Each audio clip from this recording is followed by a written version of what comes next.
All right, fast podcast today. No bullshitting. I'm Willer. We're here with Bradley, Joe, Tyler. Go. Yeah. Willer, you sound like you have been eating too many gumballs and you have 5 gumballs still stuck in your mouth. I'm just that's how I sound when I speak fast, I guess. This our lightning round podcast. Lightning round podcast. I was trying to lightning round it, and then Tyler's over here talking about gumballs or some shit. So, anyways, I'll get started. Gumballs to go first, yeah. Yeah, since my mouth is full of gumballs. Okay, what have I been up to? Quickies, aka rapid fire round. I watched the movies. One of them is a movie I've already watched. So Skinnamarink, I rewatched it this time. Yeah, I appreciate it more, right? I feel about the same, which is the takeaway with Skinnamarink was a movie that was simultaneously the best and the worst, because it's such a weird, unique movie, but also you're looking at like corners and weird camera angles the whole time. I can't remember who gave this description, but I think they were saying like Skinnamarink can kind of be a different movie for everybody depending on the particular environment you're watching it in. Yeah, for sure. So that's interesting. I do think it's best either. I don't think it's best in a theater setting. I think watching it the second time is the better setting, where you're home and it's dark. And you just kind of get to kind of like soak up the atmosphere a little bit. That feels right, especially with I haven't seen it, but like it's based in a home. Yes. So I feel like it would elicit more of a fear where it's like, oh, I'm in my house where it's dark at night. I can see the corner the camera's looking at in my own room. Yeah, no, I think that's the best way to do it for sure. Yeah. Yeah, I still recommend this movie to no one, but it landed on the wheel, and I like this movie, but also like maybe I don't. Who knows? It's like on a per minute basis. It changes in the movie. Minutes 37 through 42 are pretty weak. Yeah, for sure. But then minutes 51 through 57, pretty strong. Oh, and corner angle 84, amazing. That one is a game changer. Actually, there are some angles that are slightly game changers. That is that is all we have to talk about, really. I've also watched Dark Crystal. This is the Jim Henson Yeah. Was this in the 80s or 90s? I want to say this is a late 80s movie, if I'm not mistaken. Late 80s. All right, well, we'll find out. I think it was the 80s. Yes. It is a puppet movie. It's a Muppet movie. Yeah. Without Muppets. Right, yeah. It's interesting. 80. Wow, okay, that's earlier than I thought. I mean, the effects, the sets, I think it's all very impressive. And the story is, like, pretty generic. Like, wow. It plays out pretty generically, but you can tell that they spent a lot of time on the lore of this world, and you can see it like through character designs and environments and stuff like that. But it ends up being kind of like a chosen one story. We have to we're the last ones of our race. We got to go to this dark crystal that these weird creatures huddle around. They all have really cool designs. We have to save the land from the tyranny of this dark crystal. Very Final Fantasy, actually, when you put it that way, but a lot more fantastical even. The crystals.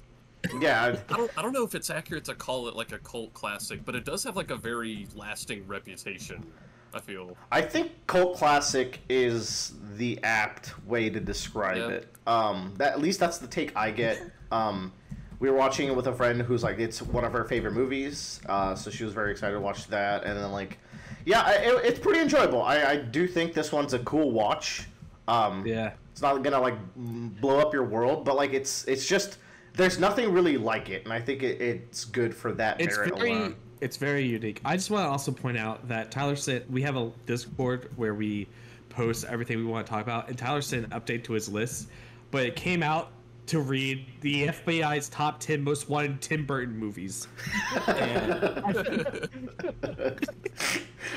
Okay, cool. I'll add the top 10 Tim Burton movies to the list. Thank you, Tyler.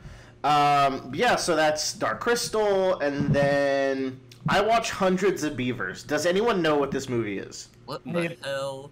I imagine it's either a C horror movie or it's a David Attenborough nature film.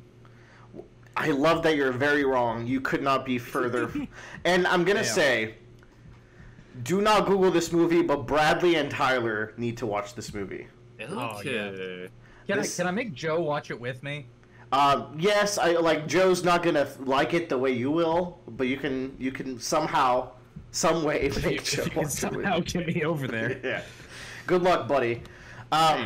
This is a comedy movie. Oh. It's all in black and white. Ooh.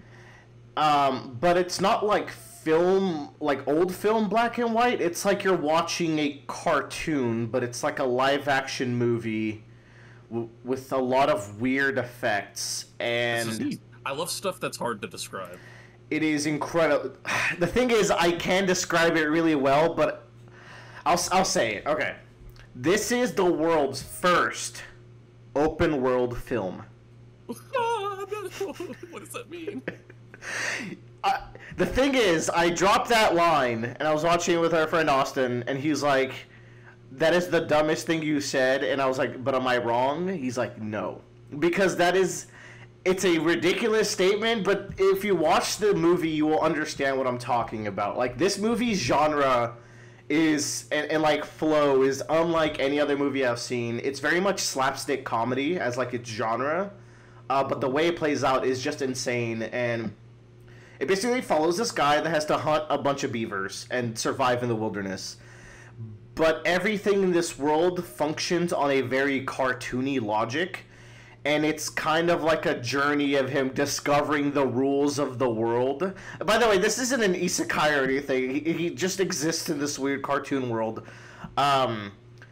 And over time, he just understands, and you as the viewer starts to understand, like, also the rules of this slapstick comedy, and everything, like, starts making sense, like, logistically, yeah, sure, that's how that works, even though it's the most bonkers shit you've ever seen, and it's very funny. Very much recommended. It's, like, very indie, but it's a really good time, and I think I'm all of you... excited for this. It sounds pretty cool, and I'm starting vacation this week, so I'll have time to watch it. Can I get Joe to watch it with me? Like some demented torture. It's yeah, Joe, this isn't for you, but I think like Bradley should get like stoned and watch this, TBH, and Joe or Tyler should just watch it, period, because it's stupid humor that he would like, I think. So that's like my recommendation. What are you trying to say, Willer? I'm saying that you're a quirky little guy. You're a quirked up little fella. He's just mistaking your obvious Douglas Adams agenda, which is highly, highly sought after, as someone being low-born. Mm-hmm. I don't know what that means. What Y'all, exactly? The word agenda for me has been tainted after joining the One Piece fandom. Agenda is a word that only shonen readers use and has lost all meaning now. So you have to maintain the agenda. That's all I know. I hate it here. Okay, Twin Peaks. I watched season 1 of Twin Peaks in order to watch a podcast that was talking about Twin Peaks, because that's how life goes sometimes. Yeah. This is a really good show. Yeah. I came in expecting complete nonsense, like just, I had a good comparison, it escapes me now, but like, I felt like it would be kind of Riverdale-y, where like, Yeah. where like it's stupid and the writers know it's stupid and it's tongue-in-cheek and no one's taking anything seriously because we're all just being wacky over here. It is not that at all. It is the mystery of Laura Palmer's death, and in the small town of Twin Peaks, and federal agent, oh my god, what's his first name? What is his Cooper. name? Brad Cooper? Brad. Bradley Cooper. Bradley Cooper, I think. Brad Cooper, all right. Yeah. You keep going. But he shows up in town and he's investigating it because it's a pretty interesting case, and he's a very interesting detective. Yeah, he's a quirky little fella. He's a quirky little fella, I'll say as well. He's very funny. He's very endearing, but also he's got like supernatural hunches and instincts. Dale, that's what it is. He's got like supernatural instincts, and like he does a thing where like he takes them out to the woods and he's like, hey, I'm gonna throw a rock at some bottles, and like we're gonna say a name of each suspect, and if the rock hits the bottles, it means that we're onto something. And you're like, okay. And then he has dreams that are the most surreal things that you've ever seen, but they one-to-one line up with clues that he finds out as he investigates. So there is something supernatural with this guy. Yeah, but also it could just be like the way his brain works, right? It's so ambiguous. It's a really nice ambiguity. Yeah, because you're like. And overall, like, he's just such a lovable guy. Like, all that bullshit aside, I am in love with this character. I think he's so charming, and I love it whenever he's on the screen at any given time. Which leads me to, like, another strength of the show is, like, the whole cast is all really fun to watch. Ultimately, this is a murder mystery, and from what I understand, they never intended to reveal who did the murder, but there is an answer. But I think eventually they do reveal it. As the seasons went on. I think there's 3 seasons and like maybe 1 movie, but I hear that movie's actually insane, so I might skip it. So it's the mystery of her death, right? But really, it's more about like her death leads you into this town that lets you explore the dynamics of all these characters. And boy, are there so many dynamics. Everyone's cheating on everyone. It's insane. There's like relationships where it's like, wait, you know him, and like you're closely connected to them, and it's really addicting to like unpiece all that together. And as you go through the murder mystery, which is making progress as far as I am, so like nothing to complain about there. And lastly, the big thing about the show is the vibe. It is an atmospheric show. The music, the acting, the quirkiness really creates a unique vibe where like, I just like watching this thing, man. It's a good time. Season 2 is a lot longer, and I heard David Lynch leaves partway and then comes back. So I think it's going to be really messy. So we're going to see how that goes. Joe, Season 3 as well. Was David Lynch in all of Season 3, or did he also, like... I believe so. Season 3, I heard, came out in 2017, which is 25 years later. So that's pretty nutty. Gonna be a mess, but yeah, I'm keen to keep watching this. I think it's actually pretty fun, and way better than I expected. David Lynch and Mark Frost, who I guess is his partner, wrote all the episodes, and Lynch directed all of them. Cool. Yeah, looking forward to that. Then I hear he gets more unhinged over time, so I am worried that it kind of like starts getting too crazy and like loses the balance it has right now. It has I think David Lynch has gone. I don't. There has to be a more. There's got to be a better term for this, but I want to call it the Tim Burton effect, where when Tim Burton was reined in but still did his shit, he made some really good stuff. But then they're like, "You're Tim Burton. Here's $1 million." He just did some things that. Yeah, no, I have a more apt one that I know for sure is accurate. It's called the Kojima effect. Oh yeah. Well, Death Stranding is still fun. It's still a video game. Yes. Okay, but I don't like. Does David Lynch get so far beyond where like he can't even? Dude. So David Lynch. Joe, so hold on. Have you seen Twin Peaks? Who here has? Tyler? I watched Twin Peaks like year 1 or 2 of college, like years ago. I can only remember like the vibes of things. Yeah, I mean, I think that's the takeaway of the show. Yeah. Now, Willer, as a counterpoint, if you like Twin Peaks, you should really play Alan Wake 2. I know, Joe. Gonna play Alan Wake 2. It's gonna be great. We're all gonna love it. I'll know what the Viking song's all about that they always sing. I'll get there one day. Yeah, that goes places. Oh shit! I forgot one topic. It's still my quickie, so I guess we'll just go. I've been playing Metaphor, and I am 30 hours into this thing. Metaphor Refantazio is the newest game by Atlas, made by the Persona team, and it is a masterpiece. It is mind-blowingly good. They just know how to make games. They really do, and it feels like all the Persona games have actually built up to this one, and even the Shin Megami Tensei games, because it's using the Shin Megami Tensei combat system, which is a lot better than the Persona combat system, but it also has like a front row, back row vibe, and then on top of that, it has classes, and the classes are really well defined, and then like you inherit any skill from the class as long as you have enough Magla to spend to unlock that skill, and then you can use that skill on any one of that character's classes. So you can just mix and match the fuck out of like what your loadout is, and it is so addicting. The gameplay loop in this is crack, guys. Like, it's incredibly addicting, and it's just so fun to sit there, plan out like what you're gonna do for like the next big dungeon. I did one recently that was really fun. Basically, you have to get these keys from these guards, and you need to do it very quickly, and you know for a fact that all of those battles you're going to have to beat in 3 turns, or they're gonna call back up and your cover is going to be blown. You're basically infiltrating something as opposed to crawling a dungeon, which is what you generally do. So what you do is you can go around town and ask the informant for like, okay, what do you know about the 4 people holding the keys that we're going to have to like attack?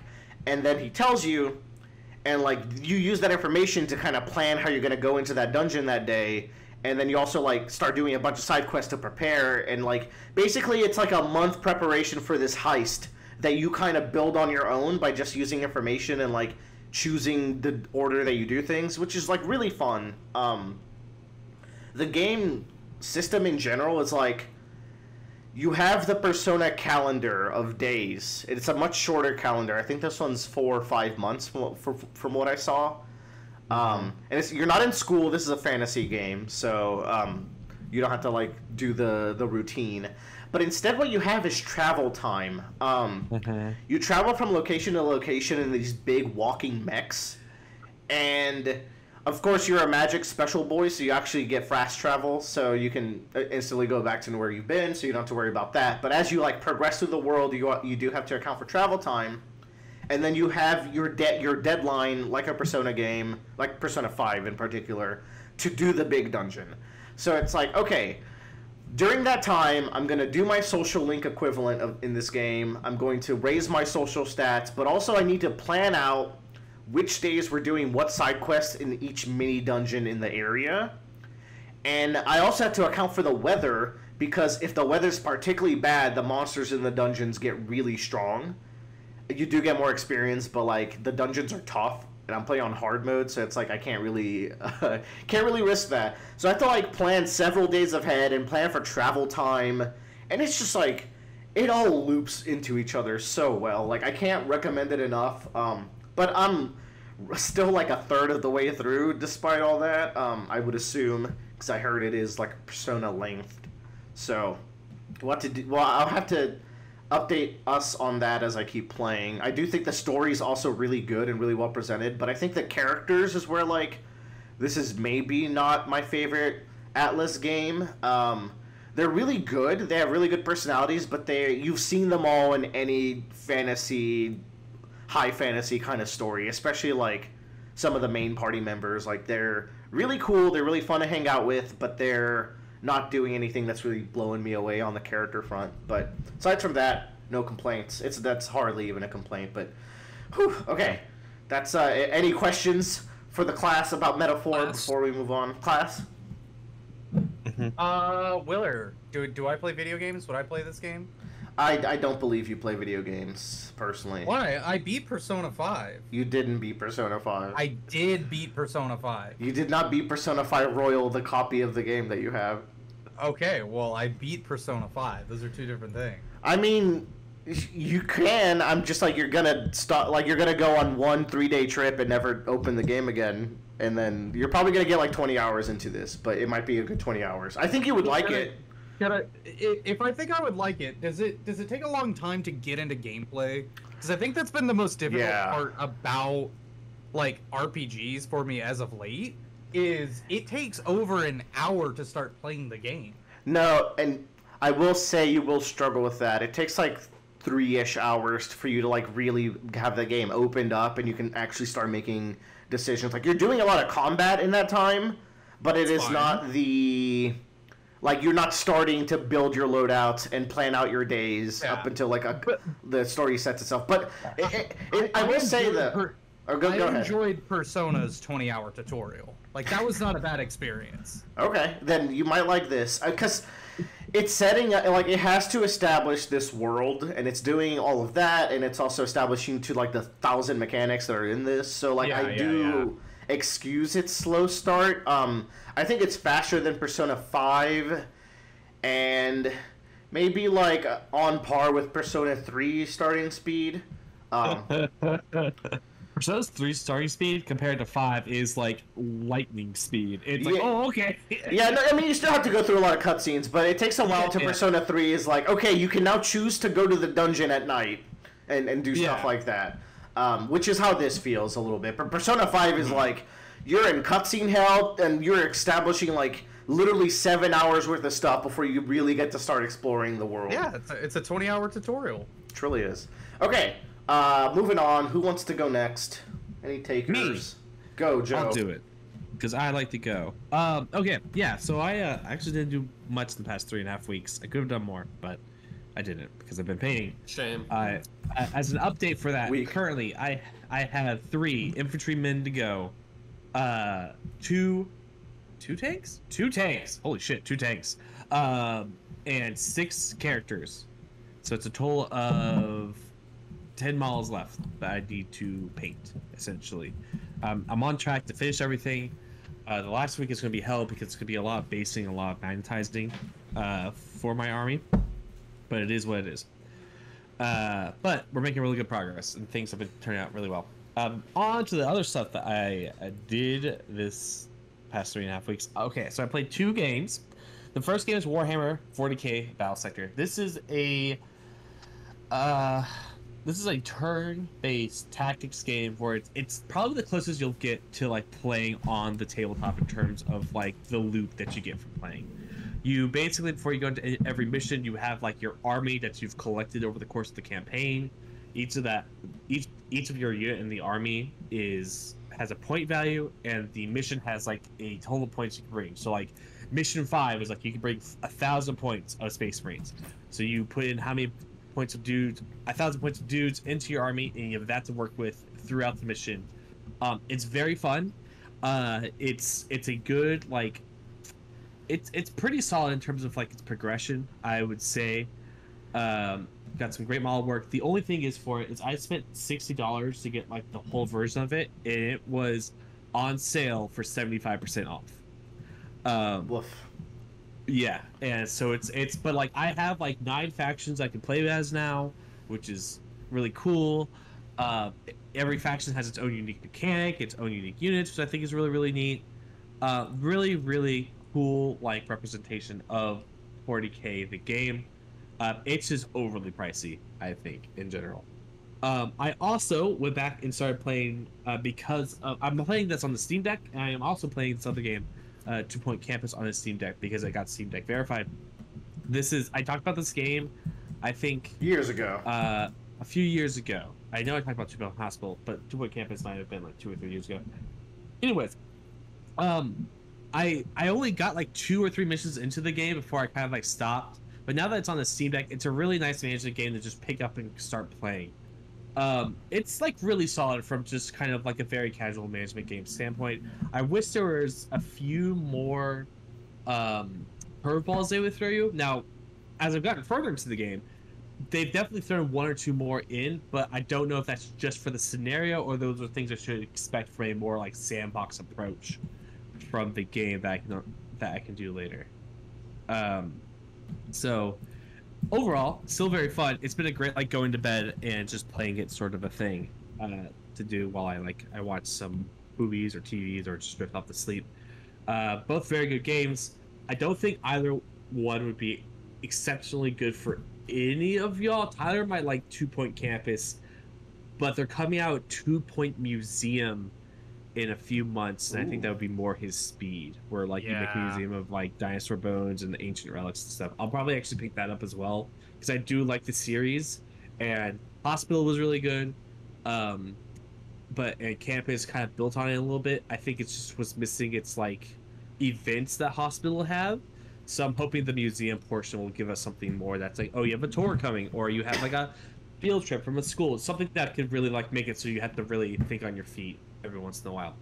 But anyways, I also listened to a book called The Likeness by Tana French. Which I've talked about before. Williams talked about before. I went on record last podcast to say Tana French is my new favorite like author for books. Yeah, so this book was a real roller coaster for me, I would say, of like up and down, up until the very end, where I really liked the finale of this book. I think it's a really, really solid like parlor scene. It's a really good setup. I think our main person has a really good plan that they keep to themselves and has to like move a bunch of pieces around to execute it. It has to like she does some behind the back bullshit. But I really, really liked it. And I really like how it all turned out in general. It kind of ended up just kind of being 3 stars for my Goodreads for me. I think that's what I rated it. This is my least favorite Tana French book, but it's got like some really strong segments and like character work. I think part of it is like there's just some things that Cassie does that are just, I think things that Cassie does too early to like make sense. That is not good for a detective. Do you remember any? Do you remember any in particular? Because I feel like the diary. So she finds the diary of the person that they are investigating. And she keeps it, right? Right. And yeah. I from the first standpoint, I totally get it. Like from a woman or personal perspective, this is her personal things. I don't want this is probably has more personal stuff in it. I don't want that to just be dug out for whatever reason. But there comes a point where that diary is really relevant to like putting pieces together, and it just doesn't make sense for a detective to not expose that information. No, and like Cassie has worked undercover before, so it doesn't make sense. I don't remember her reasoning for it. But I think literally it's just like she gets too involved in the role and too connected to the role. That's the thing. Quickly. But I think that's what makes it kind of work for me, because that it's a person that has this void in her life that this particular case is feeling in a really weird niche way that is becoming a conflict of interest. So it's very much a designed character flaw, and I think it's like an interesting one to read through. And then she kisses a Moida. Yeah, I think also like I think I would have been sold more on the book and be like, "Oh, Cassie, what are you doing?" If she like had to take more time to find that diary and she learned more, and she was only able to find it because she got so much more invested into that person, right? It's also like there was no definitive answers in the way the diary was written, right? So it's like she had to investigate, because like I think she was always on edge of getting pulled out because it was a very dangerous scenario. Yeah. So I think that was like part of the reasoning too. But yeah, I'm with you. I'm with you. And so like it's like I don't know, but like that ending I really, really liked. At one point the main antagonist just turns into an anime villain. It's like, so good. It's and like the guy's smitten. Don't get it wrong, but it's also like, wow. It's so dramatic. It is like one of the most dramatic things in these books, but I really liked it. Are you curious to one day do a secret place? No, wait, faithful place. Faithful place. I don't know. Because Frankie, who. That man is a leprechaun sometimes, the way he acts, where he's just like, He's just Irish, Joe. That's rude. Yeah. But like, it's just so funny, or the shit he says and the way he acts of like, oh, did you really think about that? Like, I don't know. The reading helps as well, the leprechaun charm. The voice actress, like the woman that reads this book she was great. I think she did a phenomenal job, especially with like, she has a reoccurring cast of like 3 boys and 1 girl as like this person they're investigating, and she does a really good job like voicing those boys. Yes, give them a really strong voice, and I really like Daniel's posh accent. Yes, yeah. I think near the end though, Daniel and Wraith's voice kind of started blending together a little bit. Maybe it's been a while. But I think part of that was because in the scene he's very much like mocking Daniel for reasons. So that might also just have been her like having to balance those two. Either way, I think this is a solid book. For me, it didn't wow me. It doesn't really give me like, I wouldn't say it doesn't like hesitate me, but it doesn't give me like the motivation to read the next book in the series right now. Would you say this or In the Woods is better? Because for me, In the Woods I prefer. Oh yeah, I like In the Woods better. I think Rob has a much more interesting like mental state, and it's much more interesting to go through. I do really like how symbolically and like metaphorically, like everything that Cassie goes through, is really good. I just think that some of the pieces are a bit jagged when it comes to putting them together. I think eventually you should check out Faithful Place, because I like that book's so fucking good. That book, that one really wowed me. And it doesn't seem like it will at first, but like by the end, when everything clicked together, I was like, that was a very interesting story, and Frank is a very interesting character. I will say, Willard, I've read 2 of the books you recommend now at this point. If you don't like Faithful Place, you should not read more Tana French. Yeah. But anyways, I read that, pretty solid. I'm on a book now called Recursion, which is another mystery book. I'll talk about that very briefly. That book is wild. It's like a sci-fi. It's a sci-fi thriller mystery book. It's hard to describe. I don't want to give a, but like basically, in this version of reality, there is a new strain of Alzheimer's called false memory syndrome, where people begin having, like, they will just have at some points like false memories of like a life they did not live, and it drives them crazy because they feel like it's God, there was some anime or show that we watched that did this sort of thing. I can't remember what it was. I mean, 13 Sentinels is this. That's it. It's 13. Yeah. It's 13 Sentinels basically. But it's very good. It does a lot of things about like memories and like regarding like what's real and like, you know, how real are the things that we've experienced and like, you know, what's the future like. It's also somehow it's also Poochie's plan from part 6 as well. Oh, peak. That's yeah, great. So it's like, and I will say the sci-fi part of this is just absolute like nonsense. It's just this that doesn't make any sense. It's just like Poochie. Yeah, it's like that doesn't work. That's not how anything works. But that is what we're going for. That is our premise. So we're getting on the roller coaster and we're going. And once I kind of like threw that out and just stopped worrying about that, I've been having a really good time with it. I've really liked it. It's really action packed. It's really quick. It's only 10 hours. I've got 4 hours left. I was going to finish it before the podcast, but my mom came downstairs while I was painting and was watching football, and I just ended up talking to her and just doing that instead of while I painted. How dare you spend quality time with your mother? God forbid. But I've been really liking it. I'll do an update on the next podcast about it. But right. Yeah, it's been You're good. done, Joe. You're donezo. I'm done. Tyler, you want to go next? Yeah, man. Yeah, man. What have you been up to, dog? I too am like Joe. I have not done anything in 3 weeks. Unfortunately, my calendar has been jam-packed with adult shit. I'm old. You want to talk about you can talk about old adult shit. This is an Anything Goes podcast. Oh, I made sure I go to the gym in the mornings for my routines this past week, and I went on Wednesday.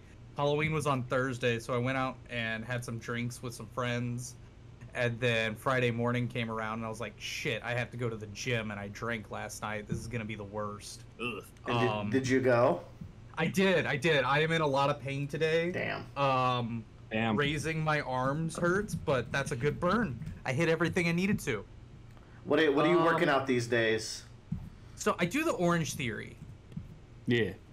I go to Orange Theory because I don't want to, like, get into the same routine workout every day. Mm-hmm. Like, it's good. I've done it before. Don't get me wrong. Like, knowing what you're going in and doing every single day was great. And honestly, courtesy of Bradley, I got really fit one year just doing that same shit every fucking day. But right now, like, I can't, I honestly, it's because I'm working out so little and so inconsistently. I only go like 3 to 4 times a week. And I make sure for my 2 Orange Theories I go a week. Like, I burn like 12 to 1,300 calories every time I go. Fuck. Yeah. It's like usually like a 3-mile run to start the exercise, and then you do circuit weights after, and the circuit weights are like a cool down. Fuck that. No, it's great, man. Like, it's fuck that, as in I would be dead. It is. It's a lot. But I like it. I mean, how long is that work? Is that like an hour workout? That's in an hour, yeah. Yeah, that's pretty intense. Yeah. It's the biggest downside, and the reason why I have to do it this way is if I don't go first thing in the morning, I don't exercise. Like, it's just that I'm too lazy. I want to play video games in the evening. I want to do other stuff. So if I don't do it first thing in the morning, I'm not gonna do it. I like a good post-work exercise. That's like I fucking hate it, man. Like, it helps me. It helps me like get alert and immediately do stuff instead of like sometimes post-work I'll just like laze around for an hour and like it's kind of like relax and stuff. But this like gets me my brain immediately going again. So yeah, it's great, man. They like wake up at 6:30 and then I go work out and then I have to work all day. My brain's fucking wired, and then 3 p.m. hits and I have to go bother Bradley because I don't want to sit at my desk anymore. That's the time of day my brain's going slow. Yeah. But after a long day, I come home and I've been playing fucking Maplestory again. Oh, he's 12 again. It's my comfort game, but I'm on the Legion grind right now, which is where you like are leveling up your account versus a specific character. So like you have an aggregate level that your account has where it like consolidates all of your character levels and combines them into one thing. So right now my account is level 2,583, which means between all of my characters, like I think there's like 17 of them, I have 2,583 levels. That's great. That's actually like a staggering number. Is that so they just show you that now? Yeah. That's cool.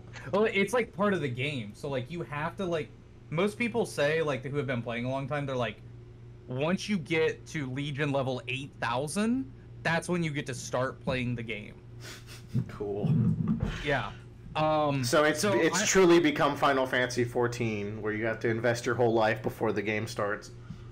I guess some people do, some people don't. I like to play very casually, so like it's the end of the year, so there's like a bunch of events going on, and like you get to do something called like character burn. So every time you level up, you get 3 levels. I think I've burned like 4 characters in the past month, which means like I got them to either 150 or 200. I think during our last podcast I did a 150 during like the 4 hours we were sitting there. And after my quickies, I'm about to start my 200 because I got another one to do, so it'll be my 5th one. But yeah, it's been a good time, been chill. Been doing that. Let's see. Oh, dude. Okay. So I've been watching also Ted Lasso. That's your comfort show and your comfort game. Are you okay, man? Yeah. Do we need to talk? Oh, no, dude, I'm doing so good right now, man. Just indulging myself in everything that makes me comfortable. You should be worried if Tyler's watching these 2 shows, or if he's doing these 2 activities. That's a stress boy. Nah, it's you know, I was stressed really, really bad before this all happened. Like a few weeks ago, before I started doing all this again. Since I've been doing it, I'm chill as a fucking cucumber, man. Just what the doctor ordered. Let's go. It is. Bradley's right. It is just what the doctor fucking ordered. The doctor said, "Brother, you need to grind Maplestory." Yep. So Brother, my prescription to you is the grind. So tell me about Mr. Lasso. Dopamine Round 2. level up is the way to go. So, I just finished season 2 earlier today. I started watching like last weekend, I guess. It's great. It's still good. Season 2 is, I think, still weird to me. I don't know about y'all. Season 2 left a weird taste in my mouth because it's like we have Ted's like progression and depression sort of thing. Mm-hmm. And then we have like the rise of Evil Nate. My God, but that was satisfying. Evil Nate rise, the fall of Evil Nate, not as satisfying. Yeah, we have the Sam Obisanya, and like honestly, we get a lot of Rebecca this season, which I enjoy a lot. This is the Rebecca like recovery season because she was kind of an antagonist in season 1, and now she's like the best in season 2. Yeah, See, that's what was crazy to me is I watched season 1, right, and I fucking loved it, and I was watching season 2 and also loving it, but I was like, this is such a different show because I thought the Rebecca as the antagonist was gonna like keep going. I thought that was gonna keep going, which. Like, now that I've seen how season 1 plays out, I'm like, if the situation stayed like that for every season of the show, it would definitely get played out. It had to progress. So it's interesting. Personally, season 2's my favorite. It's got that Christmas episode and the Jamie runs to the stadium episode. Yeah. Those are like the 2 best episodes of the show. I really like the Christmas one. The Christmas one. People didn't like that, by the way, when it came out for some reason. I was like, this. How come every time I think something is peak, it turns out people on the internet think it's shit? Because they didn't fight and play soccer, Bradley. Okay, they don't understand all they cheer. If there's no fight, it doesn't count. I was about to say, there is a lack of soccer this season, it feels like. It feels so empty, I guess I was. Okay, enjoy season 3, where, as I recall, they like play soccer like 3 times or something. Like, season 3 is definitely my least favorite, but it's got some really strong things. The existence of Jamie Tart in season 3 is just other than his hair choice. No, let him cook. So like Jamie does get some redeeming stuff in season 2, but it is genuinely very minimalized. So like Jamie comes back in one episode at the very beginning, and it's causing strife with Sam. And 3 or 4 or something like that. Yeah, it's like episode 4 or something. And then, like, still the episode is kind of about Sam and like a whole lot, because even with Jamie doing better things in that episode, it still highlights Sam at the end. Well, and Jamie has been such a background character in season 2, but he is doing a lot of stuff in the background. Exactly.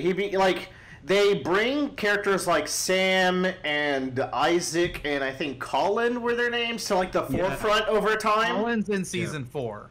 Season 3? Okay. 3. Yeah, season 3. I thought Collins was also important in 2, because I knew, like, his storyline was building for a while, as I recall, but maybe not. He was also in 1 because he's one of the bullies that bullies Sam, so it ties into that arc for Sam and, like, Jamie kind of coming back in. It's basically they're making, like, tertiary main characters over time, which I think was a smart decision. Is it fair to say, though, that as time has passed, that Keely's the worst part of the show? Like, I don't dislike Keely, but like once you look at her as a package, she does detract from the show. Her final arc in the 3rd season really brings her down, unfortunately. I think she's really good in 1 and really good in 2 because of the Roy Kent and every relationship. Yeah.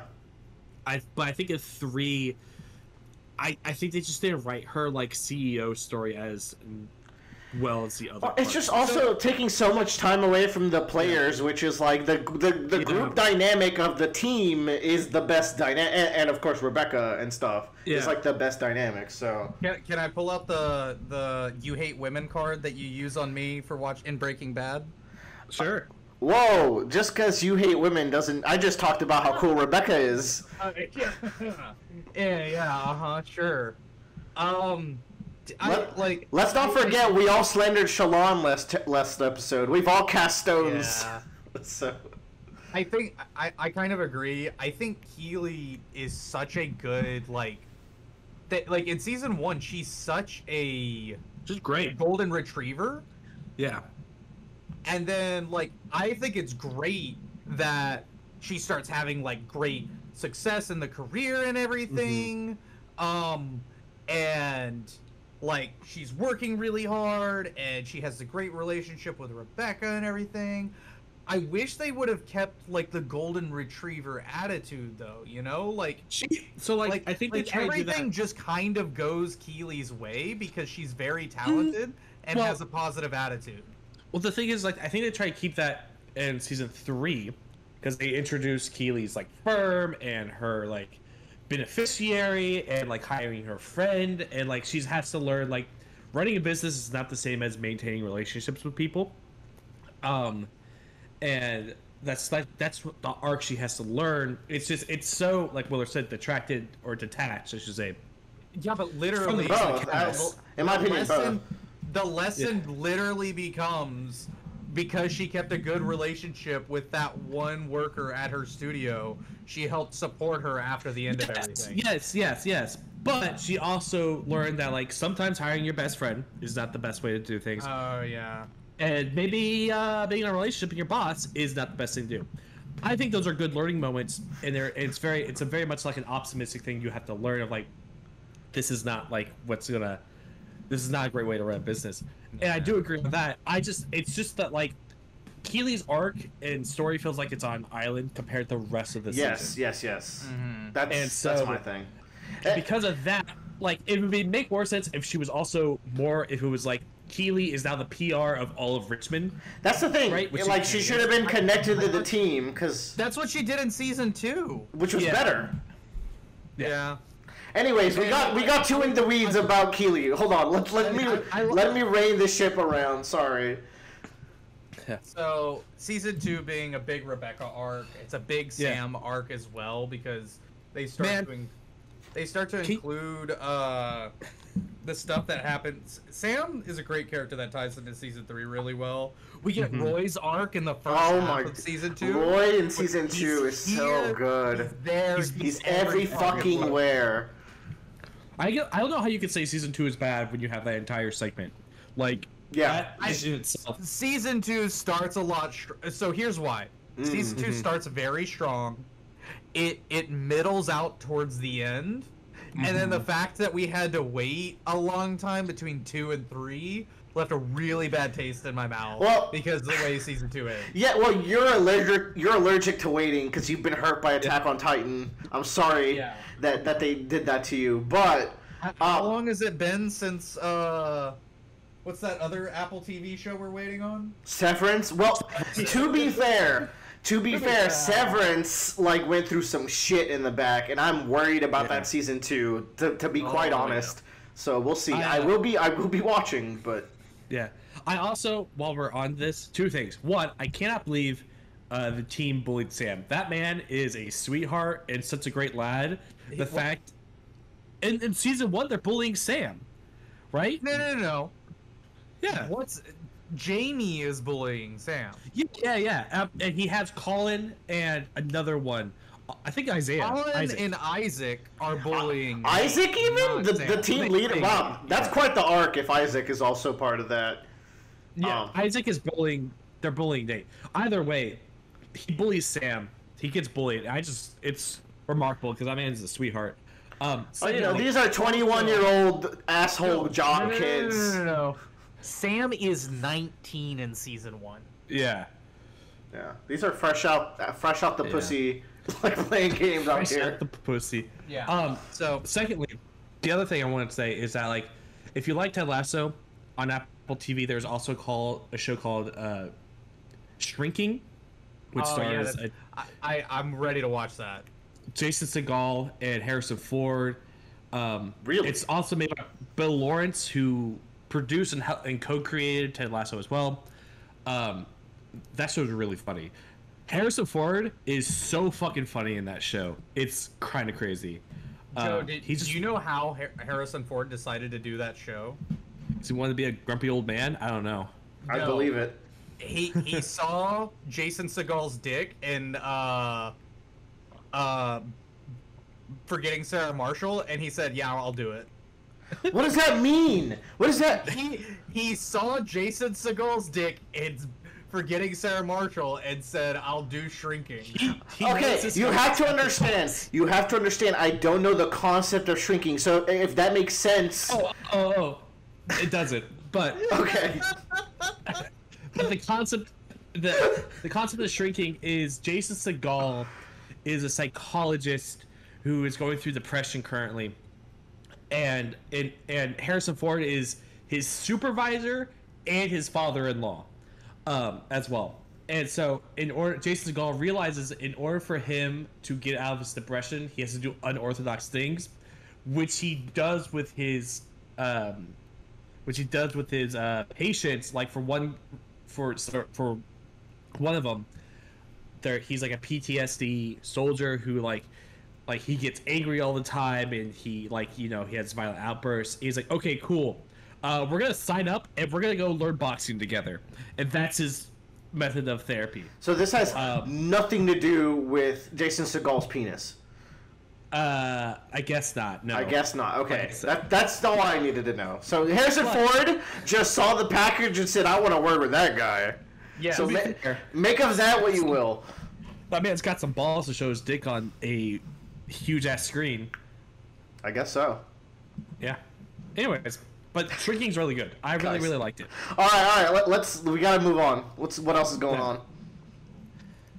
Oh, so in Tim Burton. Yeah, have y'all ever like looked at the like FBI's top 10 most wanted list? No. So I watched this I've been on like a big horror grind for Halloween, watching as many videos as I can, like about just anything spooky or interesting or weird.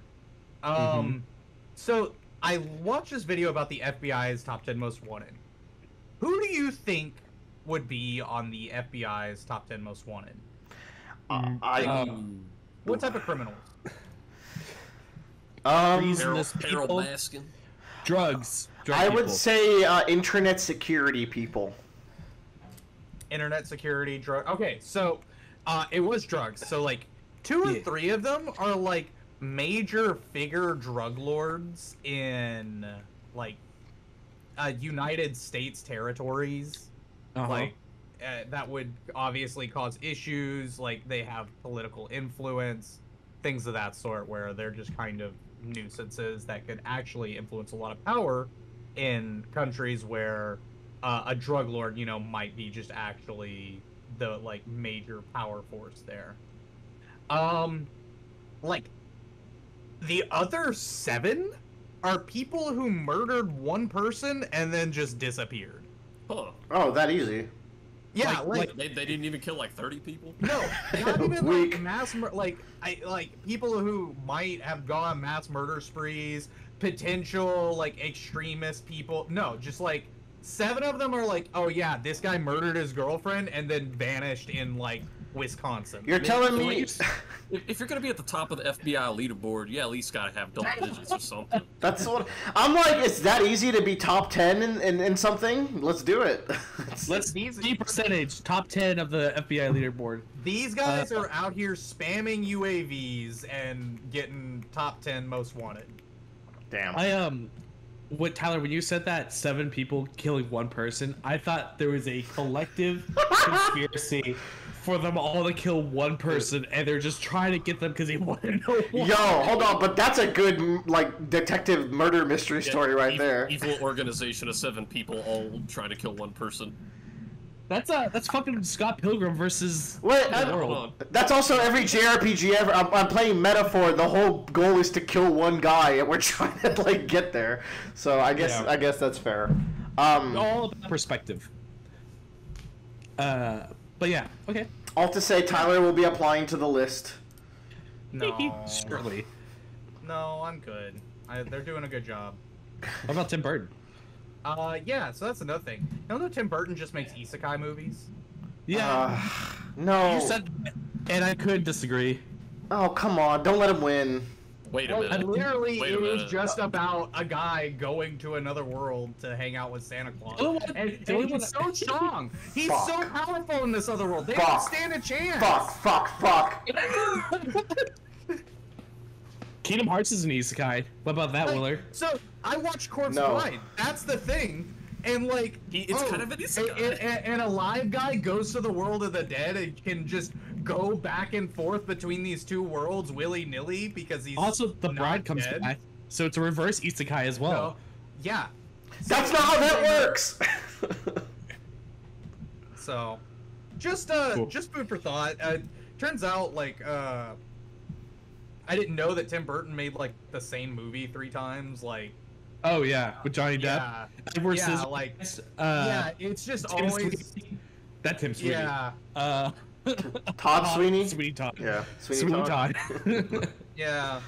And then like Corpse Bride is like, I'm watching the Corpse Bride and thinking about Nightmare on Elm Street. And I go, that looks like the same, not Nightmare on Elm Street, Nightmare Before Christmas. And I'm like, this forest set looks like the same thing in these 2 movies. Well, there's a difference between style and like making literally the same movie. But yeah. No, but like the trees look like the same set in the middle of the woods. I was like, as someone who uses like stop motion, it would make absolute sense for like him to move on to that, you know? 100%. His studio is just like, we're gonna reuse these fucking trees for the rest of their deteriorating lives. Yeah. The wild thing is I did not know Nightmare Before Christmas was from 1993. Yep. Did you also know Tim Burton did not direct that film? He didn't? Yeah. Nope. He produced it. Okay, well okay. Sorry, he got to direct things after that film? Yep. He made the film and was gonna produce it, and then he went and made. All right, what movie was he making instead of Nightmare Before Christmas? Scissorhands, I guess. Good guess.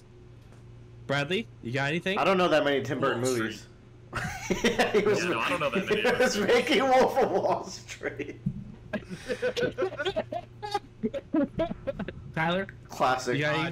No, couldn't guess it to save my life. He was making Batman. Batman 2000? No. What? No. Batman from like Batman? Yes, Jack Nicholson's Batman. Nice. He was hired to direct that, which is why he gave the movie off to, I can't remember the director's name, unfortunately, but actually a well-known director. He went and made Coraline as well. Yeah. But there's one thing I remember from a documentary I was watching about making Nightmare Before Christmas. He came on the set and basically was just like, I want my hand to go across the skyline, and if this was a real skyline, my entire hand would be cut in half because it's so jagged. And I'm like, that's so edgy. Like, literally. Yeah. What an edgelord. I know, right? Anyways, just a fun fact I thought I'd give to everyone there. That's fun. Yeah. After that fun fact, should we maybe pass things along to Bradley? We're gonna pass things on to Bradley Kuhn. Oh, I hope so, because I'm excited to talk about this. Our the new dinner time show in our household is Umbrella Academy, which Emmy's watched it like a million times. Even when she's not rewatching it, she's rewatching clips of the show. Fucking loves it. So I got through season 1, and we've done a few episodes of season 2, and I really like this show. Season 1 was, the premise is already just really interesting, so you have a lot to look forward to in the show, and the pacing of the show's great. I don't know, stuff is always happening, and the way things develop from one episode to the next, even in season 1, is I would not be able to guess what's going to happen in the next episode. I think I watched season 1 in one or two sittings because the pacing just kept me watching. Yeah. And that's what's nice is there's a lot of TV shows out there where they're genuinely really good shows, but you have to tell someone well, you gotta wait till episode 4 before it gets really good. I thought this show, even episode 1, was kind of a banger. I was very invested. Out of the characters, which I don't know, for people who don't know Umbrella Academy, one day, I think it's 42 women around the world suddenly give birth. Some billionaire goes around trying to buy as many as he can. He buys 7 of them, and he raises them in his mansion called the Umbrella Academy to be superheroes. And he was not a very good dad. But out of these 7, my favorites are 100% number 5. The rest of them have names. Number 5 is just 5, though. Oh my god, he's so cool. He's the best character. He's. Which one's number 5? Is that the time traveling one? The time traveling kid. Okay. Yeah. Yeah, no, the actor they have for him is just fantastic. Actually, all the actors here are really good. My other favorite is Klaus, number 4. He's the one who can speak to the dead. Yes. Who can speak to number 6, I believe, as I recall. Yeah. That's the thing. I don't think he's told the other siblings that he can do that. At least not in season where I'm at. As number 6, have they talked about number 6's powers yet, or no? Yes. Tentacle Boy. Okay. I couldn't remember if that was at the end of season 1. So he got 7 kids? I don't remember. Maybe this was a plot line that was already covered. I watched season 1 and 2 of this show. There was 7 kids? Yeah, because one of them died when they were really little. Okay, gotcha. I'm sure that won't come back. No, number 6 died as a adult or teenager. And, you know, they just have a... I don't know. I think all the characters have really cool plot lines here. There really aren't any of them I dislike. For example, Luther, who's number one, like, his plot line in Season 1's a little bit slower because pretty much right off the bat in Season 1, some of the other characters, 5, you get him coming back and he's being chased by secret agents. So, like, obviously, his ball gets rolling in the story a lot faster. Number 1, it's a little bit slower, but oh my god, I really like this character because he spent a few years on the moon, and their father told him, no, like, you have this really important mission on the moon. That's why I'm sending you up there. I need you to watch for threats and give me daily reports on blah, blah, blah. And then, you know, he ends up coming back to Earth, and he sees just the huge stockpile of reports and stuff he sent to his father, which still have all the wrapping on it. He's like, he never opened any of these. I think, did you just send me up there to get rid of me? And every one of the kids has like some trauma from their father they're still dealing with. Klaus was the one that really was interesting because whenever he was really little, his father's like, you need to get over your fear of ghosts and spirits to fully use your ability. So he locked him in this pitch black mausoleum with like the most horrifying, like, with corpses and the most horrifying ghosts ever. And he would just check on him once every 12 hours or something and be like, are you over your fear of ghosts yet? And he's like 9, so I'm like, obviously fucking not. But what's the ironic thing is later on in the show, he does get over his fear of ghosts, and he probably would have gotten over it way easier if his dad didn't lock him in a basement full of ghosts when he was little. Yeah, no, that probably didn't help. Yeah, I like all the character dynamics, too, between the actual siblings. Like, just beyond their storylines, I like their different relationships with one another. There's the weird one with Allison and Luther. Oh, that is so...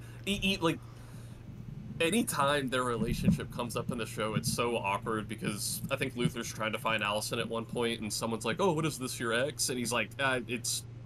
Kinda, it's weird to explain. Kinda is a wild answer, but I guess that's what it is. And then I remember number 5 and Vanya have like a pretty interesting relationship, but maybe that's like a season 2 thing. I'm trying to remember. But, no, I think it's all the different pairings I think are interesting in their own way because obviously like Diego and number 1 are number 2 very, very polarized with each other. But then for example, in the most recent episode I watched, it was Klaus and Allison got a little one-on-one time, which they hadn't gotten much of that in the show up till this point, and I was like, wow, this is just like the most heartwarming sibling interaction I've seen in this entire show up till now. I really like seasons 1 and 2, and then I heard 3 and 4 were mixed, though I had a breakfast with Bradley and Emily, and she was telling me that like most of 4 is good, so I'm keen to actually maybe watch it now that Bradley's watching it. We can talk about it later. Yeah, I am really loving 2, so I don't know. I hope I love 3 and 4 as 2 much. Is fun. I don't know if I will, but 2 has the meme also of the 2 of them going by in cars, which is just fantastic. Oh, where they pass each other? That is a classic. But yeah, big fan of Umbrella Academy. Was that your only rapid fire, quote unquote? I think so, because I got some other stuff coming up. Okay, then shit, I gotta figure out what Joe. We're gonna do you. Actually, we're not gonna do. We're doing Joe. We're doing me. We're doing me. I want to talk about Dragon Ball. Yeah, let's do it. So as keeping up with my promise from last time, I am trying to watch some more Dragon Ball and read some more Dragon Ball. Last time I watched Battle of Gods, and I talked about how much I loved it, and I was surprised at how good it was, and how I feel like it was almost underrated at its time when it came out. I was so happy when that movie came out because same. It came out, I think, our senior year of high school, and at that point, it had been so long since the last official Dragon Ball media that I just didn't think there was ever gonna be any more. So the movie came out, and then it was good, and I was like, "This is awesome." I was surprised when Willard said like people didn't like it. I'm like, people didn't like that movie. Well, the movie was just all Dragon Ball. I don't think they didn't. I don't know if they didn't like it. It just didn't get the buzz that I think it should have, because like I would have been screaming from the rooftops about how good of a return to Dragon Ball. It seemed like, yeah, it's nice to see the characters again, but to me it was like, oh, this is peak. This is like, to be fair, it spawned Super. It got that bull. But before it spawned Super, there was another movie called Resurrection of F. Who here has watched Resurrection of F? I have. I watched it when it first came out. This movie's cheeks.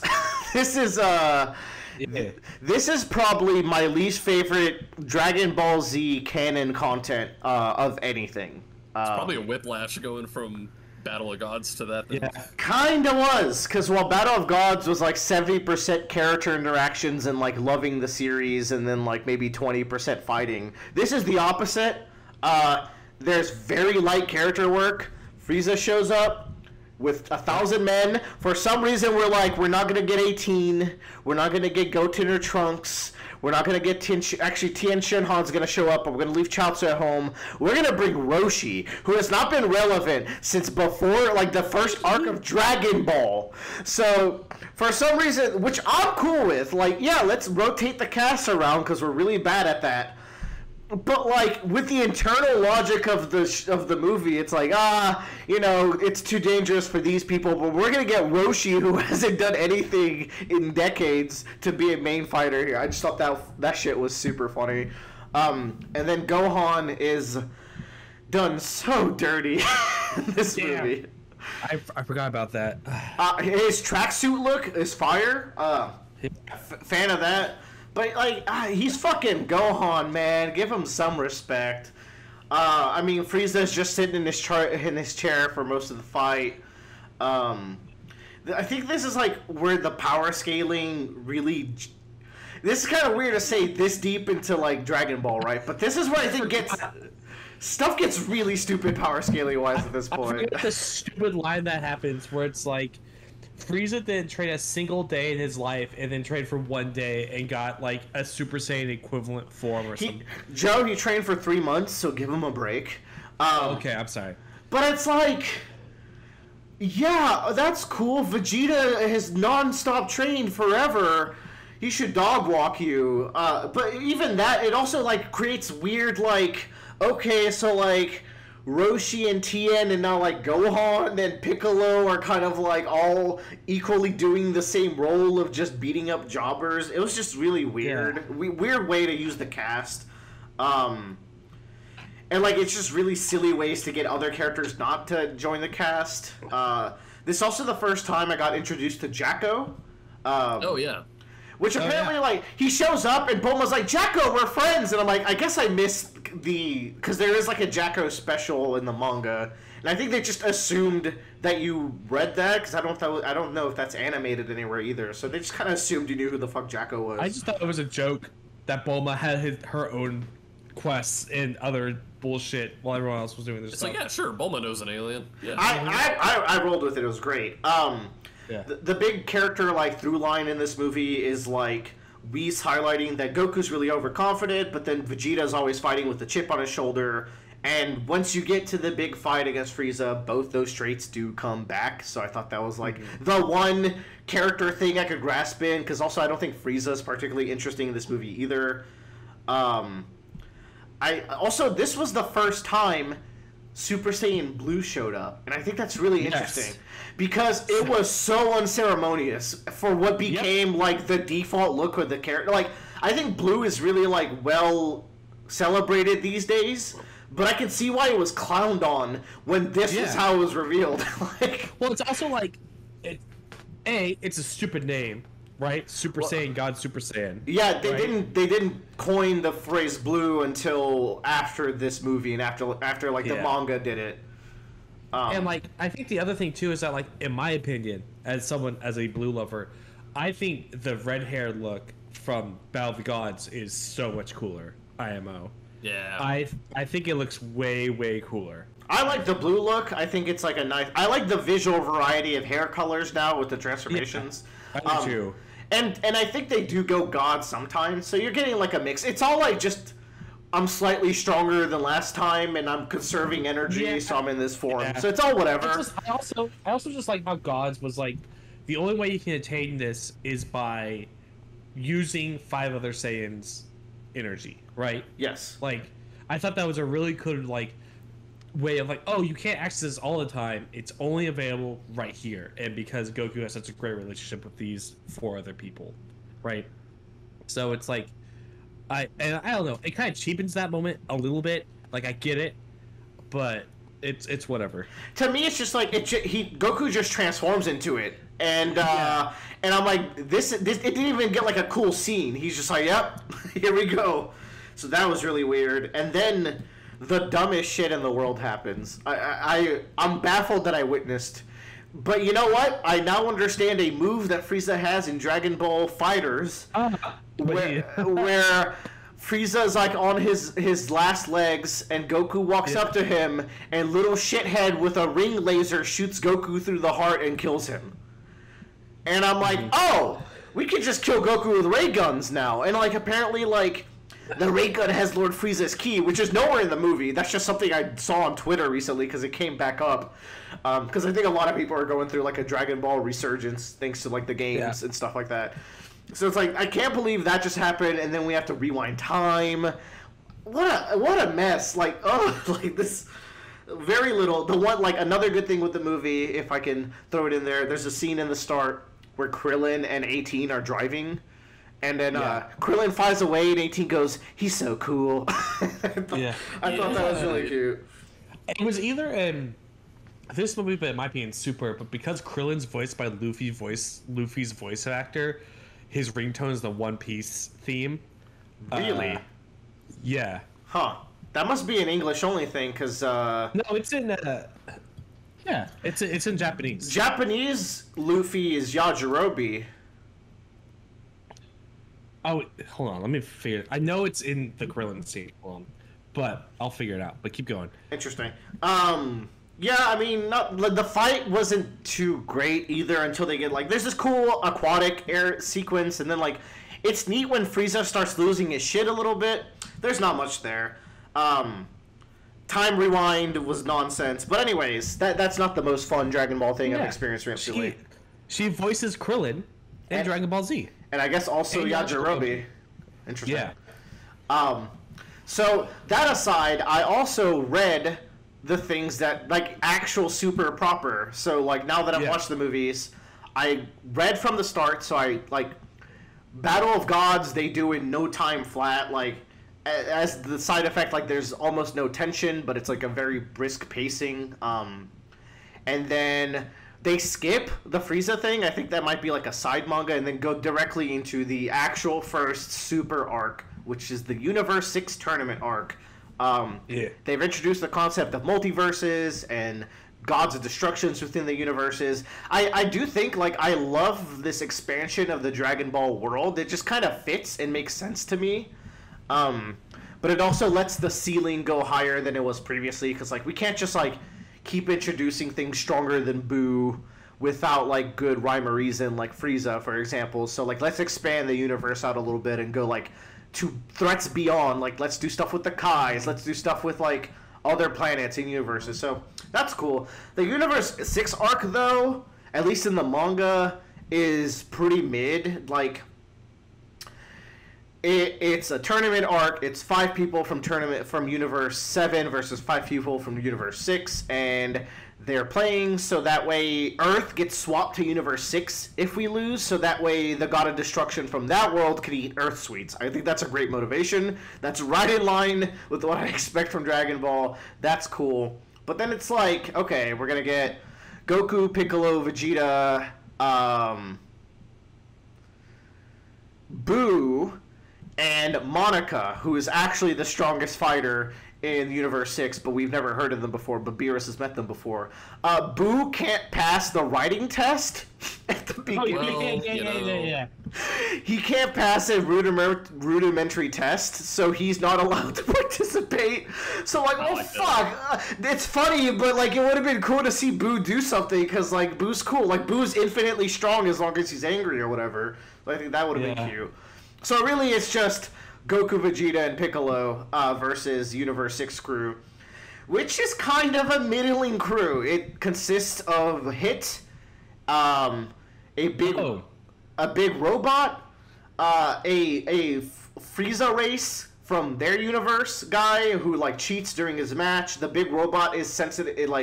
Vegeta bullies him, and the robot starts crying, and that's how Vegeta beats him because he's indestructible otherwise.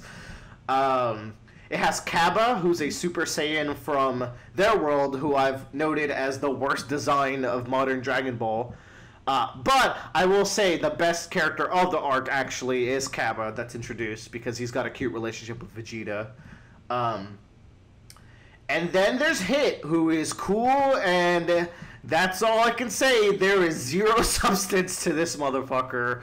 It is the driest, main antagonist of a Dragon Ball arc ever. But he's cool. What more he shows up and punches stuff. What else do you want? Anything. Give me anything, brother. The one cool thing Hit does is, Hit is fighting Goku. Hit's very strong. Goku's got the upper hand, but then Goku quits. He steps out of the ring because he's like, well, that'd be unfair. Monica didn't get to fight yet. Which I think is... So the twist is Monica can't do shit. Beerus just hired this guy, so that way Goku would have, an incentive to be like, whoa, there's someone even stronger than me and Vegeta in our universe, which is hilarious. Actually top-tier gag. So Goku, steps out, well, Monica hasn't fought yet, so Beerus is like, well, we're fucked now. And then Hit is like, you know what, I'll also step out and let Monica win. Which was cute. I thought that was, a cute way to resolve it. That's a good character moment. Yeah. But that's all he gets. Tyler, you watched the anime, so, I don't know, what's your thought on this arc? I think I said this was a read arc. Like you said, there isn't much going on here. Yeah. Did you read the Goku Black arc, or did you skip it? I've started the Goku Black arc. Reading. Okay, you can skip it. I love it so far, actually. It's really... This is, garbage tier arc. I think it's so good so far. I could talk a little bit about that. Future Trunks has come back. He managed to beat the androids. He managed to stop Boo. So they're like, how did you get through the Boo scenario? And he's like, oh, I just made sure that Babidi and Dabra weren't able to summon Boo to begin with, but at the cost we lost Supreme Kai of the planet, which means Beerus is also dead because apparently they're connected in that timeline. Yeah. We also learned the difference between universes and timelines, and it sounds like I actually think they explained it reasonably enough. World building with all that still working for me. Basically every universe can have different timelines, but they really restrain that. It's very rare for a new timeline to be split because they made time travel technology very outlawed, and they keep an eye on that. Bulma slips away and gets it done anyways in that timeline, but yeah. Willer, what if I told you, even with all that world building, so mind you, I have never finished the Goku Black arc. I've seen the ending fight, and that's it. Okay. But knowing what you just told me is new information to me. That's not in the anime? No, it might be. Oh. I don't know, because it doesn't mean jack shit in terms of the plot. So far it does. So far it's lining up. We'll see. I'm still early, but what I like is Future Trunks coming back, hanging out with Kid Trunks. They're playing Mario Kart. It's the cutest shit ever. This one actually has some character moments, unlike the previous arcs that are go go go. At least as far as the manga is concerned. So that's been cool. And I really like the character of Zamasu, who I know becomes the villain of the arc. So far I'm pretty invested. Also, the way Goku Black is revealed is really cool in the manga. It's a really sick panel. No, it's not the don't shoot, he's not black. That might come later. I'll also throw in, at work sometimes now, I'll throw on Dragon Ball Super anime, and I will liberally skip anything that the manga has covered. And I think that's the best way to go about this. You read the manga and then watch the anime with the right arrow ready to skip stuff. Any fight scene... They expanded Battle of into 13 episodes. Yep. Crazy. So they're on a boat. They're on a boat instead of wherever they were before. But I watch it to get some of the filler scenes between the characters, but then I skip the other stuff. But I think it's worth it for that. It's easy to throw it back. It's easy to throw it back, I say. Throw it back. The Dragon Ball dub has always been excellent in my opinion, so I just watched that. We grew up in early 2000s, 1990s. It's hard to like not hear Sean Schemmel as Goku or Chris Sabat as Vegeta. I mean, it's actually very easy to not hear a dying monkey screaming into your ear. Yeah. That's harsh. Come on now, she's an icon. It sounds like someone is choking like one of those tiny monkeys that wears diapers whenever Goku in sub is going Super Saiyan. All right, well that's my Dragon Ball spiel, but Tyler. Wait, before we end Dragon Ball, I also rewatched all of Dragon Ball, or most of Dragon Ball Abridged. Yeah. I still think Dragon Ball Abridged is like one of the best dubs to watch Dragon Ball in, for multiple reasons. Like, one, it's hilarious. It's so fucking funny. Yeah. Every time. But the other is that like they do a great job of respecting the source material and knowing when to like pull off the joke gas and like really dial in for like serious moments and giving characters like really tight character developments and arcs. Oh yeah, sometimes they're like, okay, there's no joke right now. We're just gonna do some actual dubbing and recutting of the scene. Yeah, like it's like you got Piccolo and like his whole like arc of like getting involved with the group. Ted Shihan has like a kind of like in the background arc of him kind of realizing like how inferior he is. It has one of the best moments in the entire like series. Fuck power levels. Go fuck yourself.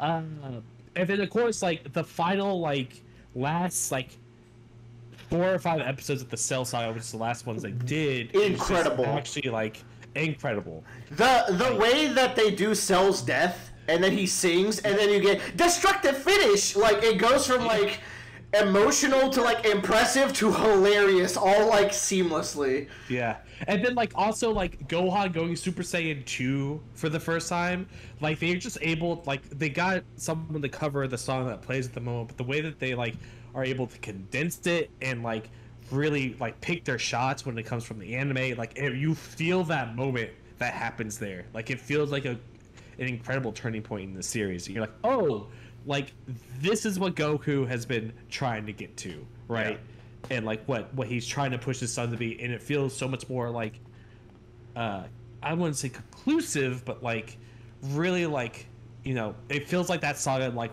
ends with a really good bow on its head. And I mean that's also the source material, but like they just package it in a really nice package, which I really appreciate for Abridged. Yeah.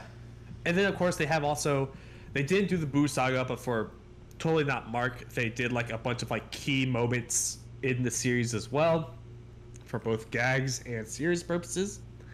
And those are also really, really fun. They close out a lot of their like long like running jokes. Like the best one is the I'm an adult joke gets closed out in the best way possible. The guy who does Vegeta gets his moment with Vegeta's sacrifice. It's just all like very, very good. I wish they did. Like, it's a bummer they didn't do the whole arc, because I think that would have been the best arc they ever did, because it's so perfect for Abridged. Yeah.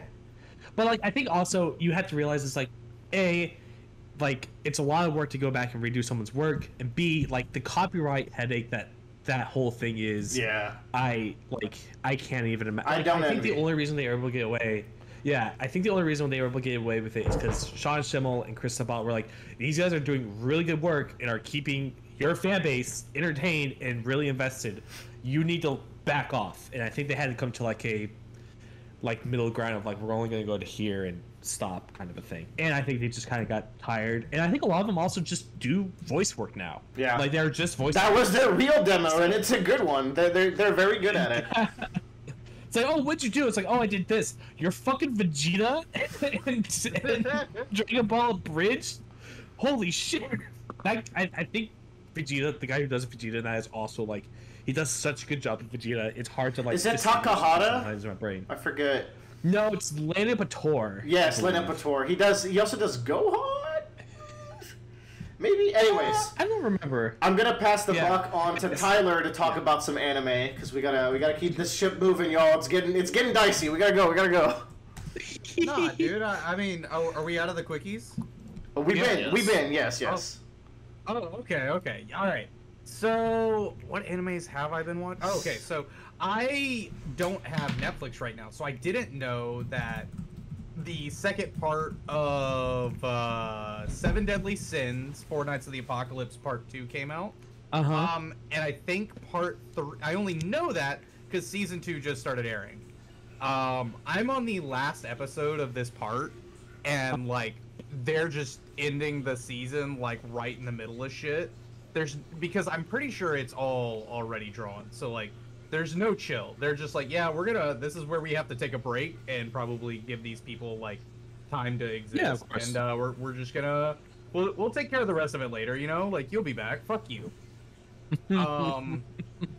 So yeah, it's been wild. So far, the animation hasn't been that bad. I don't know if I can recommend watching it to anybody, because I think the main character has now won the title for the most annoying voiced character ever. So do you watch this dubbed or subbed? I've been watching it dubbed, and okay. I watch it with headphones, so Kelly can't hear me watching this main character talk in the background. Well, okay, because I know she'll make fun of it. That's really funny. You know how, like, people cosplayers make fun of the way Deku sounds? Yes. Like, and what they sound like, and, like, the TikToks are like, oh no, I hope she'll never betray me. That is what this main character actually sounds like. Yeah, that's pretty rough. I don't remember Leonidas being that way, but okay. Who? The main character is his name. Like, no. This is a new character. So, Four Nights of the Apocalypse. Sorry. Oh, is this a sequel series or something? Yes, this takes 17 years after the other one, and this follows Arthurian legend. So, in the Four Nights of the in the original Seven Deadly Sins, we just have kind of like the following the sins as the main characters and everything, and we're setting up this world. But in the meantime, there's a side character, King Arthur. King Arthur is in a different kingdom and is also fighting demons in his kingdom. And he comes and goes, like, helps out a little bit every now and then, and is overall just kind of a support character. Like, they figure out that one of the Seven Deadly Sins, Merlin, has actually been assisting him and living in the kingdom of Camelot the whole time. Well, 17 years later, after the demon war between the angels and demons ends, King Arthur is now, like, an evil bad guy, and he's the antagonist. And he is, like, as we slowly come to realize, summoning minions of purgatory to be, like, because, like, obviously we resolved angels and demons. So, obviously. Like, what else? Yeah, so what else do we have? So, a lot of the main characters in this one are Knights of the Round Table. And they're named, I guess, after the classics. Yeah, but I think, like, the main character might not be one. I'm not sure. Let's go to Wikipedia. You keep going. Yeah. I'm gonna pull up the character list because, like, obviously we start off. Our main character is Oh yeah, he is. It's Percival. Percival. That's a classic. Yeah, Percival is. Yeah, but Percival, like, he's like this, like, sheltered kid on this island. He lives on, like, the top of this plateau with his granddad. In the first episode, this knight shows up and is like, hey, you're gonna end the world. I'm here to kill you. And then he gets thrown off of the plateau into the world below. Very JRPG opening. And now he, like, is on his adventure. He gets, like, a party of people together. And these are not the Four Nights of the Apocalypse, which I am fine. I'm very engaged in these side character stories, because they are not who the main powers are. So, like, in Seven Deadly Sins, all the sins are the main characters. You know, like, they're the main focus. There's no side crew, but the side crew is with one of our main characters. It's like Ash shows up, and he's supposed to be an Elite Four member, but Brock and Misty are still there, and they're like, yeah, we're here too. We're not Elite Four though, but you know, we have Pokemon. So I'm interested in their story. But yeah, we have, let's see, we got Percival as the main character, we got Lancelot, we got Gawain, and we got Tristan, which Tristan's an interesting character. So also a lot of the characters from Seven Deadly Sins are still here because it's only been 17 years, and some of the characters from 17 Deadly Sins are like thousands of years old, so it's like not a big deal. Yeah, so it's like whatever. I do think this is I just wanted to say, this seems like a clever follow-up to, like, okay, we're going to make characters that represent the Seven Deadly Sins, but there's a follow-up series, so, like, what else can we, like, base people off of? And I think the Knights of the Round Table is always a good, like, location to go if you need to, like, a theme of your characters. I think they were setting it up the whole time, like, with King Arthur. Yeah, like, King Arthur always had this prophecy about him in the first one, and it's like, okay, when are we getting to it? And he didn't do anything. He just kind of showed up, got bitch slapped around, and then fucked off. So we're getting to see more stuff with him now. Other than that, let's see. I think I want to read this manga more than I want to watch it, to be honest. Rare Tyler reading arc. It looks good. It is a good-looking manga. It has that, like, older 90s classic style, like Ranking of Kings does. It's very simple. It's a very simple drawn manga. And this is a very simple show, to be honest, too. Like, you don't come here for any depth. You come here for literally the main character's magic is fueled by the power of belief and hope and friendship. And then he does stuff that even he doesn't understand. And then he wins, because that's how old anime works. But this is still, like, Netflix's flagship anime, if you weren't aware of that. Yeah, which always has been interesting to me. I mean, I'm guessing Dandadan and JoJo's are now, though.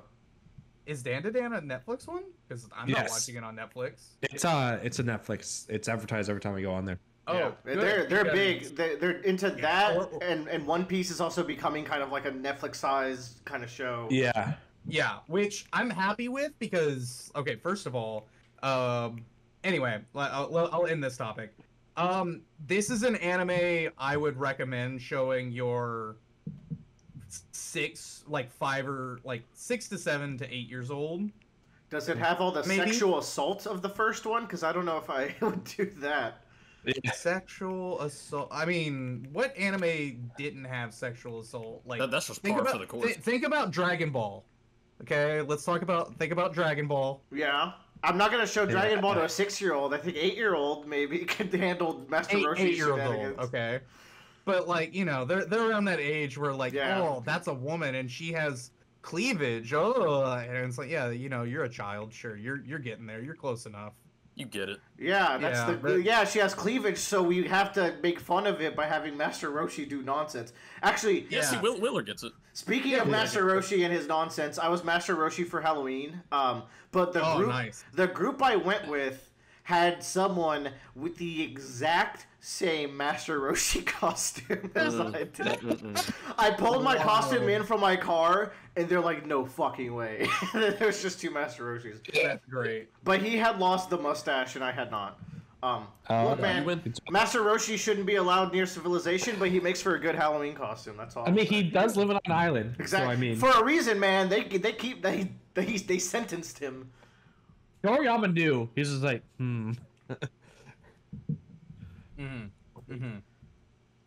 So yeah, it's still, at least it's not. This show is not suffering from 7 deadly frames, unlike Blue Lock is. Is Blue Lock animation bad now? Yeah, it is one of the. They are talking about it's one of the worst things people have seen. No, dude, season 1 looked good. Yep, but it's getting the 7 deadly frames treatment. That 7 deadly frames is crazy. That's so. They got. I learned that's what it's called. I love motion tweens. Nice motion tween, asshole. Okay, Bradley. Oh no, people are making PowerPoint slides, and they're like, even in PowerPoint, I can make better animation than Blue Lock.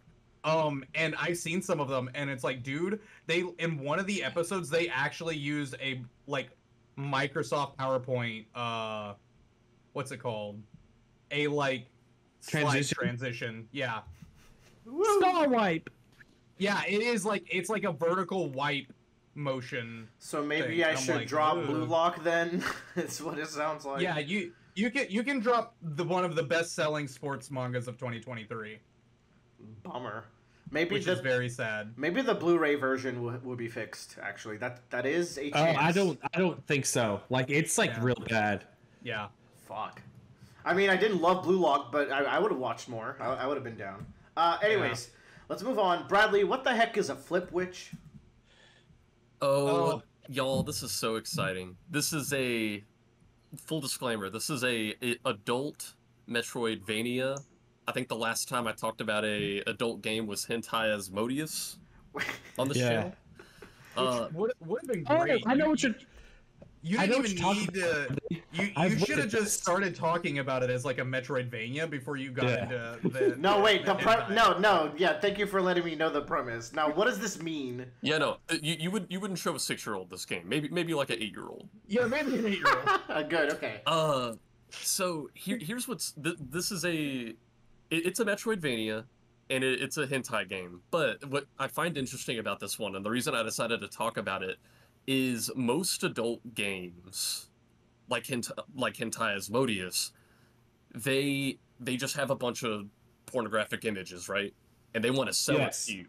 But they're like, if we're going to sell this on Steam, we technically have to also have a game in here. So they might slap in some crappy little puzzle game or something like that. So most of these adult games on Steam are just like, they're usually cheap, the gameplay's minimal, and then you see some boobs. This is kind of the opposite, where it feels like they made a genuinely good Metroidvania, plays well, good puzzles, fun world, and then as an afterthought, they put in the sex stuff.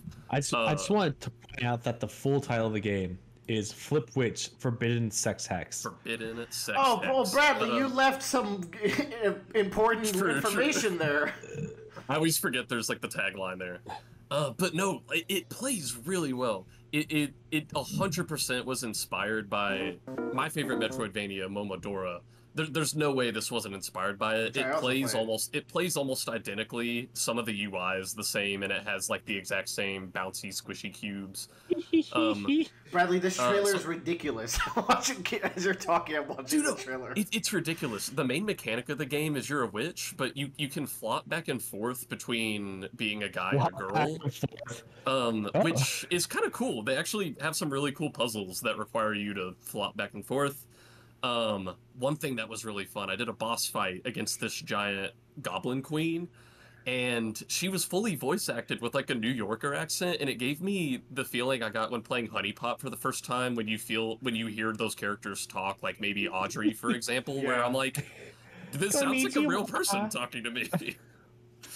God, Honey Pot voice acting is so good, actually. So anyway, kill a boss, get to fuck them, complete a quest for a girl, get to fuck her, you get killed by... This is interesting. When you get killed by enemies, you get a different scene of them fucking you depending on what killed you. So if you get killed by goblins, you know, they're getting you. You're just saying this so straightforwardly, like it's the most common thing in the world. Oh, but it's so good. Common. Me and Amy were playing this, and we I think I was about to ask if you were playing this with the wife. Of course, his wife is hornier than he is. Dude, if anything, this was made more for her than for me.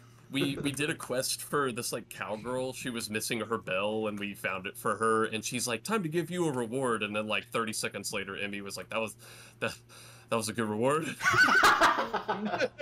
Now, when you say cowgirl, he means a woman who is a cow. Yes. Okay. Yeah, like a cow woman. Yeah. Okay. But in any case, sex aside, I was impressed with this game. It has a very fun open world. Doesn't feel right to say in a Metroidvania, but I don't know. Like, you have a lot of routes you can go at first. It doesn't feel very linear, which I like. And the combat is just genuinely fun. So what's the combat like? It's very, very similar to that Momodora game. Yeah, which I played Momodora with you. We played it together. Like, yeah, and your options are pretty simple. Like, you have your melee and your ranged attack and maybe some items. So the combat's going to kind of be dependent on whether the enemies and bosses have good patterns, which so far they kind of do. So if it's a simple combat, I do love the art style. The art style is really good. Crazy sex scenes aside, I just love the look of the pixel art of the game is so good. So Bradley, what are you doing? What are you doing to me? I'm gonna buy this. Look, man, if you like ass, you're gonna have to learn for Game of the Year. Now, Bradley, what? Yeah, we get. I guess this is gonna be there. Bradley games are on a premium, so we gotta put it in. Look, I don't know. If you like seeing some ass, try the game out. I got it on sale, and even then, I don't think it's that expensive. It's like a $20 game. Now, also, Bradley, there is a safe for work mode. Why would you play that, though? You know, some people, like, maybe Willer is not into things that 8-year-olds would be into, maybe. Whoa. What? That is such a loaded sentence.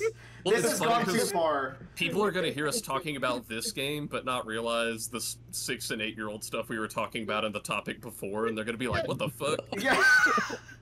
Which was already out of pocket to begin with, so we're like way out of pocket. Wait, Bradley, but there's a Pixel Madness. There's a Pixel Madness bundle that comes with Scarlet Maiden. I also bought that game. I haven't opened it yet. I wanted to beat this one first. I see a woman with 3 boobs in Scarlet Maiden. The more, the merrier. Interesting. It's been a while since we've had adult game. When you were like, so you were explaining adult games and how they were like simple, and I was like, oh, he's gonna swerve this by saying this isn't a sex game. It's actually just like really violent or dark. No, it's just a sex game. It's a sex game. I thought it was gonna be an adult game in the form of Fear and Hunger, which you should play, Bradley. That is a Bradley game. No, everything I've ever heard about that one sounds good. Yeah. I've watched people play it, but I haven't played it yet. So I was talking with one of our friends, Keith, about it. So I think he's played it. Really? Oh, that surprised me. That he was telling me that I can't skip the first one. Like I need to play it. Because I was like, the second one seems like it has. It seems like they balance more of a complete game. Yeah, they balance. Yeah. It seems like the second one's more sensible and less waste of your time kind of game. Yeah, which is why I was leaning towards it. But he's like, no, you gotta experience it. You should watch a playthrough maybe of it, but I don't know. It's one of those things. Tyler doesn't watch playthrough of things. Yeah. Fair enough. He watches anime. That's it. And horror movies and horror like YouTube shows, and that's it. Before we move on. Before we move on to Agatha All Along that Joe and I watched. Yes, no. Before we do that, we're doing Black Ops next. I've called audibles. But I want to, since we're talking about switching genders, Joe, I've been watching the no. I'm so proud of you. I am too. About time. I've been watching the remake of Ramna half or Ramna 1/2, however you want to pronounce it. Yeah, that's on Netflix. Remake of that. They used to always have commercials for that show in my Pokemon VHSs. Yeah, it's same. That's funny weird. because that's funny because like Mother's Basement, I watched a Mother's Basement video as like just like filler for work. Yeah. And he mentioned the exact same thing. And I also remember it showing up. I also remember reading its volumes in the school library in junior high. Either way, I've been watching the shows. It comes out weekly on Netflix. There's a new episode out today.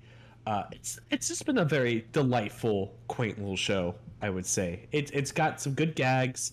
I've been watching it dubbed, and they've done a great job in the acting and just kind of the overreacting as well, and for that show, because it is a bit ridiculous. But it's really, really fun, and I really like Ramna and Akane, who is the love interest. But like the concept of Ramna 1/2, y'all, since it's an old anime, is basically this martial artist falls into this cursed pool in China, and now whenever he is in cold water, he changes gender, and whenever he has to get back, he has to be in boiling water in order to turn back. Yeah. And his dad also fell into another pool that turns him into a panda. I did not know that part. Yeah, which is really fun because like the first episode is them coming back because basically this is also set in like 1982 or something like that. That when they're coming back, Ramna is engaged, like prearranged engagement to Akane, and when they come back, Ramna's a girl and the dad's a panda, and they just show up on the doorstep of this place, and they're like, "Who the fuck are you?" Marriage like, time. Yep. Very fun show. I'm only like 5 episodes in, but it's beautiful to look at. I think it's by Mappa actually that did this anime. Who's a very good great company. Yeah. Well, we're gonna talk about them later. No. Yeah. Okay. Fair. But I've really liked it. Bradley, I think you should give it a watch. I think you and your significant other would really enjoy it. I think I love the art style of the remake. The remake looks really good. Yeah. Mm-hmm. They did a really good job of like, let's keep it in that 90s style, but like just bring up the color palette and kind of bring it into a more modern like sensibility when it comes to animation. Also, fun fight scenes, which is kind of crazy. But yeah. All right, Tyler and Bradley, you've played Black Ops 6 and other things. Boy, howdy, it's pretty fun, gotta say. This one has zombies again, right? It does. It has round-based zombies, and it's glorious. It is pretty fun. This big gimmick for this one is you can sprint in any direction. Yes, and I love it.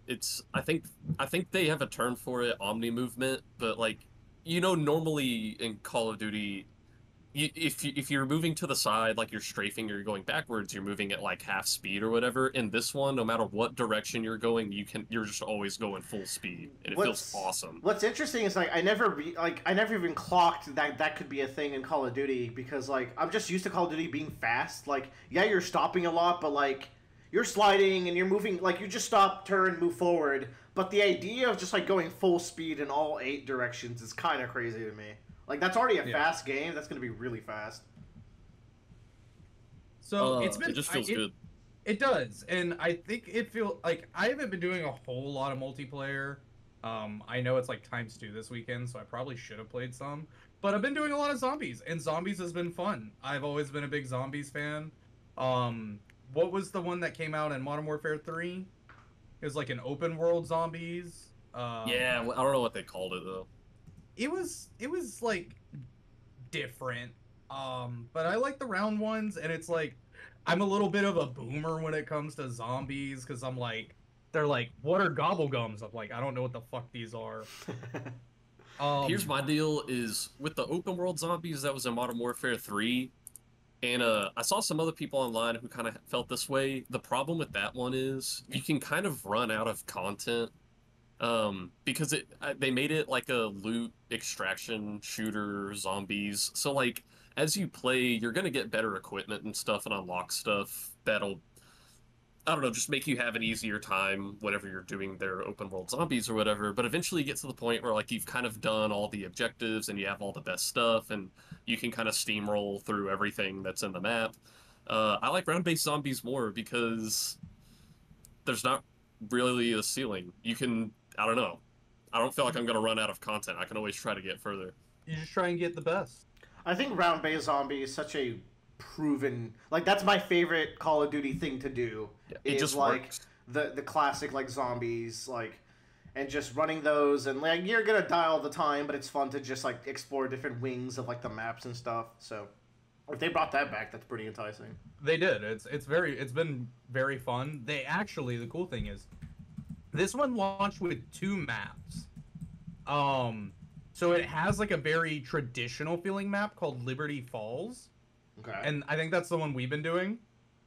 And it feels, like reminiscent of like the movie theater one from like Black Ops 1 or 2. Like kind of straightforward, big circles and everything. But then they released another map called Terminus, which is very reminiscent of some of those like late DLC maps that were like super convoluted with a lot of steps and a lot of machines and everything. I kind of that was a little too much for me. I kind of remember really liking like the DLC maps of like say Black Ops 2, I think, or Black Ops 1, one of them. Like some of those DLC maps are like so many steps, and like you really have to stop and learn how the different like locations and traps you can set up and all that. Really like that kind of stuff. They released 2 maps, one for each set of people who like each one. Yeah. And both are pretty fun. And I think this one suffers from like the same thing that like all Black Ops have for me, is like all the weapons feel like the same thing. So like the gunplay. I can see the names are different on these weapons, but whenever I shoot them, they all shoot and feel the same. And I can't tell the difference between any of them. Like within like SMGs feel different from the assault rifles for me, which feel different. Like the categories feel different, but within the categories they don't feel that. That's well, gunplay for Tyler is like a character's moveset in a fighting game for me. Like it's something that he's just intuitively like picked up over the years. Where like I will play it and be like, I guess I see what he's saying, but he would really be able to tell. I feel right. Yeah, and I mean, like Bradley hit the nail on the head. It is like the categories obviously feel different, but but between the 2 bolt action rifles, it's kind of like, which one do you think looks cooler and maybe sounds a little bit? I don't know. Like obviously, there's a difference between an AK and an M4. But is there a difference between an M4 knockoff and like a KSB, which is like a same thing? It's like an AR-15. There's not really. The submachine. There are some guns. Like I think there is like 1 or 2 guns in each category that you're like, this one feels really good to shoot. Like I think the AK-47 feels really good to shoot. Yeah. I think there's like 2 submachine guns that really stand out. But like the MP5 feels just like an MP5 from any other MP5. You know, it's been around. Well, I need the MP5 to feel like the MP5. Yeah, you do need the MP. Yeah. To be fair, you know, but like it's so is the real quick like just because we do have to like move on. Is the so you haven't played too much of the multiplayer, right? I've done a good bit. I'm almost through First Prestige. Oh, okay, no, okay. And I've done a little bit of multiplayer. Yeah. Because I like the Black Ops multiplayers a lot because my favorite Call of Duty experiences are Black Ops 1 and 2. I've always been like more of a fan of that series than the Modern Warfare series. But what's crazy to me is I didn't know that there was a Black Ops 4 and 5. Am I stupid? No, you're not, because I didn't either. They announced this game, and I was like, when the fuck did what 6? Okay, alright. I was like, how out of the loop am I? Oh. You're that meme where that guy ages really quick, the Benjamin Button guy? Yeah, that's not Benjamin Button, that's Saving Private Ryan. Benjamin Button is the opposite! You fool! Anyways, one of them, Tyler would probably know this, but one of the Black Ops, I think it was 4, had no campaign, was just multiplayer. What was it called? It was Black Ops 4 or something like that. Oh no, I remember. There was a Black Ops 4. I think 5 is the one that I don't know anything about. Black Ops 5 was called Cold War. That's Cold War. Yeah. Okay. Yeah. Oh, there's a lot, man. You're not crazy. I am not crazy. Chuck McGill moment. That aside, anything else on Black Ops 6 y'all want to touch on? I will say the multiplayer is very fun, and I like the maps, but I think my only main gripe is the spawns can be a little boo-boo on some of these maps. Like, there was one where legitimately me and one of my teammates were spawning in the same place over and over, and the exact same guy was killing us from the same hallway, and I was like, all right. I think legally I can't talk about the spawns, but I'm glad Bradley can. I'll speak on the spawns. My experience with every Call of Duty is that for the first month, the spawns are always fucked. That's my experience, and they get better over time. But I've remembered really like rough launches with spawns in particular. It's not enough to ruin my enjoyment though. Like I'm still having a blast. I'm considering this one has zombie, and I haven't played any Call of Duty recently, so I've been considering this one, but we'll see how it goes. I hear it's really good. I hear the campaign is also really, really good. That's the thing. Well. I used to be like Call of Duty 4, Modern Warfare, the first of the 3. Call of Duty 4 Modern Warfare. That campaign sticks with me forever. But also Black Ops 1 and 2 had really good campaigns, so like they can cook for those. Mm-hmm. I liked World at War, but that's just me. That is just you. Enjoy your. No, I love World at War. Enjoy your bouncing Betties and your kill streak dogs. I mean, I played the shit out of that game. So who hey, there's dogs in this one. Yo, the dogs are back. I think I saw a dog in this one. Maybe I haven't yet. Maybe you made it up. Okay. They're little spider things. They're not dogs. They're little spider things. I'm not even gonna ask, bro, because that's just gonna be Tyler and Joe. Tell me about Agatha All Along. Tyler, where do you want to start on this? Down we go. Road, down the witches road. I really, really like Agatha All Along. Like, it feels incredibly fresh. Catherine Hahn does a... Catherine Hahn plays this character like she's been playing this character her entire life. She's the Doctor Who of Agatha. It's been her all along. True. Okay. It's always been Kristen Hahn. That's true. But like it's no joke, like this was like the first Marvel like thing in a while. I was like, oh, I feel like really jazzed from this show. I am so happy to hear that, because like when this was announced, I kept quiet because I'm like not that into the MCU right now. But everyone's like, who the fuck asked for an Agatha show? And I'm just in the corner being like, I'm down for an Agatha show because it sounds different. It sounds weird. God, this is not a Marvel TV show. Yeah, like they don't do any like. Okay, this is a direct sequel to WandaVision and Doctor Strange 2. Yep. But that is the only tie-in. There's no like big alternative mystery or anything else going on. That's my one big weakness of the show, is that if this wasn't tied, that's the biggest pro of the show. Like, if the show didn't have those ties, like it could somehow stand on its own, I think it would be better.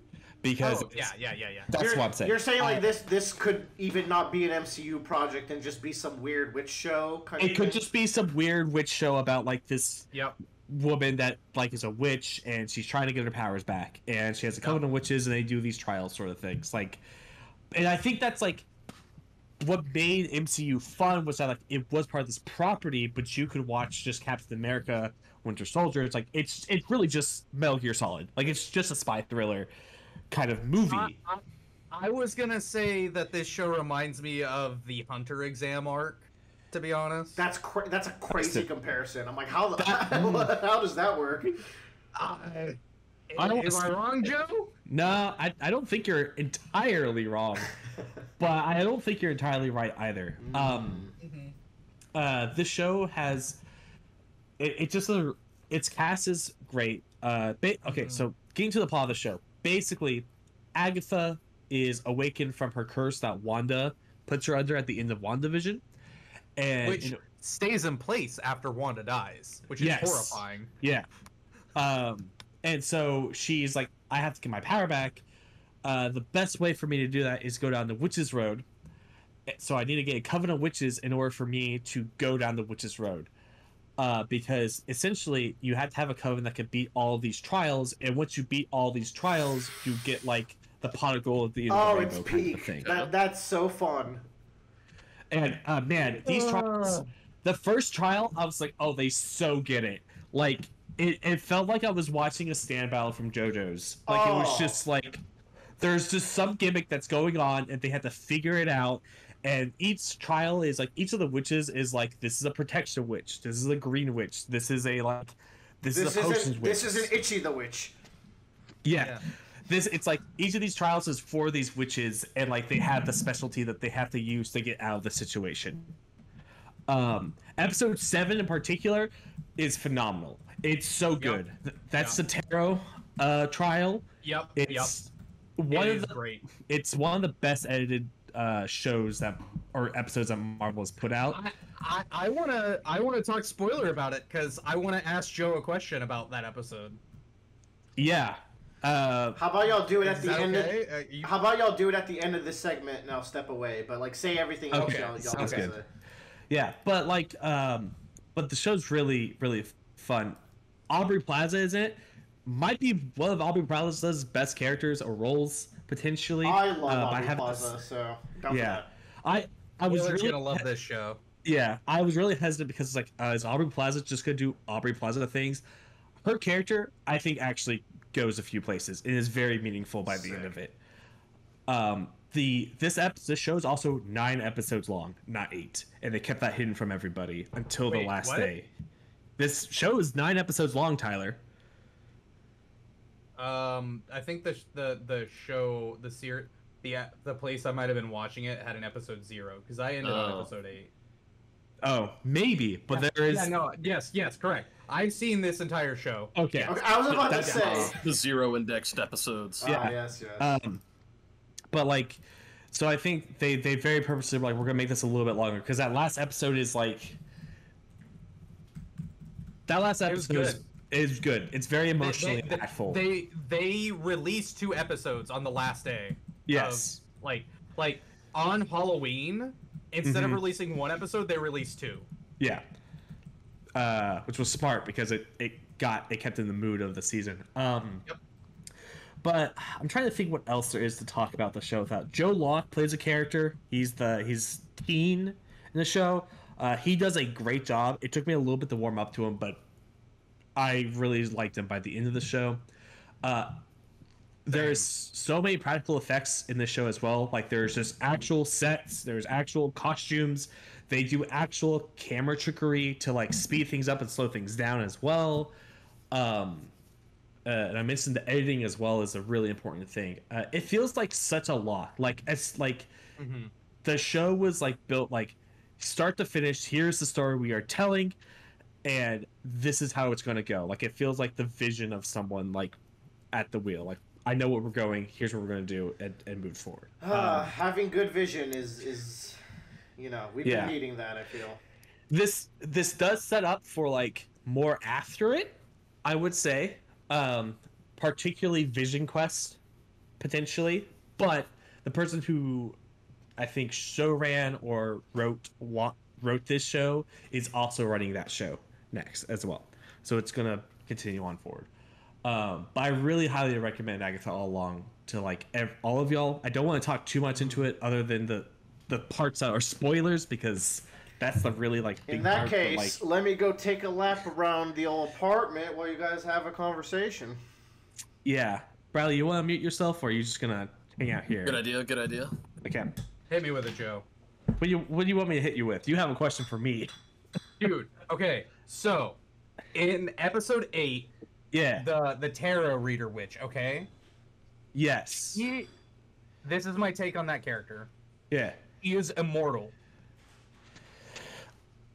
And she lives in a perpetual cycle of the beginning of her life and end of it.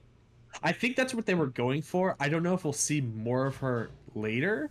You can't. She lives in a pocket timeline. True. Those characters experienced that character's pocket timeline. Yeah, that was such a cool way of like showcasing that character's power.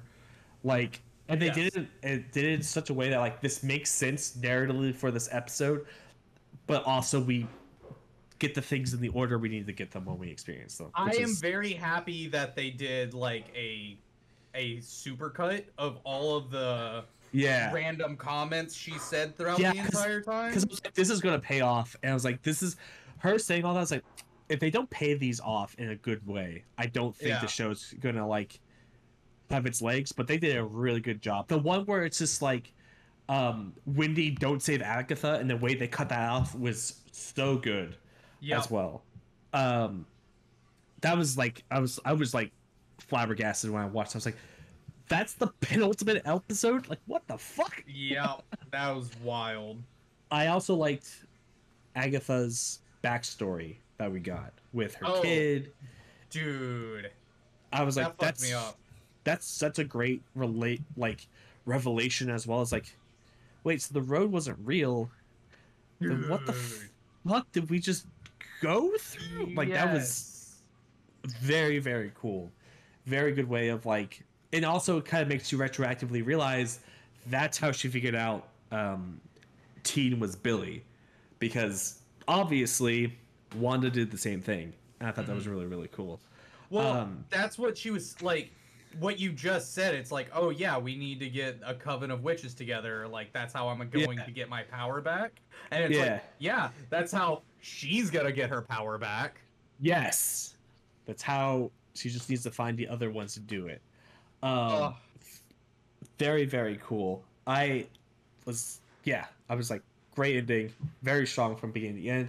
Aubrey Plaza, I think she has like a really sweet moment as Death when like she gets the kid, she tells him to go back and kiss his mom. I thought that was like really touching to see. I'm trying to think what else. Like, also like the whole thing being just in inverse of the Wizard of Oz, where like the group is together at the start and they slowly one by one get separated as they go through the woods rather than the other way around. As well as them being witches, and just the fact that like Agatha stays a villain the entire time basically as well. Like, she doesn't like.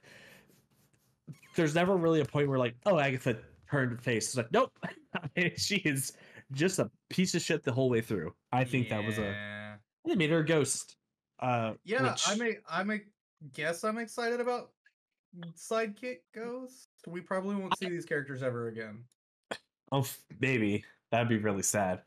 But like Agatha is a ghost in the comics, and she's a ghost, and she's in Midnight Suns, but she's like completely different character. Is she a ghost in Midnight Suns?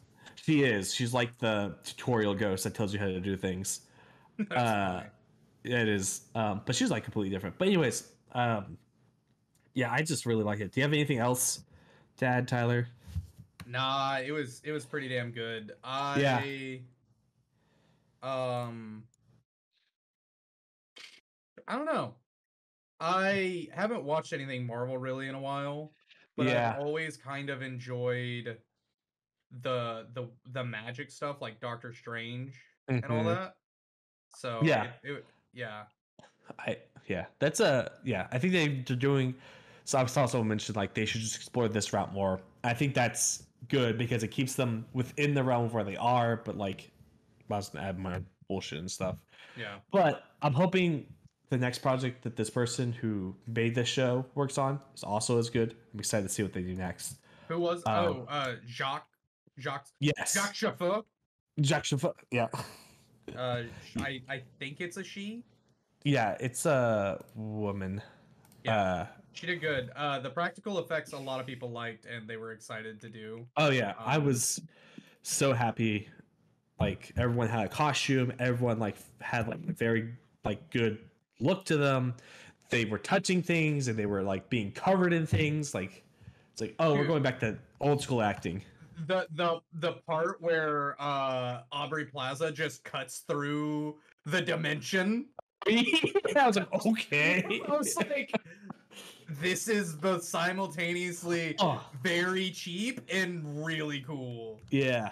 Oh, also like Aubrey Plaza's like makeup or whatever they did at the end when they give her the skull face look also looked really good. However, they did that. That reminded me of a cover of a DVD I used to see at Blockbuster all the time back in the day. I know what you're talking about. You do. I know. Everybody's seen it. It's so famous, but I don't know what it is. I don't know what it is. But I think that character for Aubrey Plaza is really good. She's an important character in the Marvel universe in general. Yeah. That's Thanos' side piece. That's Thanos. That's who Thanos wished was his side piece. That's who he simps for, but that's Deadpool's side piece. But we're supposed to be done with Deadpool. So is this like the tie-in for Deadpool?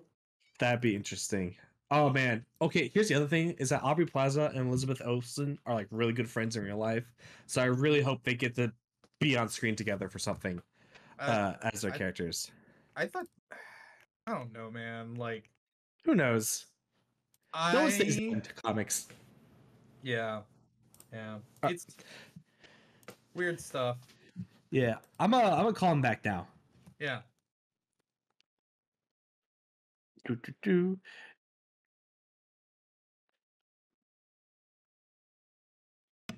I'm back. I see Joe typing.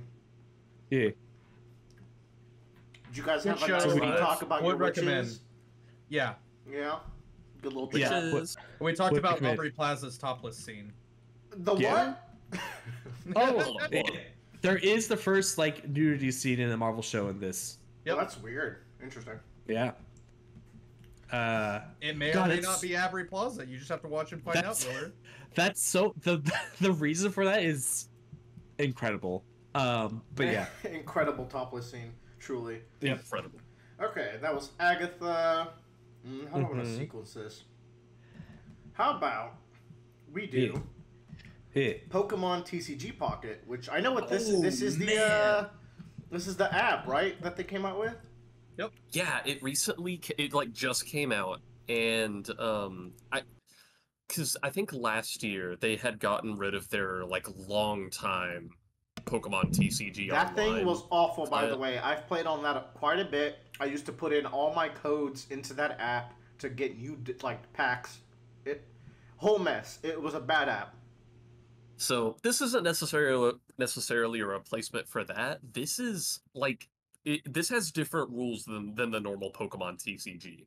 But it's kind of fun. It's a little small and fast paced, but it does use all the original cards. This is Pokemon TCG Pocket. Oh my god, how do I describe it? It's kind of like the normal Pokemon TCG.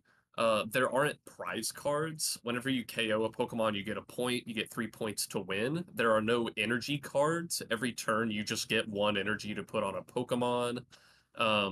So the flow is a little bit different, but they're the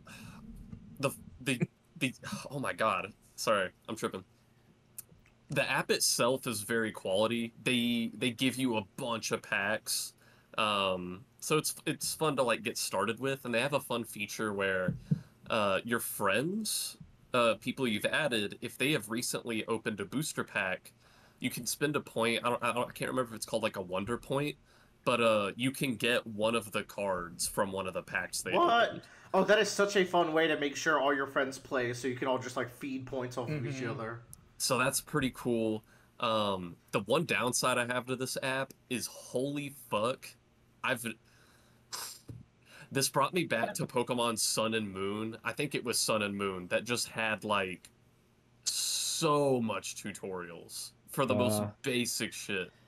No, yeah, Sun and Moon does have a 3-hour tutorial, but it is peak gaming after that, and I will stand by that. Yeah, and it's the same with this game. I was getting annoyed as fuck with the tutorials. Once I can actually play, this game is addicting as fuck. So there's not much more to say about it than that, because I've never been a big Pokemon TCG head. But both of my brothers started playing this, so I was like, you know what, I'll start playing it, and it seems like it's kind of catching on. I mean, one, it's Pokemon, so of course. I'll... Additionally, I'll... How do I want to start this? One, I want to download this. Now that you mentioned it has altered rules, I like the Pokemon TCG. I think it's a bit, like... It's a bit weird for my taste. Like, I feel like it's very early in design, and we've made better systems since. Yep. But it's still got, like, its own unique flares, right? But I feel like this system that you explained seems better. Now, without prize cards, doesn't that make GX Pokemon, like, overly... But they were already the ones to... Like, not... They're called different stuff now, like V-Syncs and whatever. Like, all the expensive ones... I don't know if they have those in the game yet. They'll be there eventually, but all the expensive ones used to be like, okay, yes, it's very strong, but it costs 2 or 3 prize cards when you kill it. Then you get 2 or 3 points, probably. I don't know. I mean, that'd be a one-shot kill. I think that would be cool. If they balance it like that, this seems like an objectively better way to play the game for me, and I'm very curious to play it. They might keep it like Yu-Gi-Oh! Speed Duels, where it's kept relatively simple.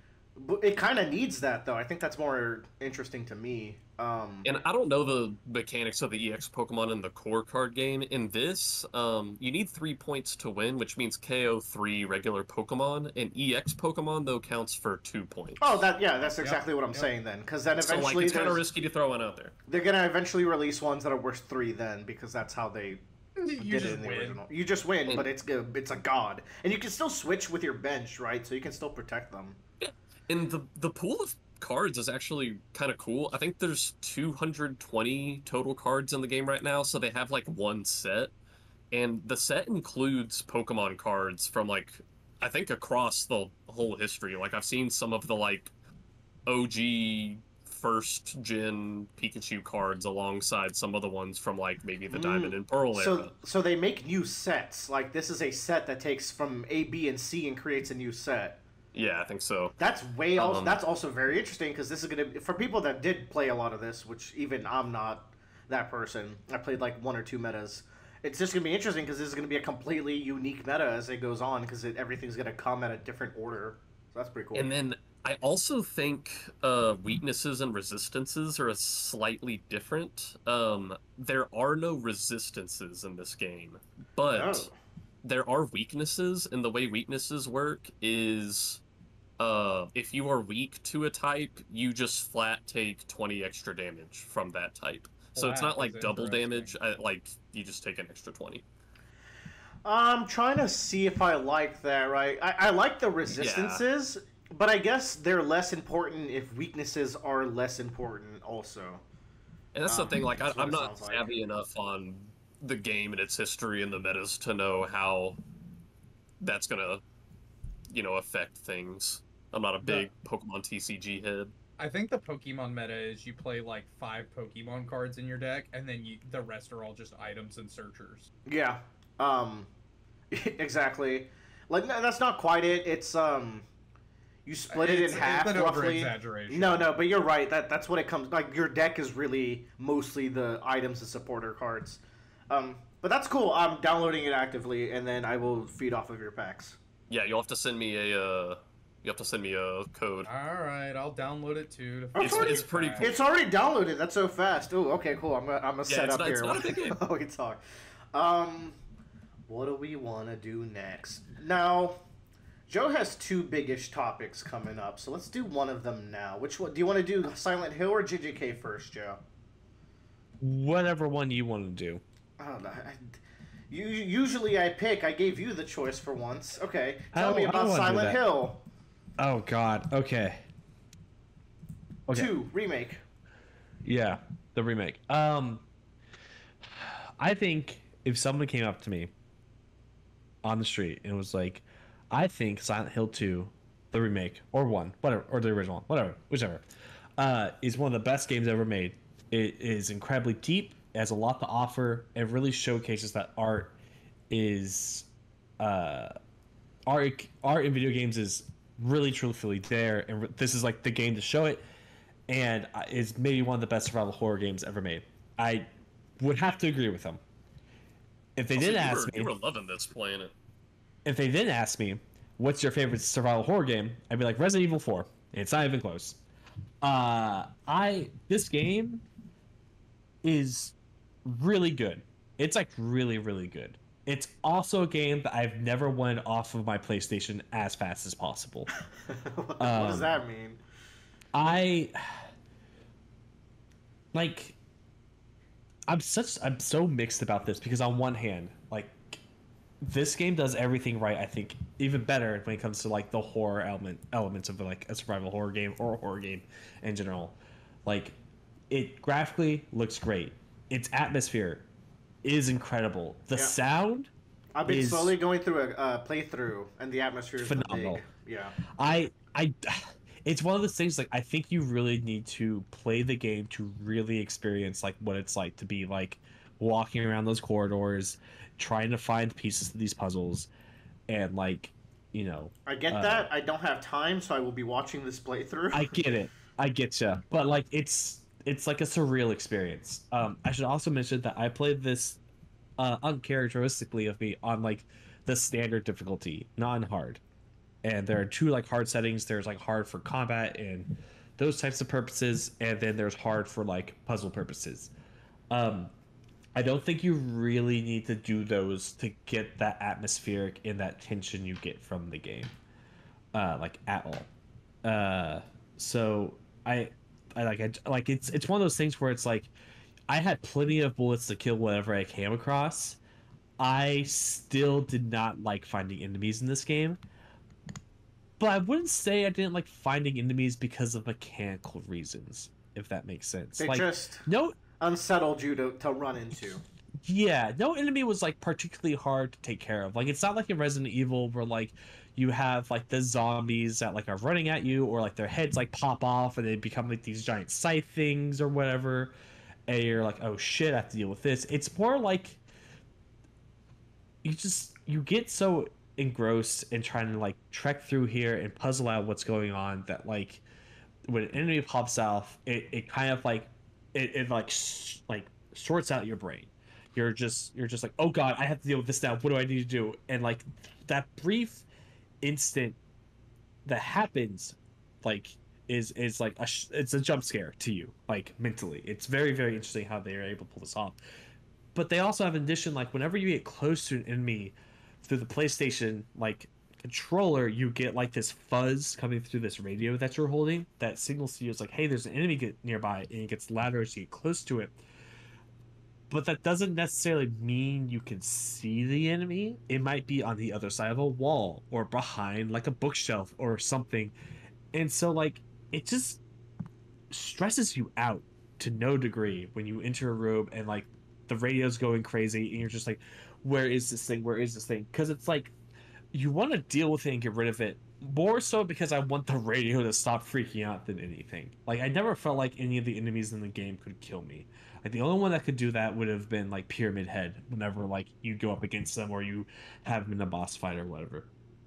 And once again, playing on standard, that just might be the reason, but like whatever. But I think the game just like it's just incredible what they pulled off. The acting especially as well does a great job. The guy who plays James does a really really good job of like in his scenes that he has, and kind of being in this weird like state of like delusion and like self-pity and trying to connect to others in Silent Hill while also just very much denying the things that are going on with him. Which reminds me, like one of the key things about this game that really stood out to me is that in a lot of survival horror games, like barring I think BioShock of the games I played, usually your main character is like talking. They're like, oh man, those zombies are freaking me out, or like I gotta get this key to like, you know, open this next door, or I'm frustrated. Like Leon Kennedy talks and he makes these quibs, or Claire talks, or even Ethan in 7 and 8. Ethan talks like, Ethan's a little chatterbox. Yeah, but like in Silent Hill, James doesn't say anything when he's by himself. He's just silent. He doesn't like say like, whoa, that's freaky, or like, oh man, what the hell's going on, or like, wow, that's crazy. Like he could see like this monster get ripped apart and then be dragged off by something else, and he just doesn't say anything. And I think that adds to like the atmosphere of like, what is going through your brain? Like, what is it that like can keep you so silent that like what is happening in front of you doesn't elicit a reaction, right? It's not called James Talks a Lot Hill. No, it's certainly not. No, it's not. But like it's just one of those things that like it really kind of like struck a chord for me, of like I feel so detached from James. And it took me a while to realize like that's the point.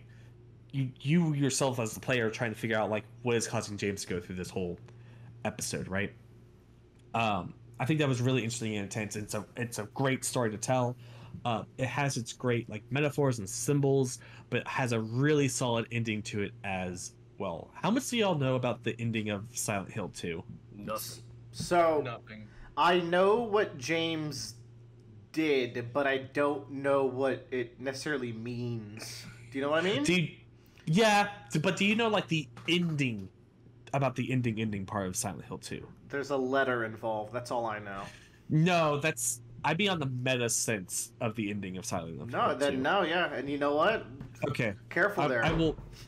So this is one of the reasons why I think you should play Silent Hill 2 and not watch Silent Hill 2, because it's really important that you play and you end Silent Hill 2. Do you do the thing? You no. That would be a lot. That would be a lot, but there is an important reason why you have to end Silent Hill 2, like from a very meta gameplay sense, right? So, anyways, I highly recommend Silent Hill 2. I think to all of you, honestly, but I will not touch this game again for a long time. Did it do the job? The job is to unsettle you, and it seems like it did indeed unsettle you. It did. Mission accomplished. What's crazy is like James' part isn't the thing that unsettled me. It was kind of like everything else. Like there was a point, like I was playing this, I played the end of this game at like 1:30 in the morning by myself in my house. My parents were out of town, and I had the door to my room slightly ajar. And every once in a while, I just looked over to that opening, and I just felt like something was going to come out from that opening. Peak. Give it to you. Yeah. Wrong series. I will say, like the build-up Pyramid Head, they do a really good job of like building up to him in your first encounter with him. I think it's very, very good. And I'm cool. still like on episode 1 of the playthrough I was watching. The thing I've liked the most is James' guttural grunts as he stomps out an enemy. He's like, like he's freaking out and like seems so pathetic, and I think that really adds to like how grimy this all feels. Yeah, I agree. And like to go back on the combat thing, the thing about the combat is like you're honest. It's like the most powerful I felt in a survival horror game. Like it takes like 3 bullets to kill an enemy with a pistol in the game, which is like nothing really. Yeah.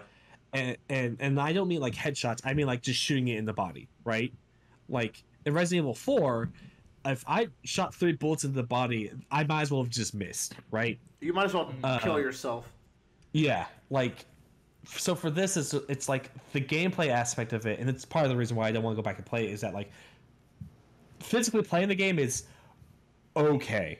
It's not like my brain doesn't go crazy playing the game. It's fine. It feels good to hit things, to shoot things. It's just not inspiring. It's everything else wrapped up in the game that like feels like, wow, this is incredible. That's why I'm like, I think this is an incredible game. But if you have me pick a survival horror game for me to play next, this is going to the bottom of the list for multiple reasons. Gameplay primarily being one of them. Yeah, I mean, Resident Evil has the gameplay Joe likes, and I think that's fair. True. That being said, Bradley, I think you would really, really, really like this game. Like a lot. Oh, he likes Amnesia, though. Yes. So I would say, Bradley, you should play on standard or on the lower difficulty for combat because you still get that atmosphere. It's just like the combat isn't like incredible or anything, but that might be a good idea. Like, generally in video games, I like to choose the harder difficulties, but I don't think that extends to horror games. Sometimes it's not worth it. Yeah. Mm-hmm. And you could potentially up the puzzle difficulty, because that is a different option. I thought the puzzles were fine enough for what I was given. Like, part of the puzzle stress is that like I have to solve this puzzle while I'm low on resources, while there's a fucking goon trying to come after me. And like I don't think you really would get that much from here. But I think like atmospherically, I think also you would really love the story being told here. Like, it's a very adult story. It is. I like the as vague as it is, I like the idea of this ending because I don't know. Sometimes I'm a sucker for that meta stuff. I would love for you to finish the ending, and then us get to the game, finish it, and then us talk about it. Because I'd be very keen to see what you think. Interesting. Play the spooky game with the misses. That sounds great. Yeah.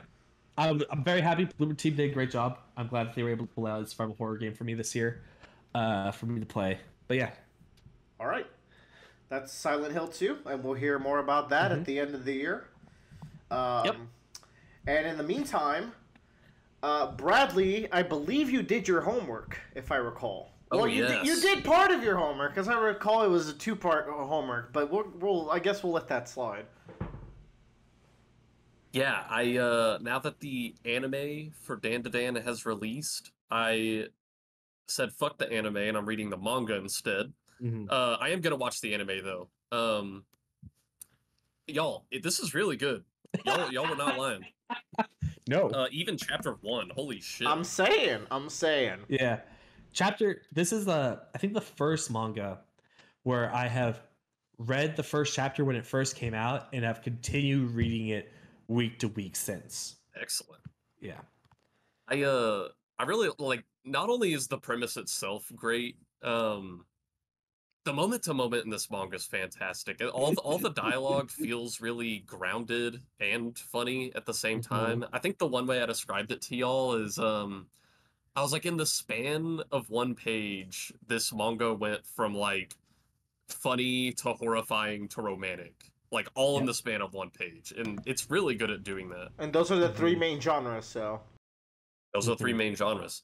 So I've gotten as far as I have finished the inaugural Turbo Granny arc, and I've moved into what I guess I'm calling Golden Ball arc. Golden Ball arc. Yeah.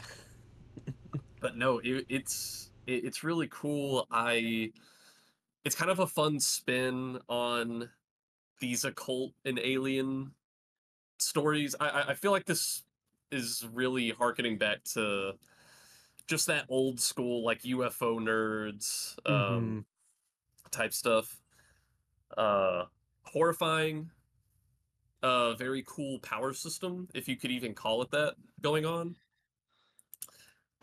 Yeah, like it's hard to describe the power system in this. It's like just people getting possessed, I guess, and then Momo just. Well, they also mentioned like very early on, like how each god or spirit has its own like territory, and so like you want to stay within your own territory and not leave it, because you lose your power if you go outside your territory.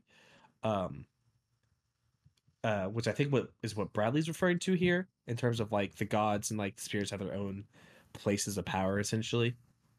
Yeah, and there's kind of like a running thing where like the line between what's alien and what's supernatural is blurred to the point where it's like that they might, like, there actually isn't a difference between these two spheres of our world. So that's really cool. But among all the other cool stuff, what this manga does best, which is a good thing, is just the characters.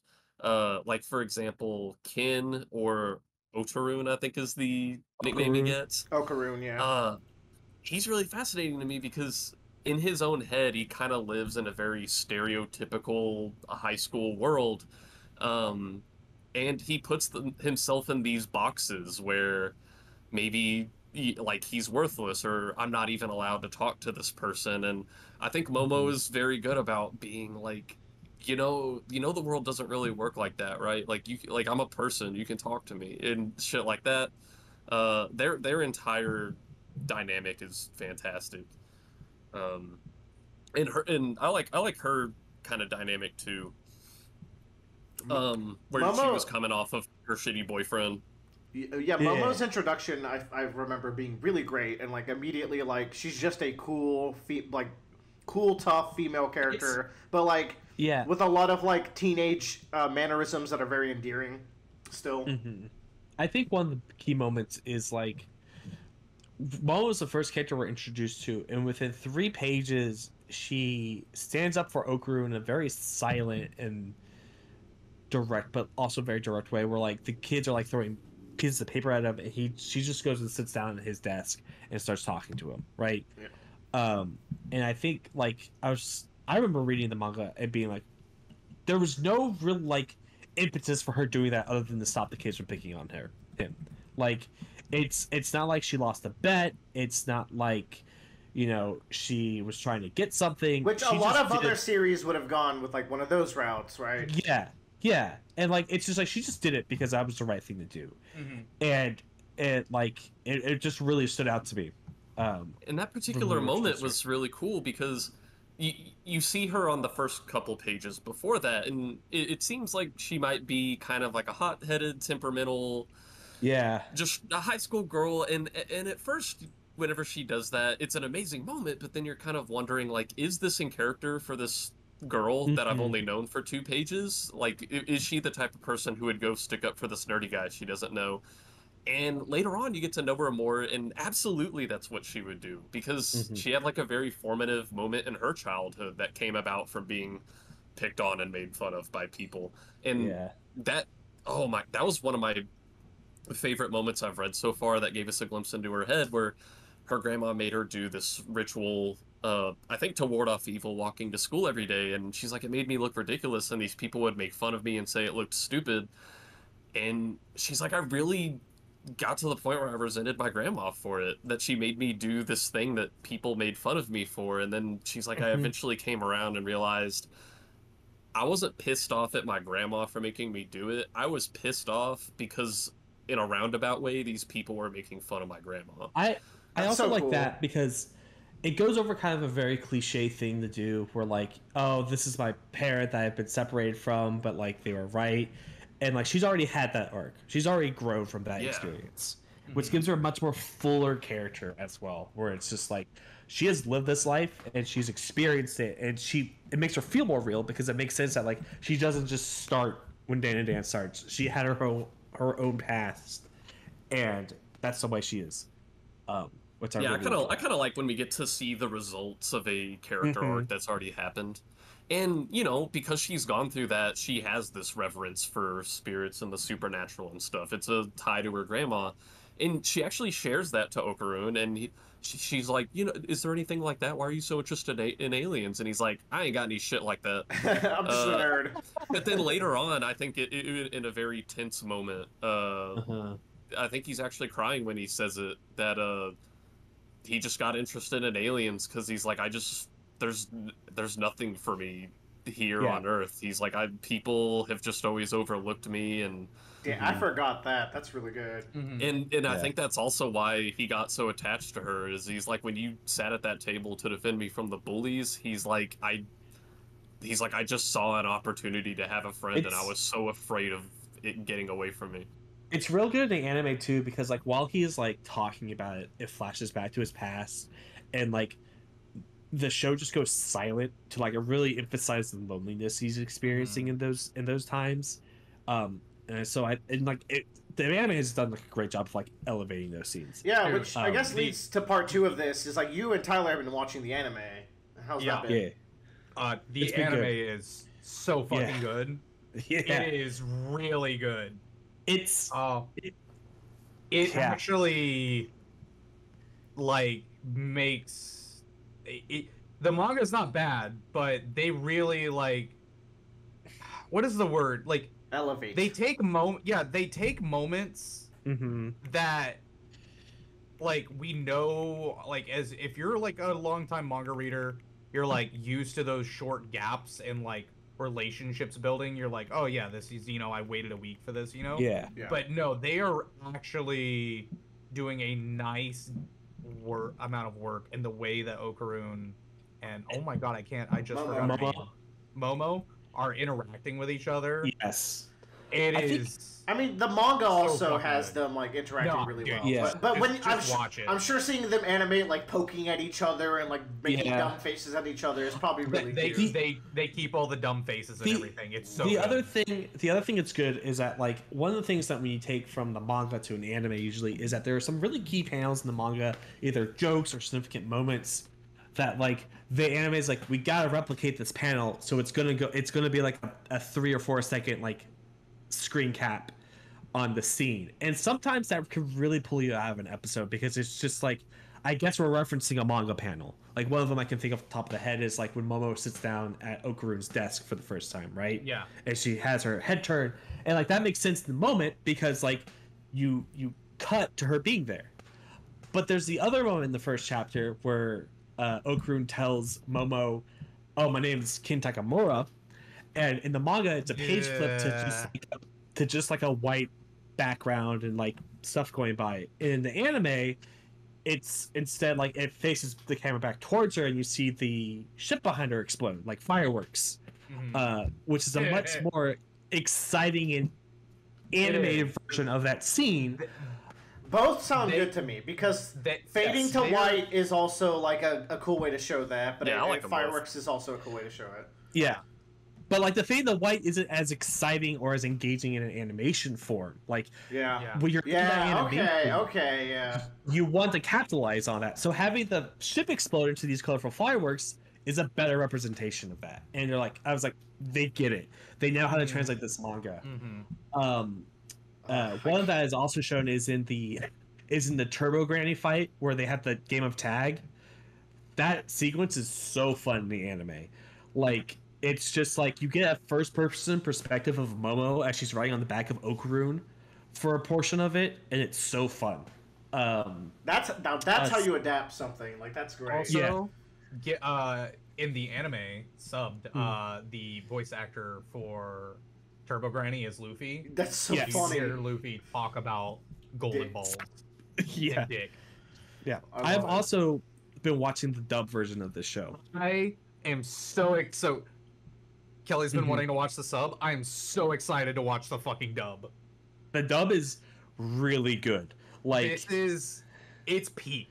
Yeah, I'm hoping for like a Trunks from Sparky going no cap kind of dub. You know what I mean? Like a little bit, but like the voice actress who does Momo sounds like Momo in my head. Like she does like a really good job. And like there's a scene in the recent episode where she's laughing. And she just kills that laughter. Like, she gets the exact tone of, like, this is so ridiculous, and it's so funny. Like, it just, like, that sounds like what a teenage girl would sound like during this moment. To bridge the two parts of this conversation, I have a question, Joe. You might know this. How close is Bradley to the Acro Silky arc? At least he finished Turbo Granny.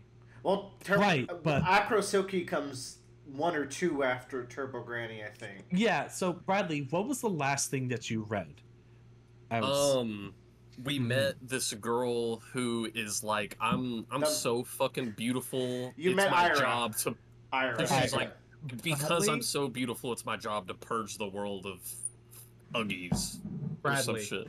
You could watch the anime, and it's literally a recap of everything you've read so far. Let him cook though, because like I was gonna ask Bradley, like also how's the arc of this series? Is it not like crazy good for a weekly series? Because like me, Bradley, and Tyler gush about the art all the fucking time.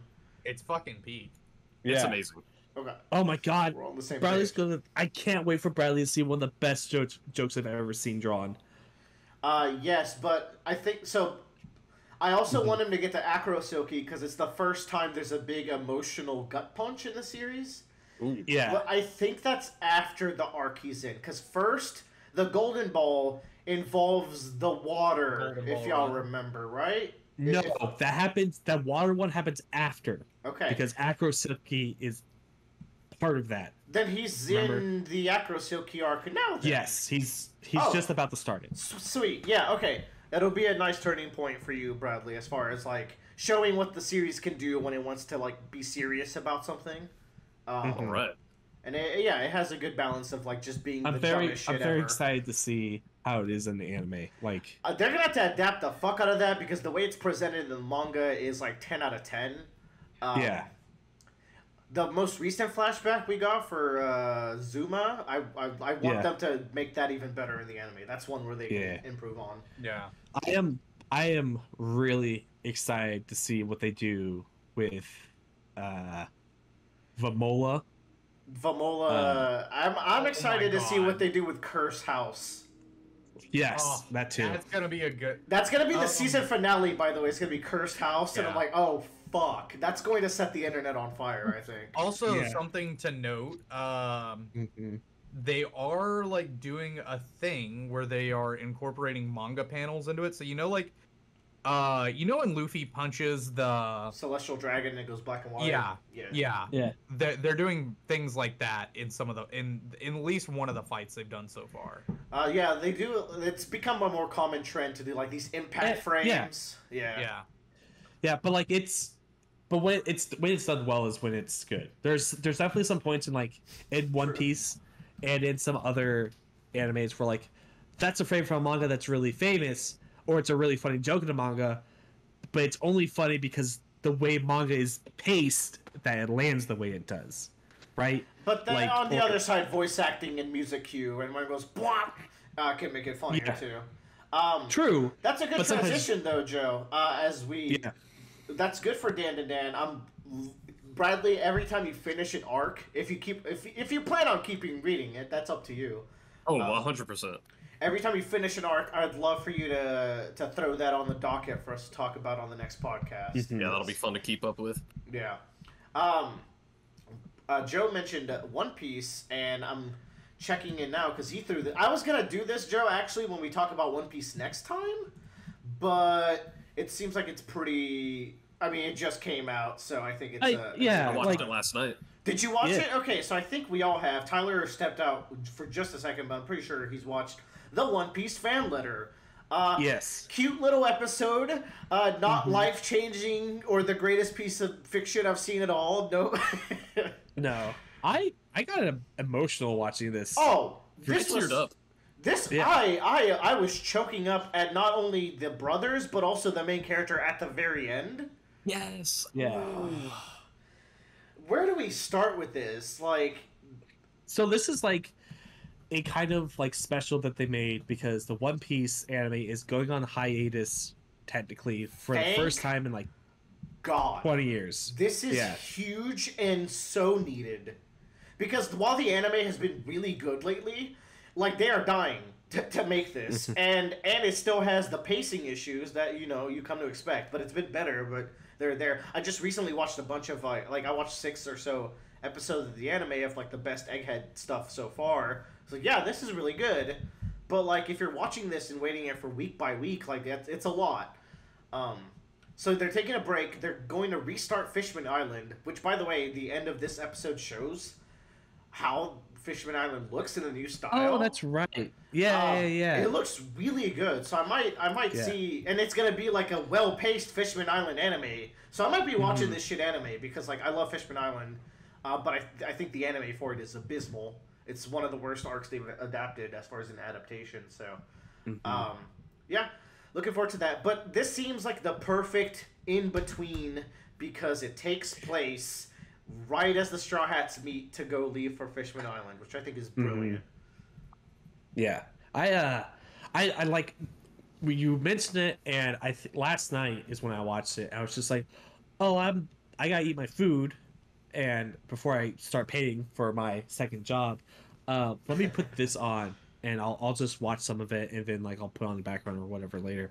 And I kind of just sat there and watched the whole thing, and had to hold back myself from crying a little bit while I was watching it, because it's this is really a huge thank you for the One Piece community and understanding we know why this is important to you. Just talking about it is getting me a little teared up. Just saying that because they took the One Piece community and put it in the series in a way that makes so much sense because as the Straw Hats are meeting back up in that island, every single one of them has made a splash in the world that you didn't know happened before. Even as much as Frankie becoming this weird phenomenon that is worth making magazine articles about, to a Marine captain who is the biggest fan of Chopper in the world. He's Dude, that shit was making me laugh. He hands off that letter to that guy, and he's deliver this letter or else. And the guy's what happens if I accidentally drop it? And he looks like he's gonna kill this guy. All the people outside the office oh my god, he's so intense. And then you go inside and he opens his desk and he's Chopper but he's a Marine, but I'm a Marine and he's a pirate. It's forbidden. It's forbidden love. But then I love seeing all the people lining up to a Soul King concert. You got to hear some of Soul King music as they're singing it. I was oh, this sounds cool because as you're reading the manga, that's not really something, and I'm sure even as you watch the anime, you don't get to hear what Brooks sounds like when he sings very often. So that's cool. Even so much as Usopp showing up and helping the Nami fan, and she doesn't recognize him because he's not Soga King, and at that time, like, Usopp doesn't have a bounty, and, like, he's impacting her that way. And Usopp drops the line, like, oh, I'm just waiting to get water. That's the line that Nami says to the bar people as she's waiting for Usopp when they meet up and return to Sabaody. Oh. It's like, and, like, when I heard about this episode, I didn't know much about it, but I was like, oh, I wonder if, like, in my mind, I'm like, no characters show up. But within, like, a couple minutes, you see Mihawk. You see everyone in Marineford, but also you see Perona right off the bat. Like, oh, no, like, this slots... that was so funny. Right, this makes one of the worst arcs in One Piece, in my opinion, which is Return to Sabaody, go up in my book. Just thinking of, like, all the shenanigans that happened that day. But yeah. Willard, this is, like... So did you talk? Sorry, I had to step away for a second. Did you talk about how like this is like the sneak preview of the Netflix style? Oh, do you think so? No. I don't. I think so. They use a lot of stylized 3D assets in this, which in the template like teaser videos for the Netflix anime, they've been showing off some of their 3D environments they're using as set pieces in the animation process that look heavily 2D. But that's a completely different team. So unless they're poaching or lending some people out from Toei, this was made by Megumi Shitani, who currently makes like the best episodes of One Piece. She made the adaptation of Chapter 1000, which I think Tyler can attest to being really good.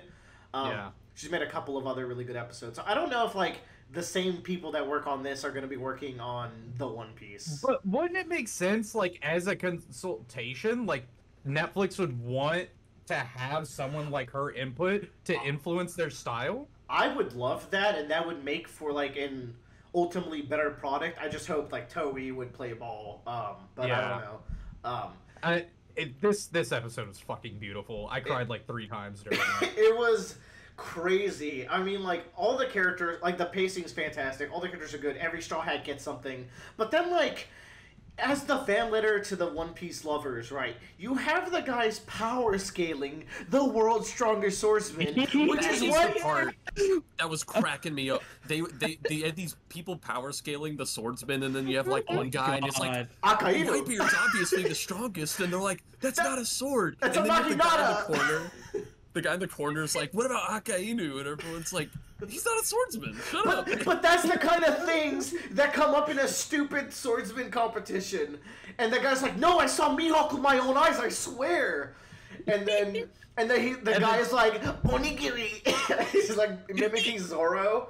But then Sanji walks in and he's like, hey, what about that black-leg Sanji? They're like, who? Laughs. And they all get their heads beat in. Oh my god, it's so good. Nami fan, just like seeing her, she's in a room that is like a weird mimicking of Nami's room in Arlong Park. Like she doesn't even know that she's created this like weird equivalent room to what Nami suffered in. Yeah. She's wearing Nami's childhood clothes, her teenage clothes. Like, she's dressed just like her. It's so cute. I think she knows that much, at least. Like she probably saw young bounty posters of her. Yeah, or like young newspaper something. Yeah. I love how she guesses that the Straw Hats are meeting that day by going. That's a fan theory part of it too. On a complete side tangent when they're like, actually, Luffy rang the 16 bells to match the sea cucumber rising around the archipelago, which is not at all what Luffy rang the bell for. He was just doing it as like a random distraction. But she guessed it right, which is also how One Piece fan theorists, even us, awkwardly get into the right answer eventually, and they were like, we were right all along, even though we were completely wrong. It's delightful. But then, like, y'all, seeing Marineford from the eyes of the normal Marines... Oh, that was terrifying. Yeah. Like, the dude is trapped under something, and then only when you zoom out, it's like, that's Oars Jr.'s leg. That's crazy. But then, like, the thing that I think gets everyone is he's about to run away from his brother. And even his brother finds him, and he goes, run away. And then he thinks back of hearing Luffy yell, I'm your little brother, and I'm here to save you, basically. I thought he was hearing that live. Yeah, he heard it live. But that doesn't make sense for him to hear it live because he's 1,000 miles away. Who? What? What are you talking about? You don't think Luffy could yell that loud? He's not 1,000 miles away. He's in the frozen water, which is below Marineford. I think he's thinking back to Luffy at that point, because when Luffy yells line, I'm pretty sure Oars Jr. has already been sliced. I think it is supposed to be being heard live. Either way, the point is, he's like, this little bitch showed up to a war to save his brother, and I'm about to run away from mine. And I'm just like, I had to pause the episode and take a fucking laugh, bro.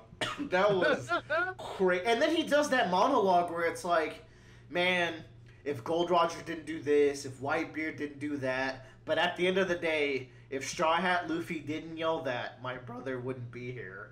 And he's like, and he lost his brother, but mine got to live, and we haven't heard of him since. I wonder how he's doing today. And I'm like, oh. I also think it's Luffy's boat that causes Oars Jr.'s leg to dislodge the brother from underneath of it as well when it lands. Yeah. Too. That's why he's hearing it live. Yeah. Damn, okay, because, they come in through a ship that falls from the sky, right? Yep. Yeah. That's crazy. And then, like, you get to see, like, he gets back in the fight, you get to see this shot of, like, Crocodile walking towards Mihawk, and he's just in between. And they have kind of, like, their own little brother moment, like Ace and Luffy, too, where they're back to each other. Yeah. And then, like, I think the last big thing is, at the end of the day, the Nami fan literally saved the Straw Hats that day, and they will never know. Yeah. They have to know someday. I am begging. I have to have that be canon now. I am begging for these characters to at least show up at the end of the series. That'd be badass. I want them, because to me they're canon. There's, like, it just is what it is. And, like, you don't have to give them a lot. I've heard people being like, oh, I'm fine with never seeing these characters again, because they kind of, like, represent...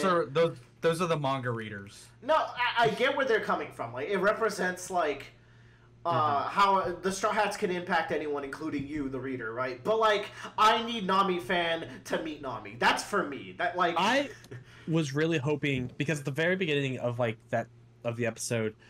The mom comes into the Nami fan's room, and she's like, "You need to put your glasses on. You're not going to be able to see." I was really hoping she'd give the letter to Nami, and Nami would put on her glasses to read the letter in front of her. That would be really good. But what's even better? The glasses let her see Nami from a distance, and Nami looks so happy. Yeah. And she starts crying because it's like, that's what freedom looks like right there. That's the most beautiful shit ever, dude. And at the end of, like, if you stay after the credits, like, she's dressed normally. She's, like, not dressed like Nami anymore, but she's, like, seems really confident. I think it's really cute. The Straw Hats sing We Go, which is, like, one of my favorite openings. It's the one that they do when they come back from the time skip. And it's all of them singing, and I was like, oh, this is too much for me right now. Yeah. Anyways, this is my favorite episode of One Piece, and it's non-canon material, so... It has to be canon. Yeah, exactly. To me it is. And I'm sure Oda's gonna watch that, cry his fucking eyes out, and put these characters at least in the background panel. Fucking better. Because he loves Nami. Like, exactly. Focusing this on Nami I thought was really brilliant too, because like that's the character where it's like she has no big superpower. She's just like cunning, and she like is still living a true freedom life, and it's really cool. It's also like, you know, not everyone, like Luffy's Luffy, but everyone has their one person that they really like. So it being a kind of like being Everybody Nami or like fans. like it goes back to that. There's and always like there's always a Chopper fan out there going Chopper-kun. That's what matters. There's the bookstore clerk. She also is like a big Soul King fan as well. It's also good. Yeah. I mean, she also saved the Straw Hats that day because she wanted to see Soul King sing, and like she just busts in there and hits that nepo baby Marine that was like such an asshole. I also really like how the girl has her own Marineford moment too, because like the captain guy jumps down, and when he lands like Garp does in front of Luffy. Yeah, she slides under him. Yeah, that's a good match. All right, that's good for fan letter. Yeah, excellent. I was saving it for the next time we talk about One Piece, but like that's gonna be because like we might try to squeeze a podcast like before Game of the Year. Maybe we're not doing One Piece till January, so yeah, it's better to do this now. What to do next? I'll do Mistborn next because I think Tyler, I finished Mistborn 1. Yeah? I was wrong about everything. Yes, you were. I've never been more wrong about. I was just, but who could guess Renew? Who could possibly know? That was a crazy twist. We talked about mostly everything about that book, so I'll just touch on the ending a little bit. I actually don't like the ending of this book, and I think it's Brandon Sanderson's weakest work. It's his first work. It is his first work, and I think it's so understandable. Fair. He gets a pass. Basically, there's a bit of an anticlimax where it's like they defeat an enemy, and I'm like, no one ever thought to do that before, huh? Like, it was the simplest answer, and no one thought to use gun. No one thought to hit the glowing weak point. All right, fair. So it is because this was not supposed to be a series. He came back and wrote the second book years later. I didn't know that. Yeah, he didn't. This was supposed to be a one and done. Interesting. Well, that makes more sense because they blew the load as far as deaths in that finale. Yeah, they really did. And now I feel like book 2 is recovering from like, okay, hold on, let me make this compelling again. And let's backpedal a little bit. And boy, does he, because book 2 is a lot better than book 1. Oh yeah. This one's got good stuff. It's got this good imposter plot line. We got Among Us going on. I had a guess for that plot line. I was also wrong. It was the more obvious answer, but it was a good answer. Wait, you figured it out? I didn't. Okay. Did you get that one? Wait, in book 2... In book 2, there's an imposter, but it's revealed by the end. I wasn't able to guess. Have you finished book 2? Yes. Oh, you said you finished book 1. But I've also finished book 2. I read books. Yeah, you're way off. You would not have guessed that in a million years. No, zero shot. In fact, my two biggest mistakes from the 2 books are actually connected, so that's great. Did you go, oh my god, I'm the biggest fucking idiot ever? Like, yeah, a little bit. It should have been this the whole time. It makes a lot of sense, actually. Yeah, I read books now. Crazy. Like, ever since I finished Shogun, I finished like 5 times as many books in 6 times less time.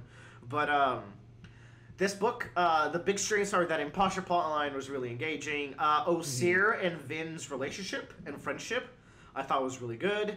And the way it ends is a little heartbreaking, but I'm sure by book 3 we're gonna touch back on that. There's a lot of fighting for the throne, a lot of politicking. I gotta say, Elend lost his sauce in this book. Do you like him more or less between book 1 and 2? I like him a little bit less between 1 and 2. I agree. I like him a lot between 2 and 3. I'm worried that I'm not gonna like him in 3 because I feel like he's gonna be generic hero man now. There's a catch. Good. There needs to be a catch because, like, I don't know, like him going to the Kalas camp, he's like, I'm gonna kill a random one as a show of strength, and then I'm gonna execute this one guy. I'm like, I liked it better when you were a nerd philosophizing about how to free the ska and stuff like that. That makes a good comeback in book 3. Peak. Okay, we'll leave that there. And another big strong point I have with book 2 is the chapters you get from Bree's point of view. Breeze is a minor character in book 1, and he's still kind of a minor character in book 2, but you get point of view character scenes from him. And the way he interacts with the world with his powers is one of the most interesting characters I've seen. So that's all really good. I wanted to make this quick to shave some time off, but that's like my main takeaways. But Tyler, you've also read book 4? Is that what? So I was hanging out with someone in Halloween, and they told me the premise of book 4. Was it Chase? It was Chase. Yeah. It's the same thing that he told me. It's Wild West Sherlock Holmes. He said it's Wild West, and then I pieced gun plus allomancy equals mind expansion. Like, I immediately was like, say no more, I'm in. Yeah. But go ahead. Tell me about book 4. You have to make it through book 3, though. Like, yeah. Here's the thing. If you told me book 4 exists in like on another planet in the Cosmere, I would believe it. But apparently it's the same planet, which is, I'm curious to see how that plays out. I did not. So I was gaslighting myself the whole time reading book 3 that it couldn't be. It genuinely, I was like, I don't. That's why I still believe it could, but it was just like, there's no fucking way, you know. I don't know. I don't know what happens in book 3, so I have to see that. But how are you enjoying book 4 so far? I hear Wayne is a good character. That's all I know. Wayne is great. All the characters in book 4 are great. I'm over halfway done with book 5. They're very short. They're just very short books. They all are novellas, I guess. Would be an accurate way to describe them. Compared to his other gigantic books, yeah. Yeah. But they're nice. They're very easy to digest. I think I'm going to be, like, wanting more. But at the same time, I think people who have read all these books first, it makes a lot of sense how people, like, want to, like, adapt the Cosmere Brandon Sanderson power universe. I mean, it's so vast. I think it would be a multi-million-dollar idea. But like, anytime people are like, "Oh yeah, it's the board game. You can make your own Edge Runner or something," you know, and I'm like, "Yeah, but like, is there anything engaging outside of the characters? Like, I've never found the powers to be like that fascinating. Like the Force, I guess. I like this power system more than a lot of other traditional Western media power systems. I'll say that. Yeah. I also... It's interesting you said the characters. To me, so far, Mistborn is a better plot than Stormlight, but the characters are vastly inferior than Stormlight characters. Yeah, but I'm really not empty, feeling Elend. You know? They're definitely not empty for sure. They're not bad, but I'm not feeling Elend or Vin or Kelsier nearly as much as the Stormlight crew, because by those later books, those characters are so interesting. Elend feels like Diet Adolin to me. And yeah, he's less flirtatious, but he's got like the goody two shoes king aloofness to him, and I think Adolin is just such a iconic character. So it's like it's hard to stack them up against each other. And Vin is like Vin's cool, but she is no Kaladin. Well, no, but like on the tier list, I think she's above Shallan. I will slander Shallan. I think Shallan's a more interesting character than Vin. Now, Shallan, like I said, Shallan's a little too interesting. Like, it's weird. You got a little bit too much going on, girl. Yeah. Girl. What did you think about Zane? I kind of, Joe was talking earlier about a character from The Likeness where he goes full anime mode, but Joe was like, what he's saying, he's kind of cooking. But that's how I feel about this character Zane in this series. He goes so crazy by the end, but he's kind of making some points that I'm like, yeah, that's fair. I overall I like Zane, but I don't really like. I'm kind of bummed at the conclusion because I always called him big school shooter vibes. For sure, big school shooter vibes. Big school shooter vibes. But we all Aaron Yeager. There's a lot of them out there these days in media. When in what is it called? When in genocide, just a little bit. Is that what it is? Yeah. Just a little bit of genocide. I mean, that's not what Zane's about. Zane's just about being crazy, man. But that last line, you were never crazy. I'm like, what do you mean? You know what Zane reminds me of? Sazeth or whatever from Stormlight, and his sword, and how that sword kind of sounds similar to God. And I'm like, is this some weird cosmic? The thing with these series is, I don't really. How are they connected? How are they connected? But also, like, I fall off the series a little bit when we get to the Cosmere stuff. Same. I like these stories in their own world, but once we like start talking about like the greater gods and like powers and wills from beyond this world, I kind of start losing interest. And Stormlight, this is why I think so far Mistborn has a tighter story. Stormlight gets into that around book 3, where like we're getting way beyond the scope of this world, it feels. And like to me, it's not clicking because I haven't read the 25 books I need to read. That's to, like, my problem. this. Is I feel like I would get there and then I would be like, is this way cooler if I've read the other 20 books? You know? And then I'm like, oh, am I missing out? The answer is probably yes, Bradley, but I think it's still worth getting there for the characters and like the moments. Which is what I appreciate about the books. But also, who has time to read all 25 of the books and novellas? Not me. So I'm going to mainline it. I'm not doing the side quests. And whatever happens, happens, I guess. This one feels more contained. Like, yeah. I don't feel like the Cosmere is a concept when I'm reading these. Even though in the 5th book, he says the Cosmere. I'm like, yeah, okay, but that's the 5th book, you know? Like, that's not 1 through 3.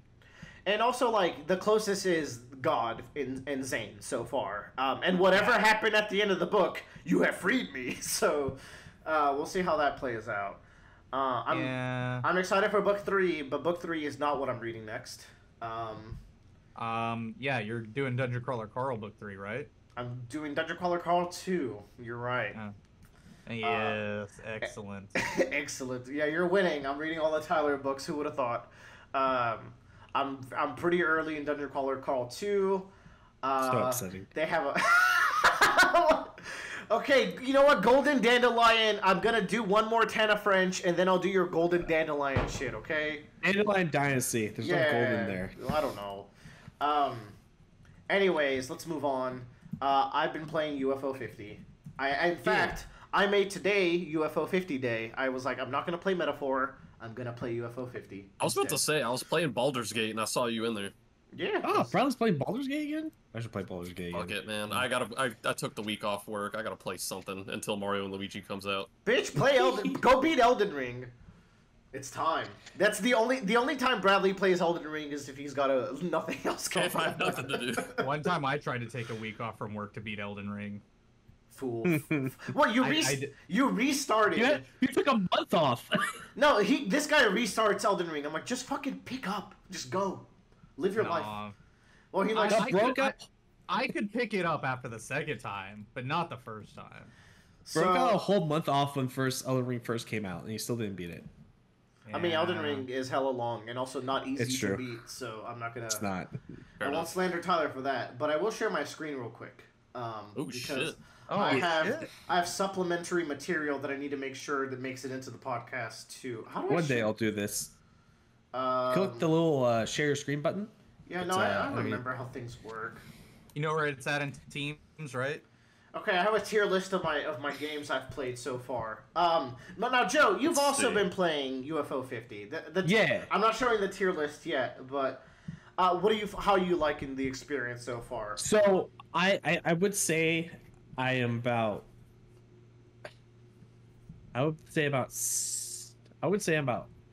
30. 30% of the games, I'm like, whatever, I'm not really enjoying this. 30% of the games are like, this is a neat concept, not really for me. 30% of the games are like, oh, fuck yes, absolutely.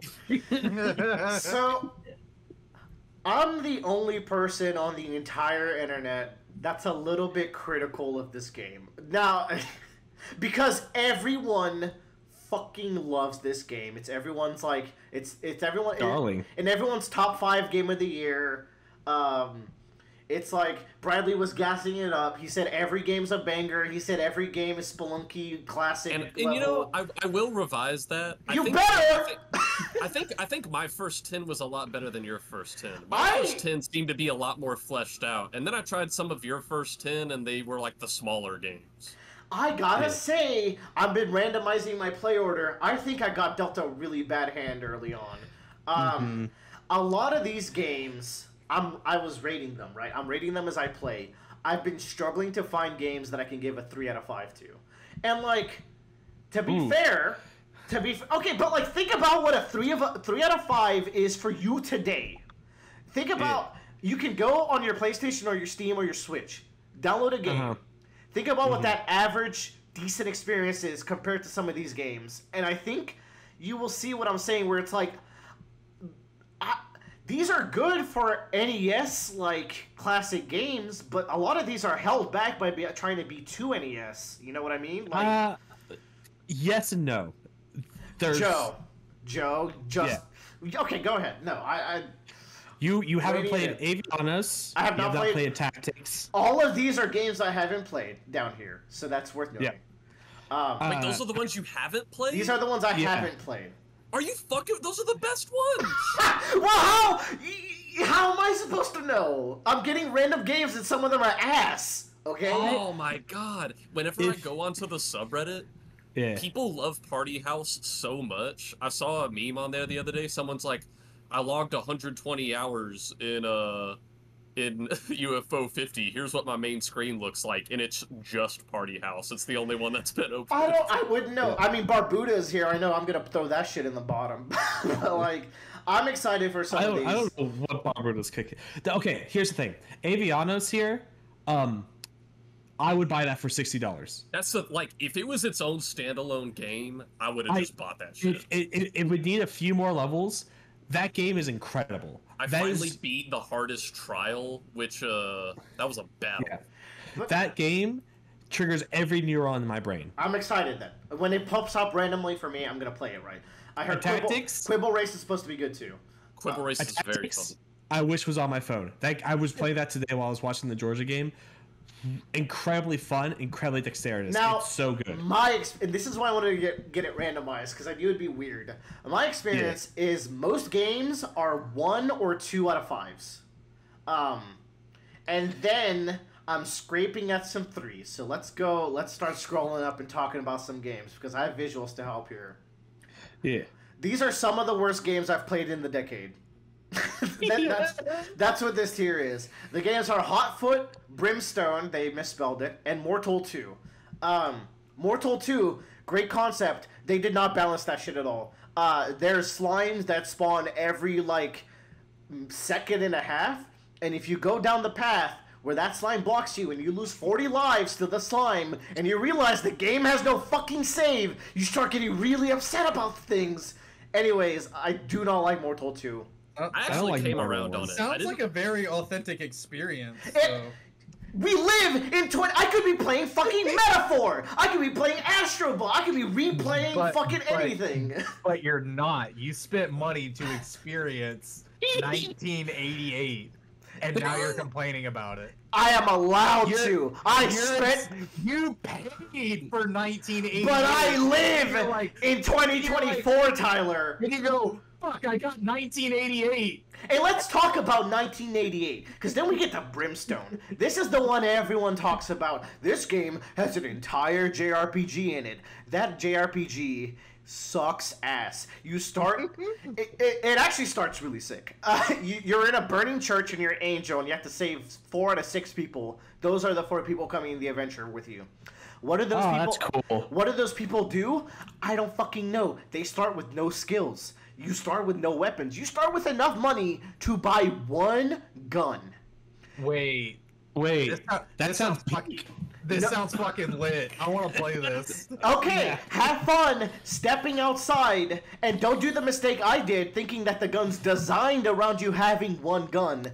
It's not. The game's designed around you grinding that first area for ages until your characters have guns, and even after you do that, they're not even gonna have a single skill. They're just gonna be doing generic attacks every fucking turn.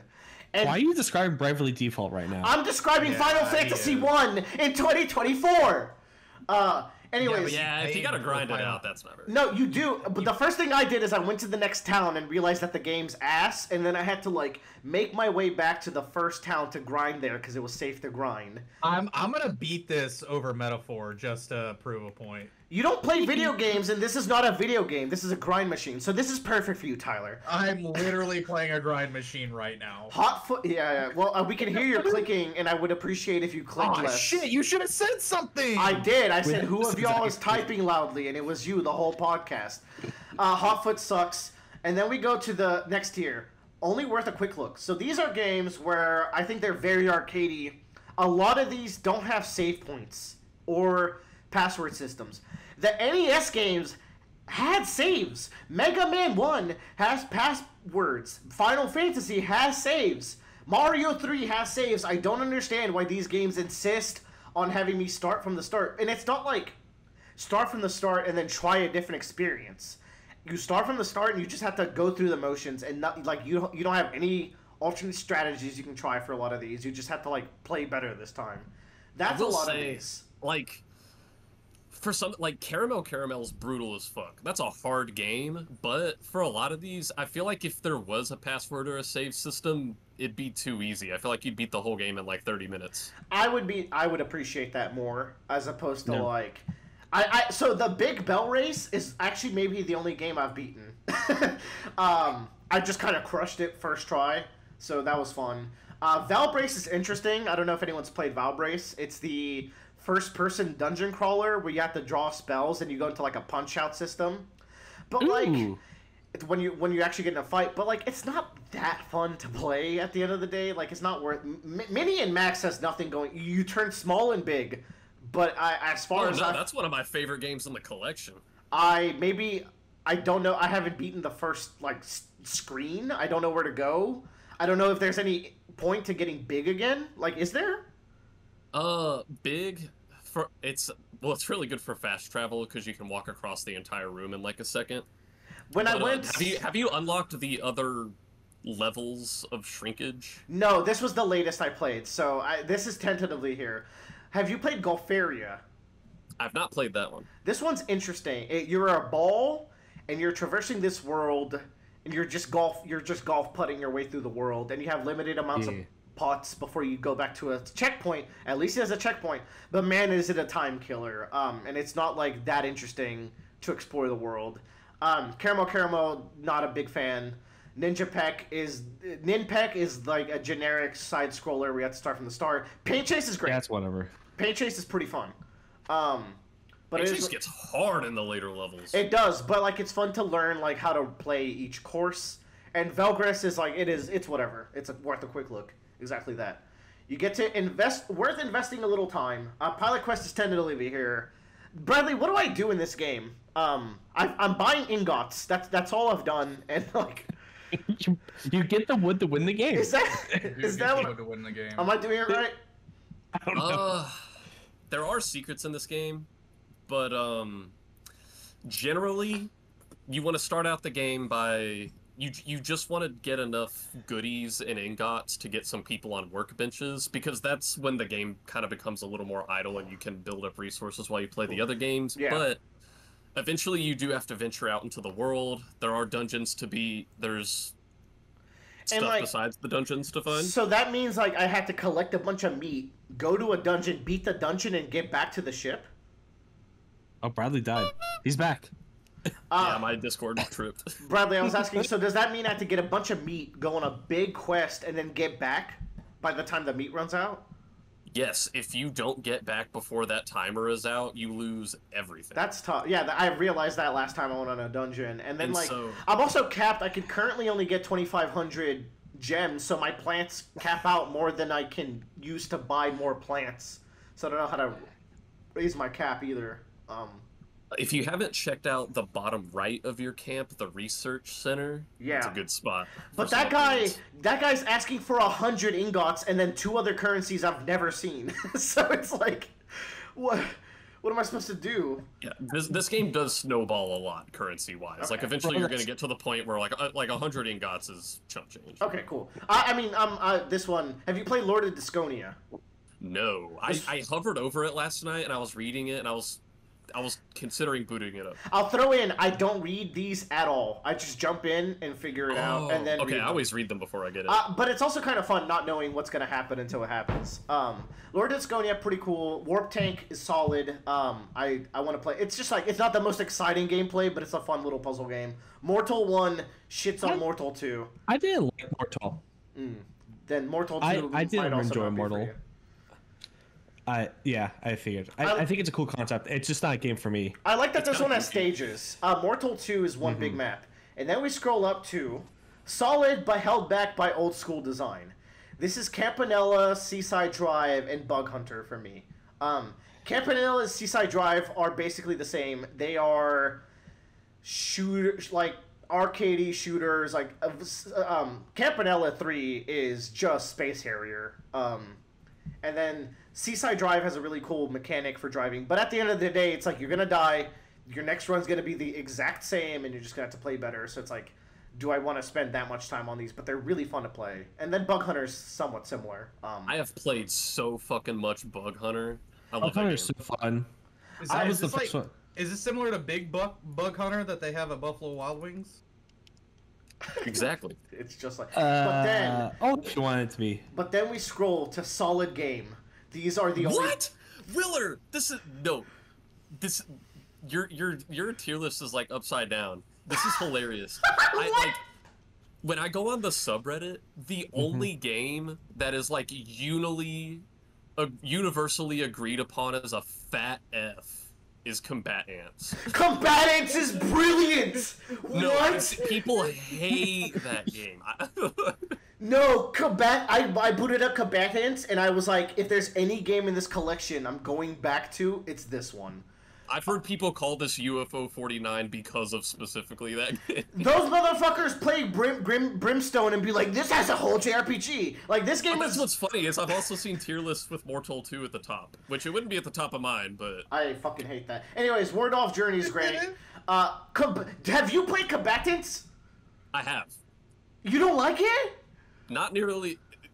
There's two main strategy games in UFO 50. There's this and Avianos. I like Avianos a lot better. They're very different. This is fucking Killer Queen Pikmin. A little bit. And I played one level, to be fair, because I was trying to like speedrun, but I am so excited to play more of this one. It could go down, but in fact, it could go up. Have you played Rail Heist? Joe has, right? I was the one that was just like, you should check out Rail Heist. Rail Heist is fucking solid, bro. It's really cool. First of all, stages. I can make progress slowly. Yeah. Weird side-scroller stealth game, but like you learn more of how to like manipulate the world. Real-time turn-based as well. Yeah, like, it's interesting. What the fuck? But then you have the crowning achievement of UFO 50, the one game that has almost reached above a 3 out of 5 stars is Overbold. Now, I haven't played this one, but I think I might have seen it like on the demo screen when you stay at the title. Is this the one that looks like Super Metroid? No, that would be Velgress, but it's the same character. Okay. I've come to find out. Overbold is pretty close to a roguelike twin-stick shooter. Sort of. You're going through a set of 8 battles, but you get to scale how many enemies spawn in that battle, and you'll get more rewards as a result. And once you go to the next battle, you get to get upgrades. But I think like the roguelike aspect of it is each time you go back to that screen, there's one upgrade on sale and one upgrade that's got a price hike. So your every run will feel a little bit different on which upgrades you get. And it's just overall actually genuinely a outstandingly good game to play. I need to put more time into it.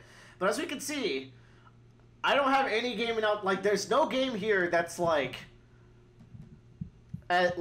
wow, this is just genuinely a good game, even outside, like, I think right now, UFO 50 for me is a game that's more interesting overall than it is fun to play, because every one of these games is, like, fairly polished, they all got different things going on, but on their own, they're not all, in my opinion, games that are worth investing more than a couple times booting them up, with the exception of, like, these up here, where I think these are, like, genuinely good to spend some time on.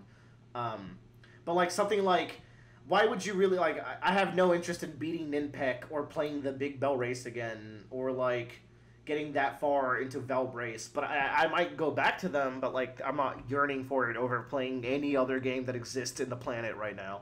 Yeah, for you, this might just end up being one of those things where it's like you got to find your jewel, like Joe found Avianos. Like find that game that's like. But today was my like I set out today. It's like I'm gonna play as many of them as I can before the podcast. I played like another 7 or 8 or 10.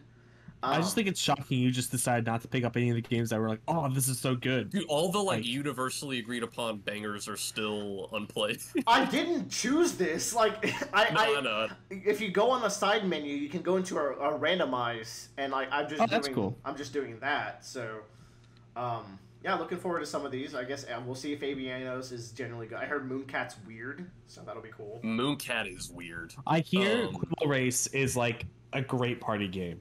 That's the thing.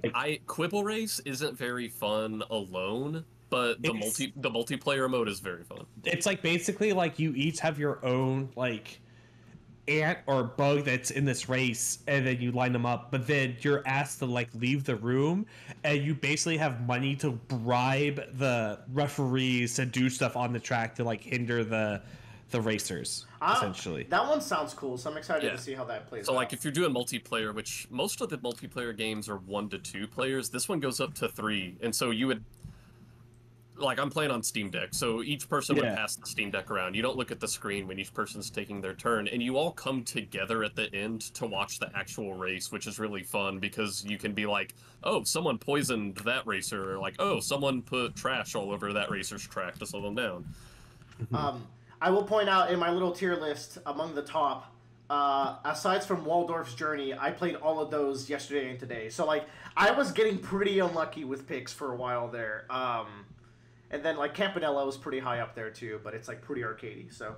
Campanella in, like, the lore is, like, the game that made the studio what it is. Yeah. Like, if you read it, they're like, Campanella, like, with the success, the studio renamed itself to UFO. I do read the blurbs after I play the game, so yeah, I've been keeping up with the lore a little bit. Bradley, you finished Claw. And this is the second to last. Guys, we're going to do it sub 4. Sub 4, let's go. All right, so I finished reading Claw, and I've talked about it a tiny bit whenever I started it and kind of like at a halfway checkpoint through the story, but it is finished, which is awesome because Wildbow wrote a normal length book. It finished in 6 arcs. Still can't believe it. And to give a better like new record, to give a better idea of how long those 6 arcs are, the total length of this book, word count wise, is longer than an average Harry Potter book, but it's shorter than any of the Stormlight Archive books. Oh, okay. That's a good length. That's a good length.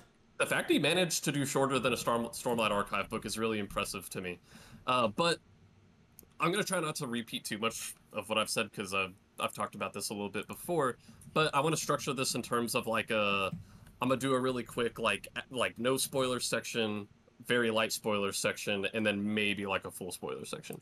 But Claw, on the surface, what the book is about, kind of the premise is, if it sounds very Breaking Bad-y, it's a husband and wife. Breaking Bad is a whole different show. Breaking Bad. No, it's a husband and wife. They're like suburban, they have kids, but they do crime together. They help disappear people, assassinate people, whatever. And it's a good premise. It right out the gate, it comes swinging hard. I would say I've seen other people with the same sentiment as well, that there's kind of different wild bows, where you have like the early wild bow of like Worm and Pact, where things are much more, the pacing's a little bit faster, the characters never really get a break, it's always escalating, and this is a lot more like that, I think, compared to maybe Ward or Pale, where it feels like a more introspective book. There's a lot more time we sit down and rest with the characters. Actually, I feel like this book is just, it's the best of both. It's constantly going. We're always doing something. And I feel like we're getting really good character beats without having to interrupt that momentum.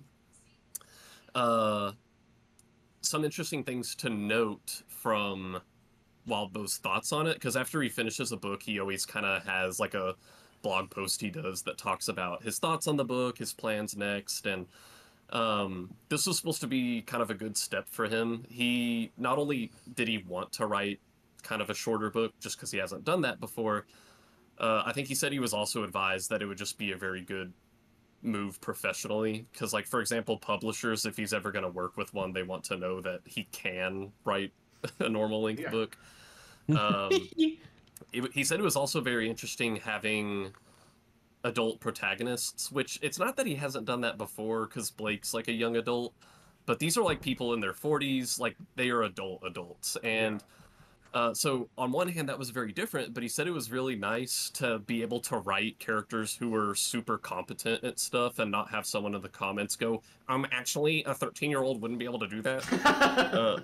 So he's like, that was pretty cool. Now this book was very polarizing, not in the sense like whether it's good or bad, but very polarizing in the sense of what characters in this story do you agree with? The morality. It was very fun to read, like, comment reactions. I even joined the Discord so I could, like, read people's live reactions to the chapters.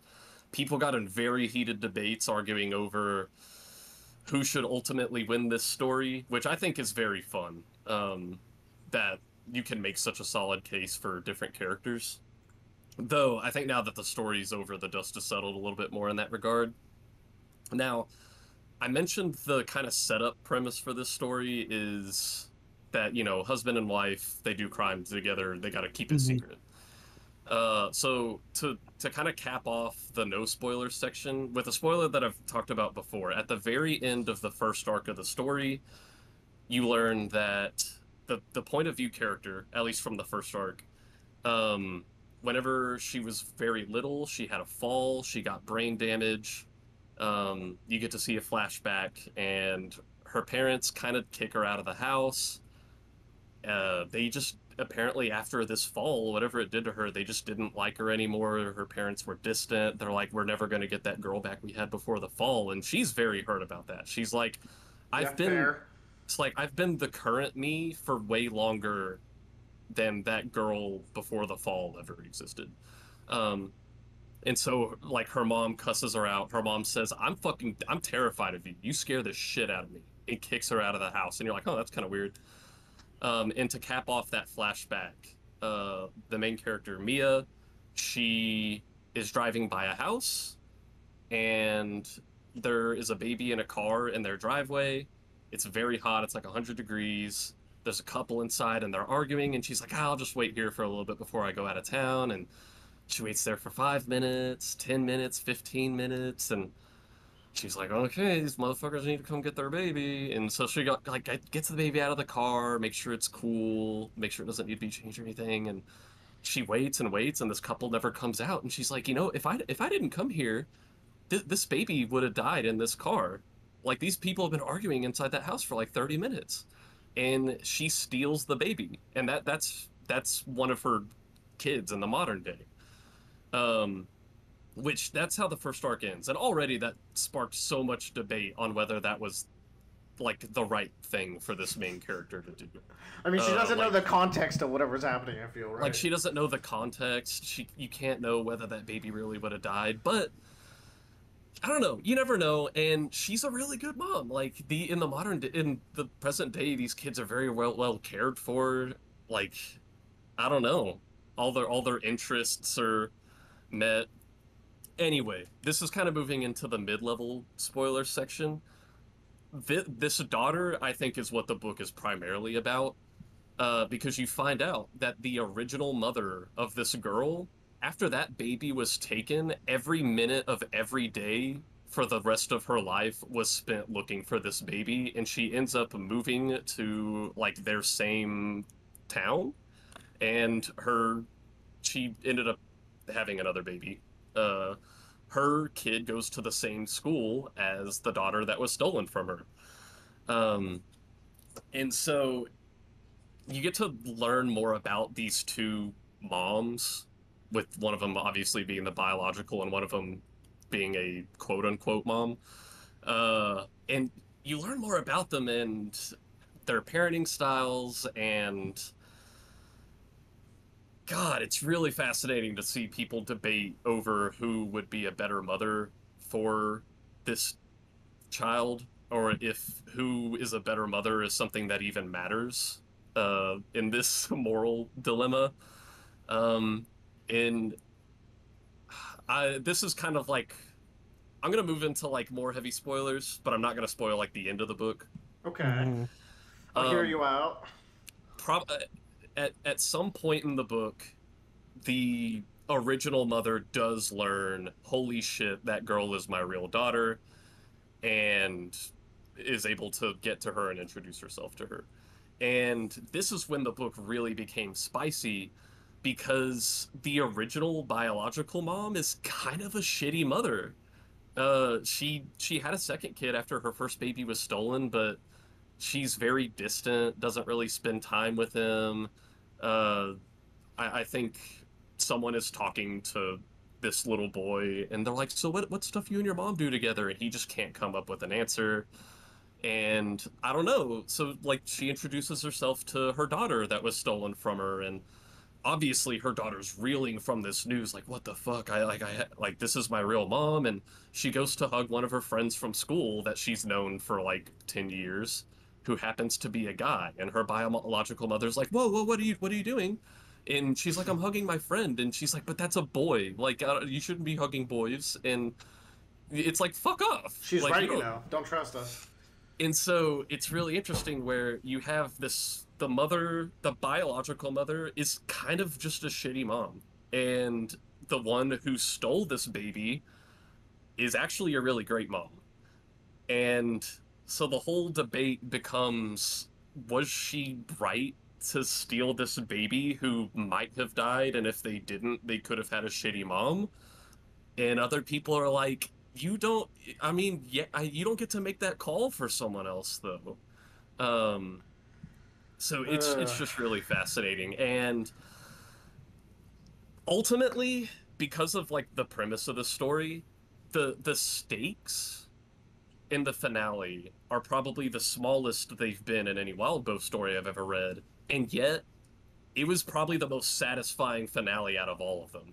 Like it was such a cathartic, like, during the climax, I was just like, fuck yeah, like, oh my god, I cried. And it's hard to say more without totally spoiling the end of the book, but I would highly recommend this for just about anybody. Wild Bow did a very great job, and he said this was such a successful experiment that he said he wanted to experiment a little bit in his next book too. I don't know what that means. I don't know if that also means it's going to be a shorter one, but he started the first, I think, 2 chapters of Seek. It is his first try at sci-fi, and it is interesting so far. But Claw, big recommend to any bookheads.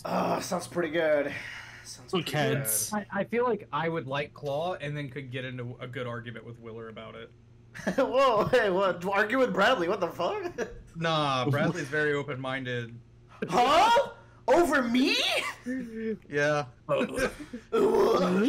Willer doesn't like philosophy, and his theologies are very family dependent. No, they're not. What is this coming from? Willer's like, you can't make choices for other people, and you have good faith in humans, and I'm like, nah.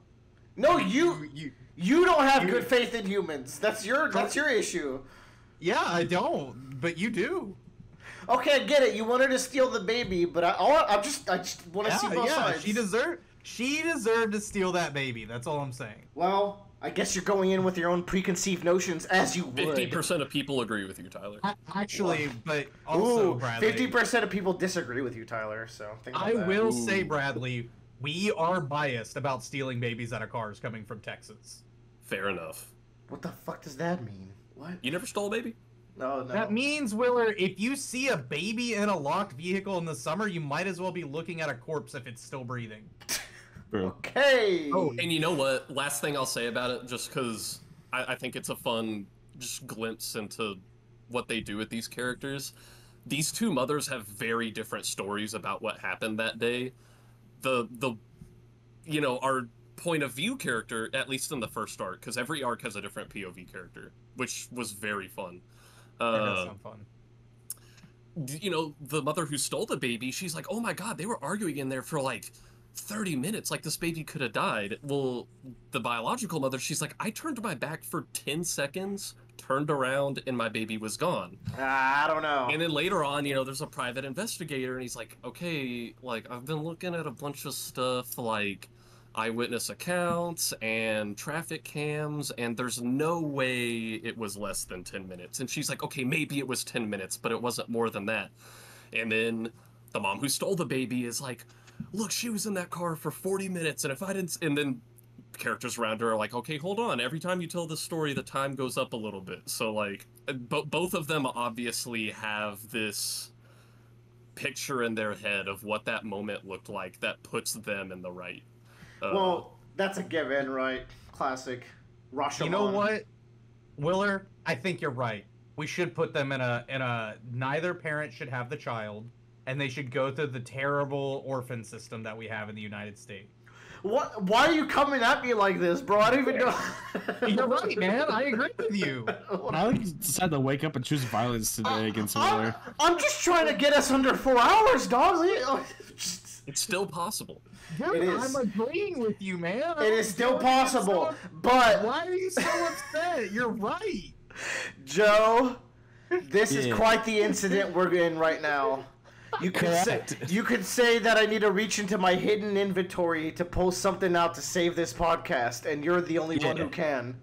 Which anime arc is called Hidden Inventory? Jujutsu Kaisen, the arc Joe read. Thanks. I watched. Yeah, sorry. I watched season 2 of Jujutsu Kaisen. Really, I watched all of Jujutsu Kaisen. I rewatched season 1, but we've discussed it already. I mean, we haven't watched it since Disney.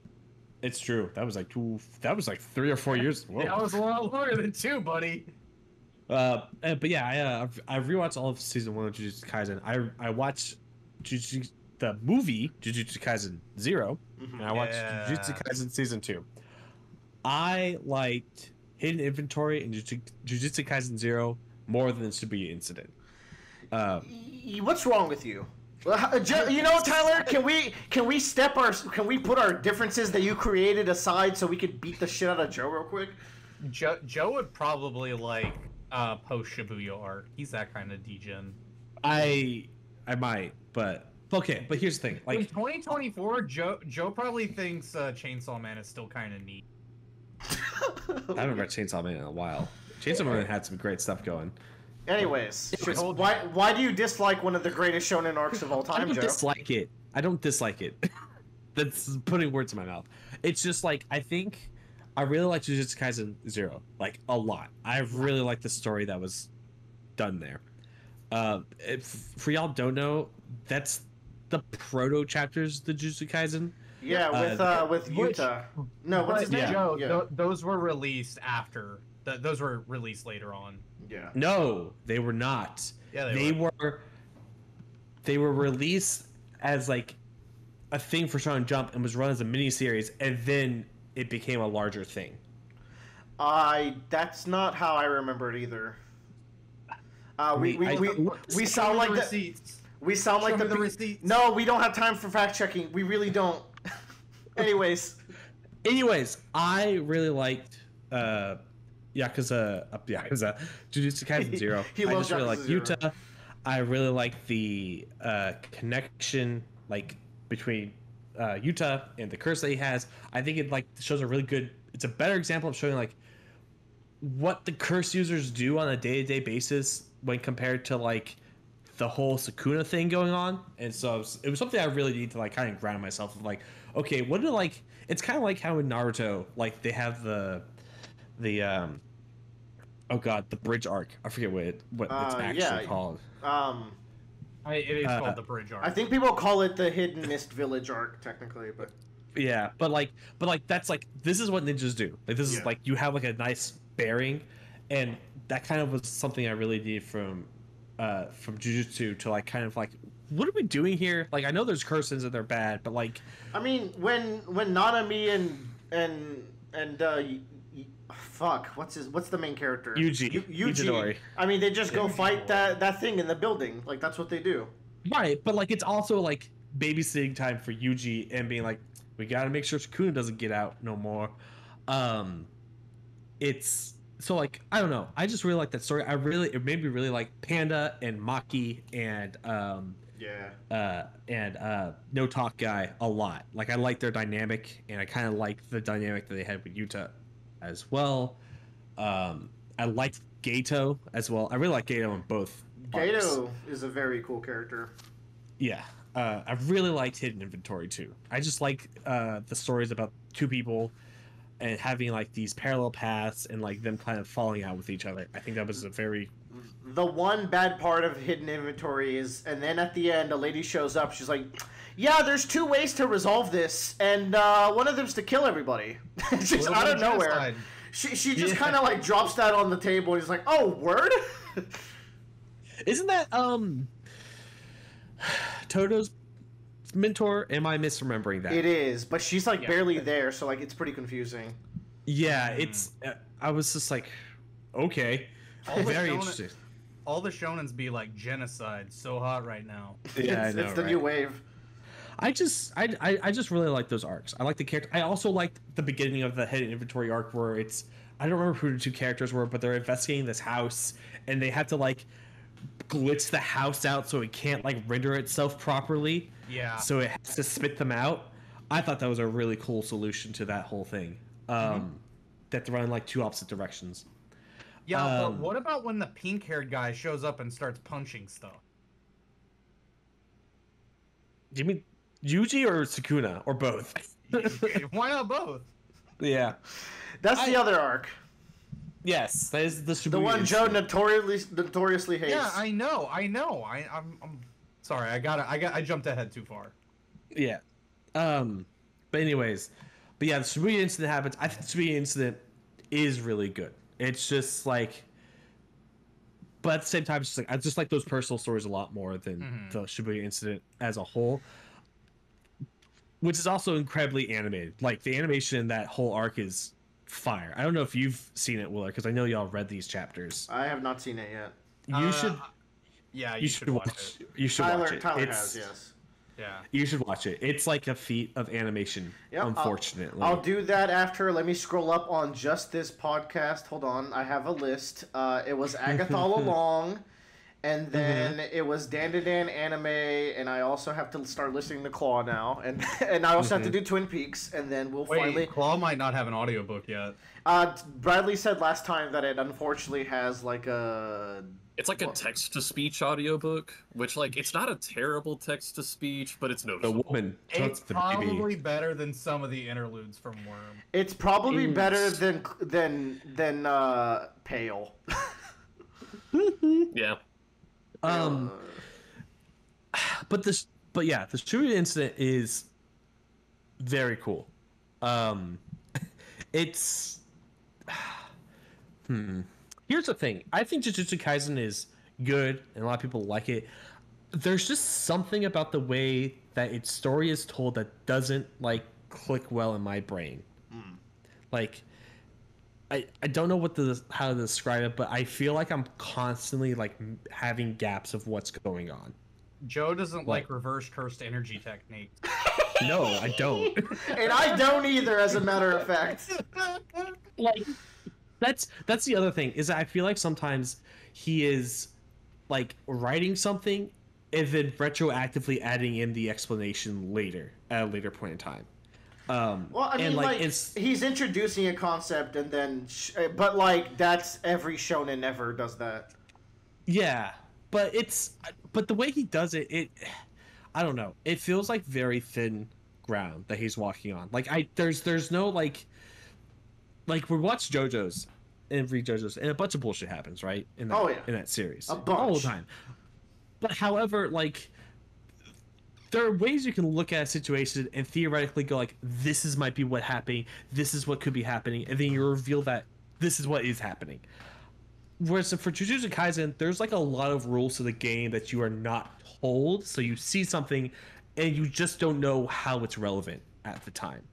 like, or what it means, right? Do you have like I don't remember anything in Jujutsu at where you're at being that complicated. The next arc has one of the most complicated powers I've ever seen.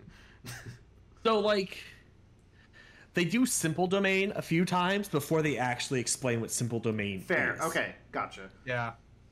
That, and like, it's like, okay, but like, they keep doing this, but like, what does that mean relative to like domains? Well, like, so domains make it so that you're always 100% accurate all of the time, and it's the ultimate technique.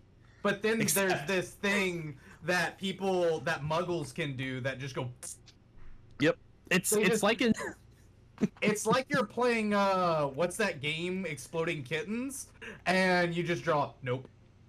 It sounds like in Magic when someone casts an 8-card spell or an 8-mana spell, and then someone has the 1-mana counter to just dispel it. You're like, all right, cool, yep. I guess. Yeah, I guess that works. Yeah, and it's like okay, well, you have some idea of like what this is and what's going on, but I am like not privy to it. And like it would be fine if it was like this happens in the next episode or like 5 minutes from now. Oh, okay, this is the explanation for that. It's like, great. But sometimes, like, it's just, like, 2 or 3 episodes until you get an explanation as to what the fuck is happening, right? Yeah, sometimes you don't even get that. Yeah. You just gotta roll with it sometimes, and I don't know. I get it. And, like, I'm usually someone that's like, okay, whatever, it's happening and what's going on. But, like, when the dialogue boxes start spouting the curse of mumbo-jumbo, I'm like, okay, what does that mean? Please tell me. Like, you know, Joe, it's very simple. Cursed energy is destruction, but reverse cursed allows you to heal, unless you're doing reverse cursed infinity, which allows you to go up instead of down. Now, Joe, you do understand that when you multiply a negative with a negative, you create positives, right? That's very key here. Okay. It's simple trigonometry. Simple trigonometry. But hey, okay, like that's kind of like Jujutsu Kaisen as a whole is like. My issues with it is that I feel like I'm being kept information away from me that would let me engage with these fights more as they're happening rather in retrospect, and I kind of don't enjoy that, right? And like, I'm with you. I'm also sometimes it takes a while to pick, but for me, Jujutsu Kaisen is not really about that. It's about the plot and the characters above the action. Right, and the action looks cool, but like it's about the emotional beats a lot of the time. And I think that's the other thing is like when Gigi actually is like, all right, here's the emotional part. Like I am so in, I get it, like 100%. Like Yuji, like is getting torn up of like what is happening to him because like it's his body, but he has no control over it, which is a deep-seated fear of me of like Alzheimer's and dementia and stuff. So it's like I totally get it. Like it feels disgusting. I would feel horrendous as well. Like. Totally get it. And I think those elements are like the parts I really like. That's why I like Zero so much is because there's a lot more of that. It's a lot more condensed and focused and about that relationship between Yuta and Rika and Gato and Gojo. Also, Gojo and Jogo. It's just funny. It's just funny that they're both there, huh? Yeah, and like, it feels like, oh, I have to explain domains. Okay, I'm gonna make this character. Gojo's going to explain it, and then Jogo will be the person that'll be affected by it first. Yes. You're so unserious. Yeah, but like, speaking of, that fight was incredibly animated, and I thought was a really like, I really like that turnaround for that character because like. When you're introduced to him, he's like a punching bag. Because he's fighting fucking Gojo. No one beats. Yes. And then you realize, wait, this guy's actually legit. Yeah. Like, that is one of the best juxtaposition of power scalings I've ever seen. I don't, man. Forget all the Jujutsu Kaisen's just good, man. I don't know. It's fun. Wait, hold on. So, Joe, let's talk about what you do like, which are the characters.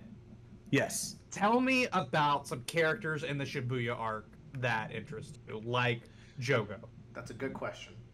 Yeah, I like Jogo. I like his like.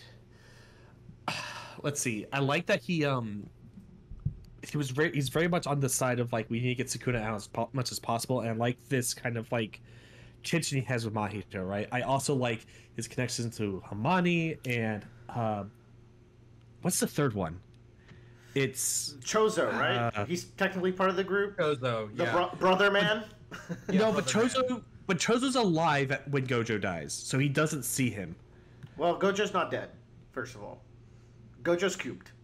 Jogo, you mean? Jogo. You gotta get your shit straight. Yeah. Oh, I'm sorry. But like, especially given, anyways. Yeah, but Jogo. But anyways, but I like his relationship there, and I like this reflection of, like that connection of being a curse and humanity, and I like the idea of these curses struggling with the fact that like they are in a disadvantaged situation, and they want to get back on top. And even if they don't like Sukuna, that's like the way to do it.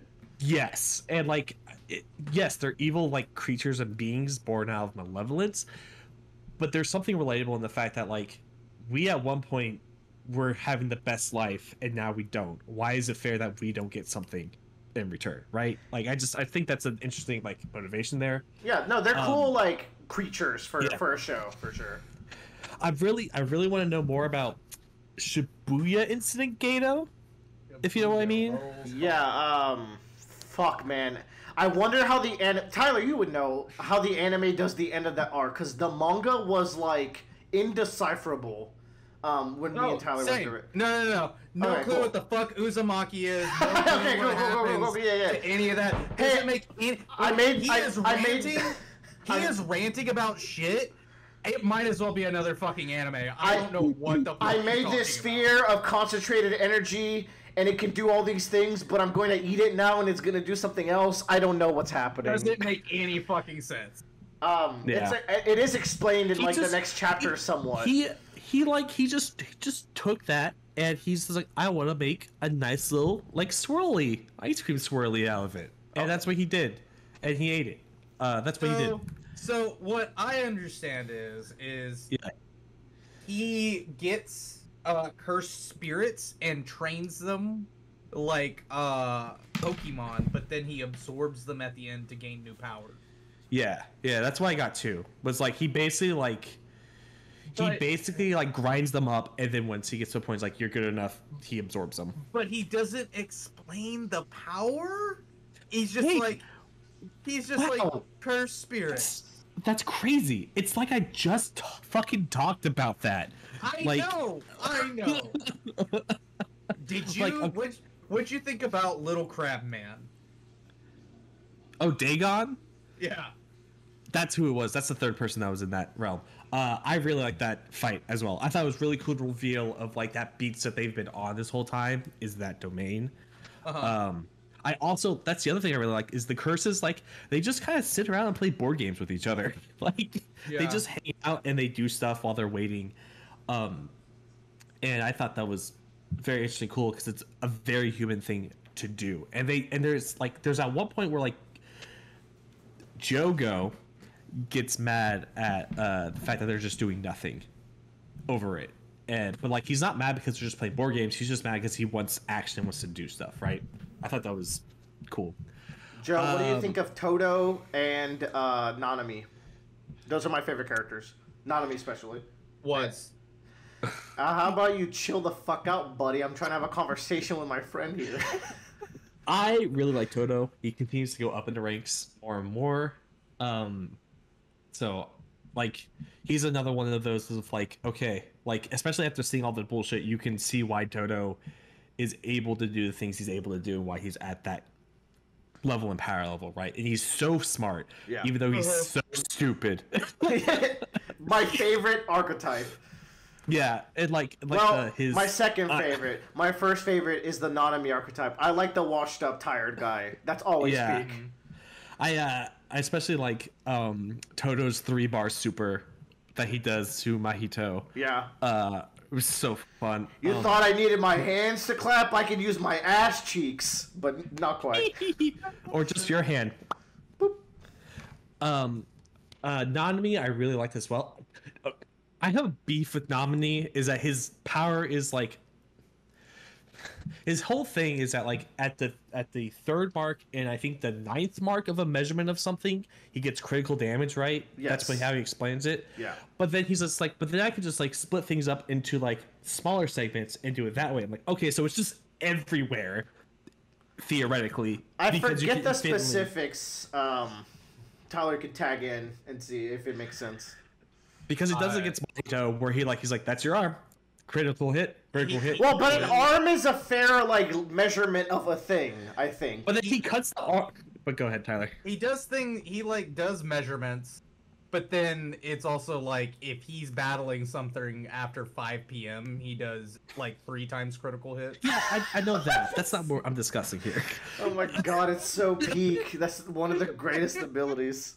But it's sick because I know the exact feeling. I really like so Tana. Brilliant. Him showing up in the arc and fighting the Mahito. Here's the other thing. Mahito, man. He doesn't just fight Mahito. He fights the not the curse, but the curse user that has the sword. Okay, what did you think about the guy who has luck as a power? That's the curse user with the sword. Yeah, I know. I'm trying to gather my thoughts and opinions here. She's just like, whatever, man. It's just the Joker with blonde hair. That's it. Like, I mean, I was like, okay, whatever. It's just every JoJo's villain because they all think they're destined and lucked out to win. So I thought it was all right. He was fun, but nothing kind of special to me. Mm-hmm. IMO. I'm trying to think what else. Now, also seeing Sukuna, and I think it's like 5 fingers or like 4 fingers he's at when he does his bullshit, was horrendously terrifying and very fun. And like him just showing up and going like, all right, no one's allowed to move until I say go. If you move, you're dead. And everyone like plays along. I'm like, oh, perfect. That's like the one moment I need to like understand who this character is and understand like everyone else's fear of him. And I think this is what makes this series special, because that's a very common trope, having the demon inside you, but like for it to be that scary of a threat is genuinely like some psychological horror of a new level. And I mentioned before how like there's just crazy bullshit that they don't explain sometimes. When they do explain it, I do like it. Like they mentioned how like there's like a triple veil that's happening in Shibuya, which is like different barriers, and they mentioned how like the barrier is actually stronger when you're outside of it because you're more vulnerable. So you're putting up pieces on the board, right? And like that's interesting, that's cool, that adds to like the dynamic there of like, okay, this is obviously a strong barrier. The user has to be on the outside of it, so we have to go take them down before we can go further in. I think that's a really cool explanation. Same with Fuga, like its domain expansion. It's like near limitless, but you can escape it. The problem is that it's near limitless, so how are you going to escape it, kind of a thing? And like, it's like, all right, cool, I get it. There's a lot. I like it when we explain the trade-offs and why you get them. The same with like when you explain your power, it gets more powerful, right? Yeah. Classic Hunter x Hunter, the most brilliant thing Hunter x Hunter ever did, and now every shonen for the rest of time will do it. So as we're talking about those brothers, right? What did you think about the brothers fight? Because this is going to lead me into where I wanted to ask more. At the end of season 1 or the bathroom fight in season 2? Not the bathroom fight. I'm talking about the spiritual medium and the two brothers that set up the the barrier. Or not brothers, but the 2 guys. Oh, that were on top of the tower? Yeah, just the curse users. Is that when Toji shows up? We're getting there. Okay, sorry. Okay, cool. Yeah. I thought they were fun. Like, I thought they were good fights in general. There's nothing else that could really stand out for me, other than that guy just gets, like, fucking slapped immediately. Yeah. Okay, which leads us into the spiritual medium summoning spirits, and Toji's in it. That was crazy. Okay, that's the other thing is that like this guy just shows up. It's like there wasn't any kind of like, oh, I got this like hair of this really powerful guy. It's just like, here's a guy I'll just pick out random of the ether. But you know I understand him. it. But you as the viewer, you're like, oh, that was the wrong guy to pick, my guy. Yeah. Like I do know of him, I guess, sure, but like, I don't know. I like a little bit more build up for my climax. That's just me. It's just like a random thing. I thought there was gonna be more to it. I do like how he comes and he just becomes this other like entity in this whole predicament, and him running into Fujigoro. That's his name, right? I think so. The Pokemon master. Yeah, Megami. Yeah. So, which you know who that like you know like you how they're related. Yeah, I paid attention to the show I watched. Yeah. So I thought that was fine and good. It's whatever. I really like Megami in this arc too, especially with his like quote unquote ace up his sleeve that he does. Eight-handled sword divergent Scylla divine general Mahoraga. That guy's design is sick. Yes. Rita's design. I want that thing to be in more anime. Rika's design is also sick, and from the movie. Yes. I really like the way that all looks. Oh, that looks like an actual monster and beast. We've been jumping around here a lot, but I'm trying to think what else there is. But like, I don't know, man. It's a good arc. Like I get it. It's so good. Cool. That's all we need. So here's the thing, Joe. Yeah. The mini arc at the beginning of the next arc. Yeah. I think is actually the best fight and best mini arc. I read like a synopsis of what the title of it was. Also, the ending of this, like they go. So I don't know how it was in the manga, but at the end of the season, in the last episode, they just have like the announcements from the Jujutsu Society of like their decrees, basically. Yeah. I was blown away at first, and then like I kind of realized why they made those decisions. Like I had to like. Yeah, they lost the city. There's some like political things in Jujutsu Kaisen that I forget about because like Kyoto School and then like everything else and Sukuna, and I'm like, oh okay, but I thought like I'm really happy that like there isn't like a reverse, like you know it's not like in Dandadan where like the city just gets back to normal because of reasons. It's like no, this whole world is fucked now. I think that was really cool. Also, I think, based on what I saw, this is like the halfway mark of Jujutsu Kaisen. Yeah. I mean, there's only one... There's 2 mini arcs, and then the final arc after this, and the final arc is apparently very controversial. Yeah, that's... It's ended, right? It is ended. Yeah, it's done. Yeah. It ended this year. Ended a couple weeks ago. Maybe, you know? No, I don't believe you because we were reading it and then I was like, hey Tyler, are we going to talk about that arc that I'm ahead of you on? And you're like, yeah, man, yeah. And then it never happened. I don't trust you. Yeah, because, it's that arc. It don't make no sense. Don't make no sense. All right, y'all. Joe, you have any closing thoughts on JJK Season 2? Jujutsu Kaisen good. I just wish it was less frustrating. That's all I got. I don't think Bradley should watch it. I think it would drive Bradley mad. I think Bradley would really like the character stuff, which is the good stuff, in my opinion. And I think Bradley would intuit a lot of the power stuff, and then like he would be patient enough and get his answers. That's my guess. Maybe. Now, Joe, I'm really curious what you would think of reading through Bleach because it's very influential to Jujutsu Kaisen. Oh, I can tell. Like, just the way that, like... Jujutsu Kaisen is one part Bleach, one part Hunter x Hunter, and, like, that is the formula that creates Jujutsu Kaisen. Oh, there's a small episode that I looked it up, and, like, there's not even more development, but there's, like, they run into, like, one of Itadori's like old classmates, and she has a crush on him, and they try to set him up. That's a good bit in the anime. I was like, oh, I really like that episode. I wish there was more. No time. No time. New shonen, all about go go go. We gotta end. Go go go go. It's so true.